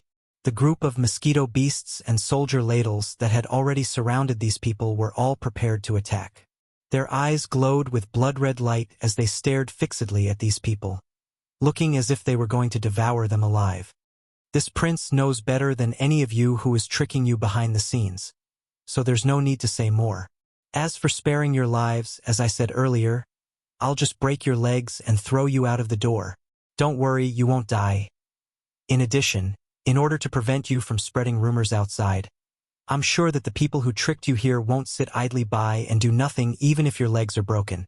If you meet a benevolent master, he might even help you heal your legs.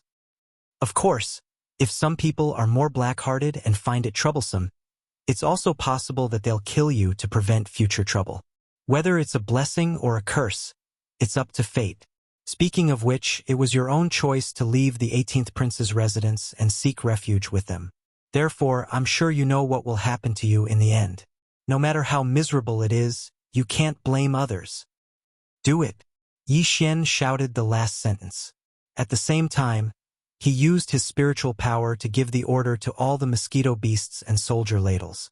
In an instant, buzzing and whistling sounds rang out. All the mosquito beasts and soldier ladles rushed towards these people. Immediately after, the first courtyard was filled with miserable howls. This group of people were scared out of their wits when facing hundreds of mosquito beasts and soldiers. They didn't dare to fight back at all.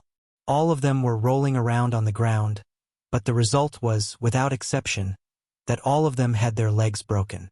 Those who fell into the hands of the mosquito beasts were better off. They were basically cut off by the mosquito beast's sharp mosquito arms. However, those who fell into the hands of the ladle soldiers were miserable. Without exception, their legs were nibbled away by the ladle soldiers bit by bit, all the way to their knees. More than half of them fainted on the spot due to the torture. In the end, Guihai Dao led a few squads of guards in the manor to carry all the wicked servants and their broken legs out of the door and threw them to the ground on the other side of the street. As for whether these people lived or died, it was not up to them to care, nor were they interested. When these groups of guards returned, the remaining groups of guards had already washed the first courtyard clean with clean water, and not even the slightest trace of the smell of blood remained. All the mosquito beasts and soldiers concealed themselves once more, and everything returned to normal. It was as if everything from before had never happened at all. Yi Xian was calm about all of this. As a 3-star general of the Immortal Army, Naples had naturally seen many things. Even the purplish warbler was not a big deal when he went out to train. What surprised Yi Xian was that Uncle Kong, an old servant in the residence, was not afraid at all even though he had clearly seen the entire process. His expression did not change at all. He could not help but click his tongue in wonder. After pondering for a moment, Yi Xian turned to look at Uncle Kong and asked gently, "Uncle Kong, I've been away for a long time, so I don't know much about the matters in the Imperial City. May I know who's in charge of the so-called Imperial Clan Court now?" The so-called Imperial Clan Court is actually a supervisory agency within the imperial family.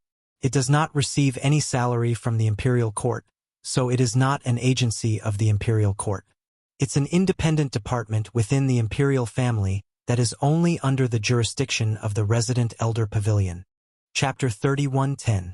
Imperial Clan Court. Upon hearing the first two sentences of Uncle Kong's explanation, Yi Xian's heart skipped a beat, and he couldn't help but have a strange expression on his face. Even though Prince Xian had been away from the imperial city for a long time and didn't know who was in charge of the Imperial Clan Court, he couldn't possibly have forgotten the basic situation of the court, right? Yet, Uncle Kong had chosen to go through the unnecessary details from the beginning. This clearly showed that he was certain that Yi Xian didn't know anything about this. In other words, Uncle Kong clearly knew that the person standing in front of him right now wasn't the real Prince Xian. Even though his bloodline and aura were completely identical, this person was no longer the same person. That was why he was so meticulous in his explanation. With this thought, Yi Xian couldn't help but glance at Uncle Kong a few more times.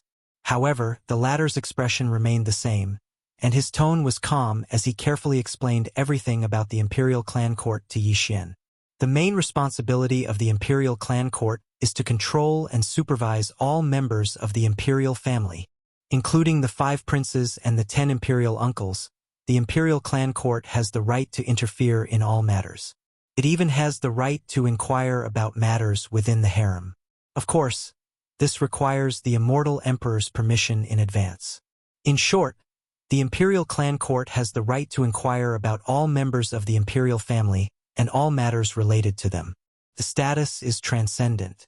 Although the immortal emperor is the direct leader of the Imperial Clan Court in name, in reality, when required, the Imperial Clan Court can completely bypass the immortal emperor and directly report to the imperial family's resident elder pavilion.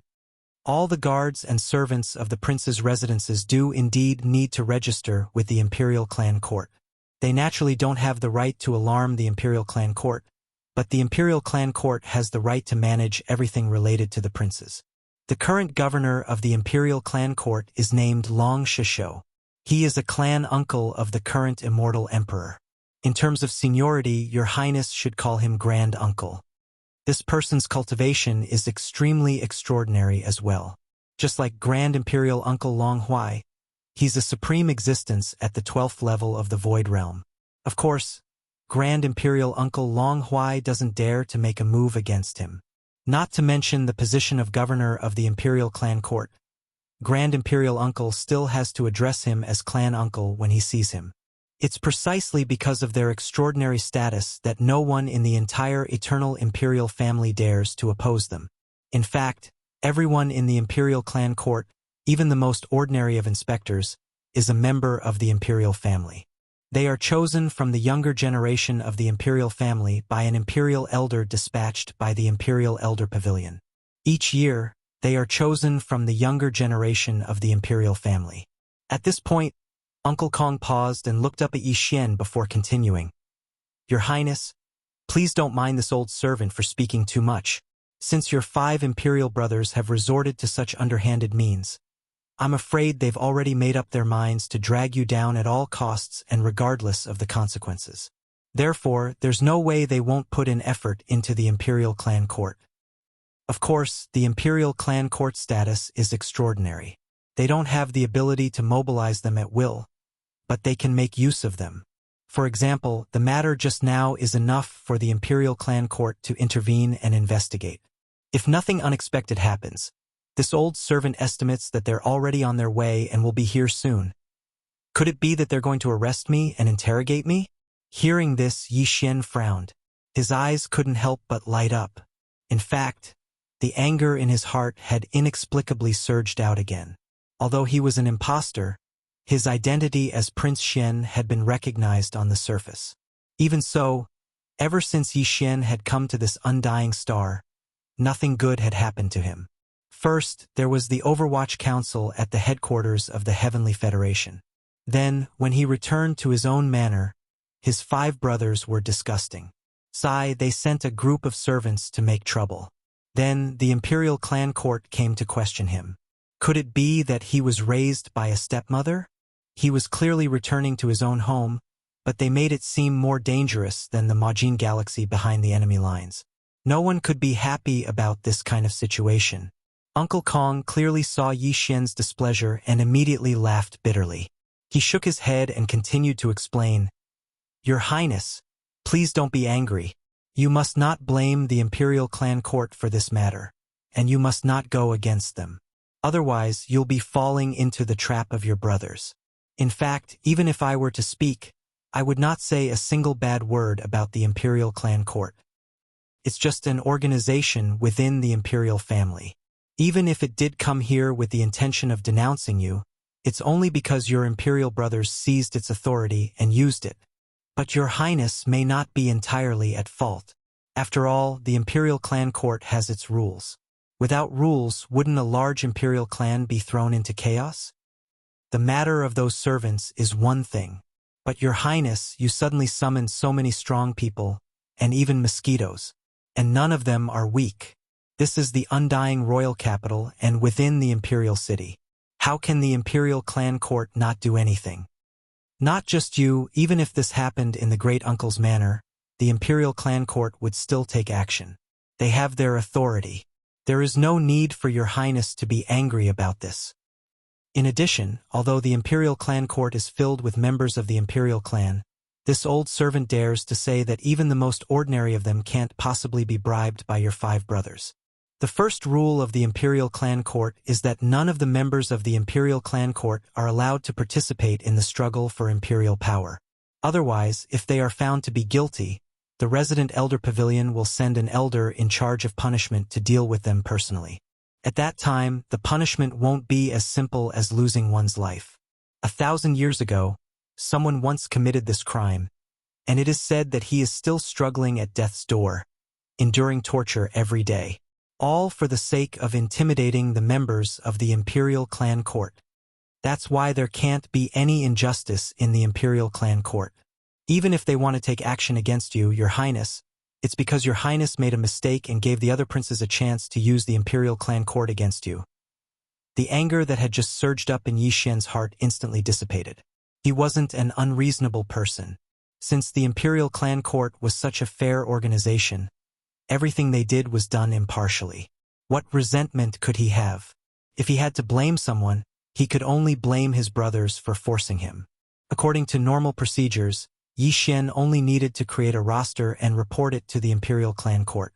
However, those royal brothers didn't give him the chance at all. They didn't even have the time to catch their breath before they started to stir up trouble.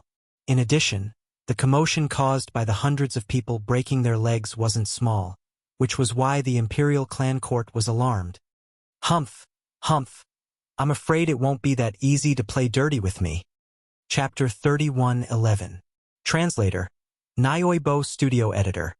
Nyoibo Studio. The dark-faced man Long Shua, hearing Yi Xian's order, the wretched mosquito slayer immediately turned around and left. As for Uncle Kong, he'd already said everything that should be said. As for the specifics of how this matter should be dealt with, it wasn't something that an internal chief manager of the prince's estate like him could decide. Thus, he silently took 2 steps back and stood silently at the side with a posture of waiting for instructions at any moment. Among the 3 people behind Yi Xian, Yingtai also did the same. She did not say a word. Although she had obtained the approval of the Imperial Tutor and even had an Imperial Tutor token in her hand, she was not a member of the Imperial family. She was not even human. Therefore, she had no right to speak on this matter. At most, if Yi Xian needed her to do something, Yingtai would do her best to do it. On the other hand, Naples and Shenyuan Ziying immediately frowned after exchanging glances with each other. They had worried looks on their faces. Unfortunately, the 2 of them were also not members of the royal family. It was inconvenient for them to interfere in this kind of matter, and they even hesitated to give Yi Xian a suggestion. The battle for imperial power could be said to be incomparably dangerous. Any small mistake could lead to eternal damnation. They didn't dare to speak carelessly. As if feeling the heavy atmosphere, Yi Xian turned around and looked at everyone. He then grinned. "Why are you all so serious? Isn't it just the Imperial Clan Court? Since it is an incomparably fair internal organization of the imperial family, This prince is also a direct descendant of the imperial family. How big of a mistake did I make? They can't just directly push me out and behead me, right? If that is the case, I'm afraid that the imperial clan court's prefect Long Shuo might be a spy of the Tianji clan. He beheads a direct descendant of the imperial clan at the slightest provocation. This joke was not good at all. Naples and the purplish warbler were fine when they did not hear it, but when they heard it, they immediately rolled their eyes. However, Ying Tai and Uncle Kong were still expressionless, as if they did not hear it. At the same time, as Yi Xian finished his joke, a resonant middle-aged man's voice suddenly came from outside the gate of the 18th prince's mansion. There were people who scolded me in private. Half a year ago, there was even a descendant who scolded me for being a dog after getting drunk. Of course, after that, the first thing this person did every day after waking up was to lie in front of his own courtyard and bark 100 times. Counting the time, there's still half a year left. It should be over. But this is the first time I've heard someone call me a spy of the Tianji clan. It's still fresh. Most importantly, you did it in front of so many people. Prince Xian is indeed extraordinary. At the very least, your 5 useless brothers wouldn't dare to do such a thing. As these words rang out one after another, a middle-aged man with a burly figure, a round, tanned face, and a long beard all over his face, walked in through the gate of the 18th prince's mansion. There were not many people following behind him, only 2 of them. They were also dressed in black and gold. They were expressionless, but their cultivation auras were not weak at all. They were both at the peak of the 9th level of the mystic light realm. As for the person walking at the very front, his identity was clear from his words. He was the imperial clan court's deputy Long Shisho. Even the current immortal emperor had to call him uncle when he saw him. However, he did not reveal any aura of cultivation. At a glance, he looked like an ordinary citizen of the dynasty. Yi Xian was dumbfounded. Naples and the purplish warbler behind him sighed and rolled their eyes at Yi Xian. Ying Tai was still expressionless. As for Uncle Kong, he was obviously shocked by this coincidence. He shook his head and smiled bitterly. Then, he cupped his fists and bowed slightly to the dark-faced man. Long Kong greets the prefect. What made Yi Xian's jaw drop was that the prefect of the imperial clan court, Long Shisho, who had an unusually high seniority, reacted a little too strongly when he saw Uncle Kong bow to him. Although he only cupped his fists and bowed slightly, his reaction was a little too big. He actually jumped to the side, as if he didn't dare to accept Uncle Kong's greeting. He even rolled his eyes in anger. All right, you're always acting like this. In terms of seniority, this magistrate has to address you as Uncle Kong. What's the point of acting like this? You're scheming against me the moment we meet. Fortunately, I was smart and jumped to avoid it. At this moment, not only did Yi Xian open his mouth wide, but Naples and Shen Yuanziying also looked at Uncle Kong with dumbfounded expressions. Even Ying Tai, who was standing to the side with an expressionless face, couldn't help but raise her eyes to take a few more glances at Uncle Kong. As for the wretched mosquito butcher, who was holding a small booklet in his hand and was rushing over from the second courtyard of the manor, after seeing this scene, his eyes darted around, and he swept his gaze over Uncle Kong twice without batting an eyelid. Then, before Uncle Kong subconsciously turned his head to look, he coincidentally shifted his gaze away, and the strange light in his eyes was also restrained, not revealing the slightest bit. "Master, the roster is here." When he came close, the wretched mosquito butcher waved the roster in his hand and retreated to the side, no longer saying anything. Uncle Kong did not pay attention to the words of Long Shisho of the imperial clan court, as if he did not hear it at all. However, at this time, he glanced at the wretched mosquito butcher with a smile that was not a smile. The latter was a well-behaved person, his eyes lowered, as if he did not feel anything at all, quietly standing to the side. "Boy, you're also smart. In such a short time, you've already prepared the roster?" Long Shisho's gaze swept over Yi Xian a few times. As he spoke, he raised his hand, and the booklet in the wretched mosquito butcher's hand immediately flew into his hand. Without even looking at it, he casually threw it to one of the 2 experts behind him. Then he continued, "If I'm not wrong, Those mosquito beasts and void-swallowing beasts should all be your pets, right? As for the thousands of demons in the court, even the Tianji clan has been brought over by you, and you've also obtained the approval of the state preceptor. The state preceptor's order has been bestowed upon you, so what are thousands of demons? With your intelligence, you must have already pointed out their identities in the roster. Not bad, boy, well done. As soon as these words were said, the expression on Yi Xian's face suddenly became strange.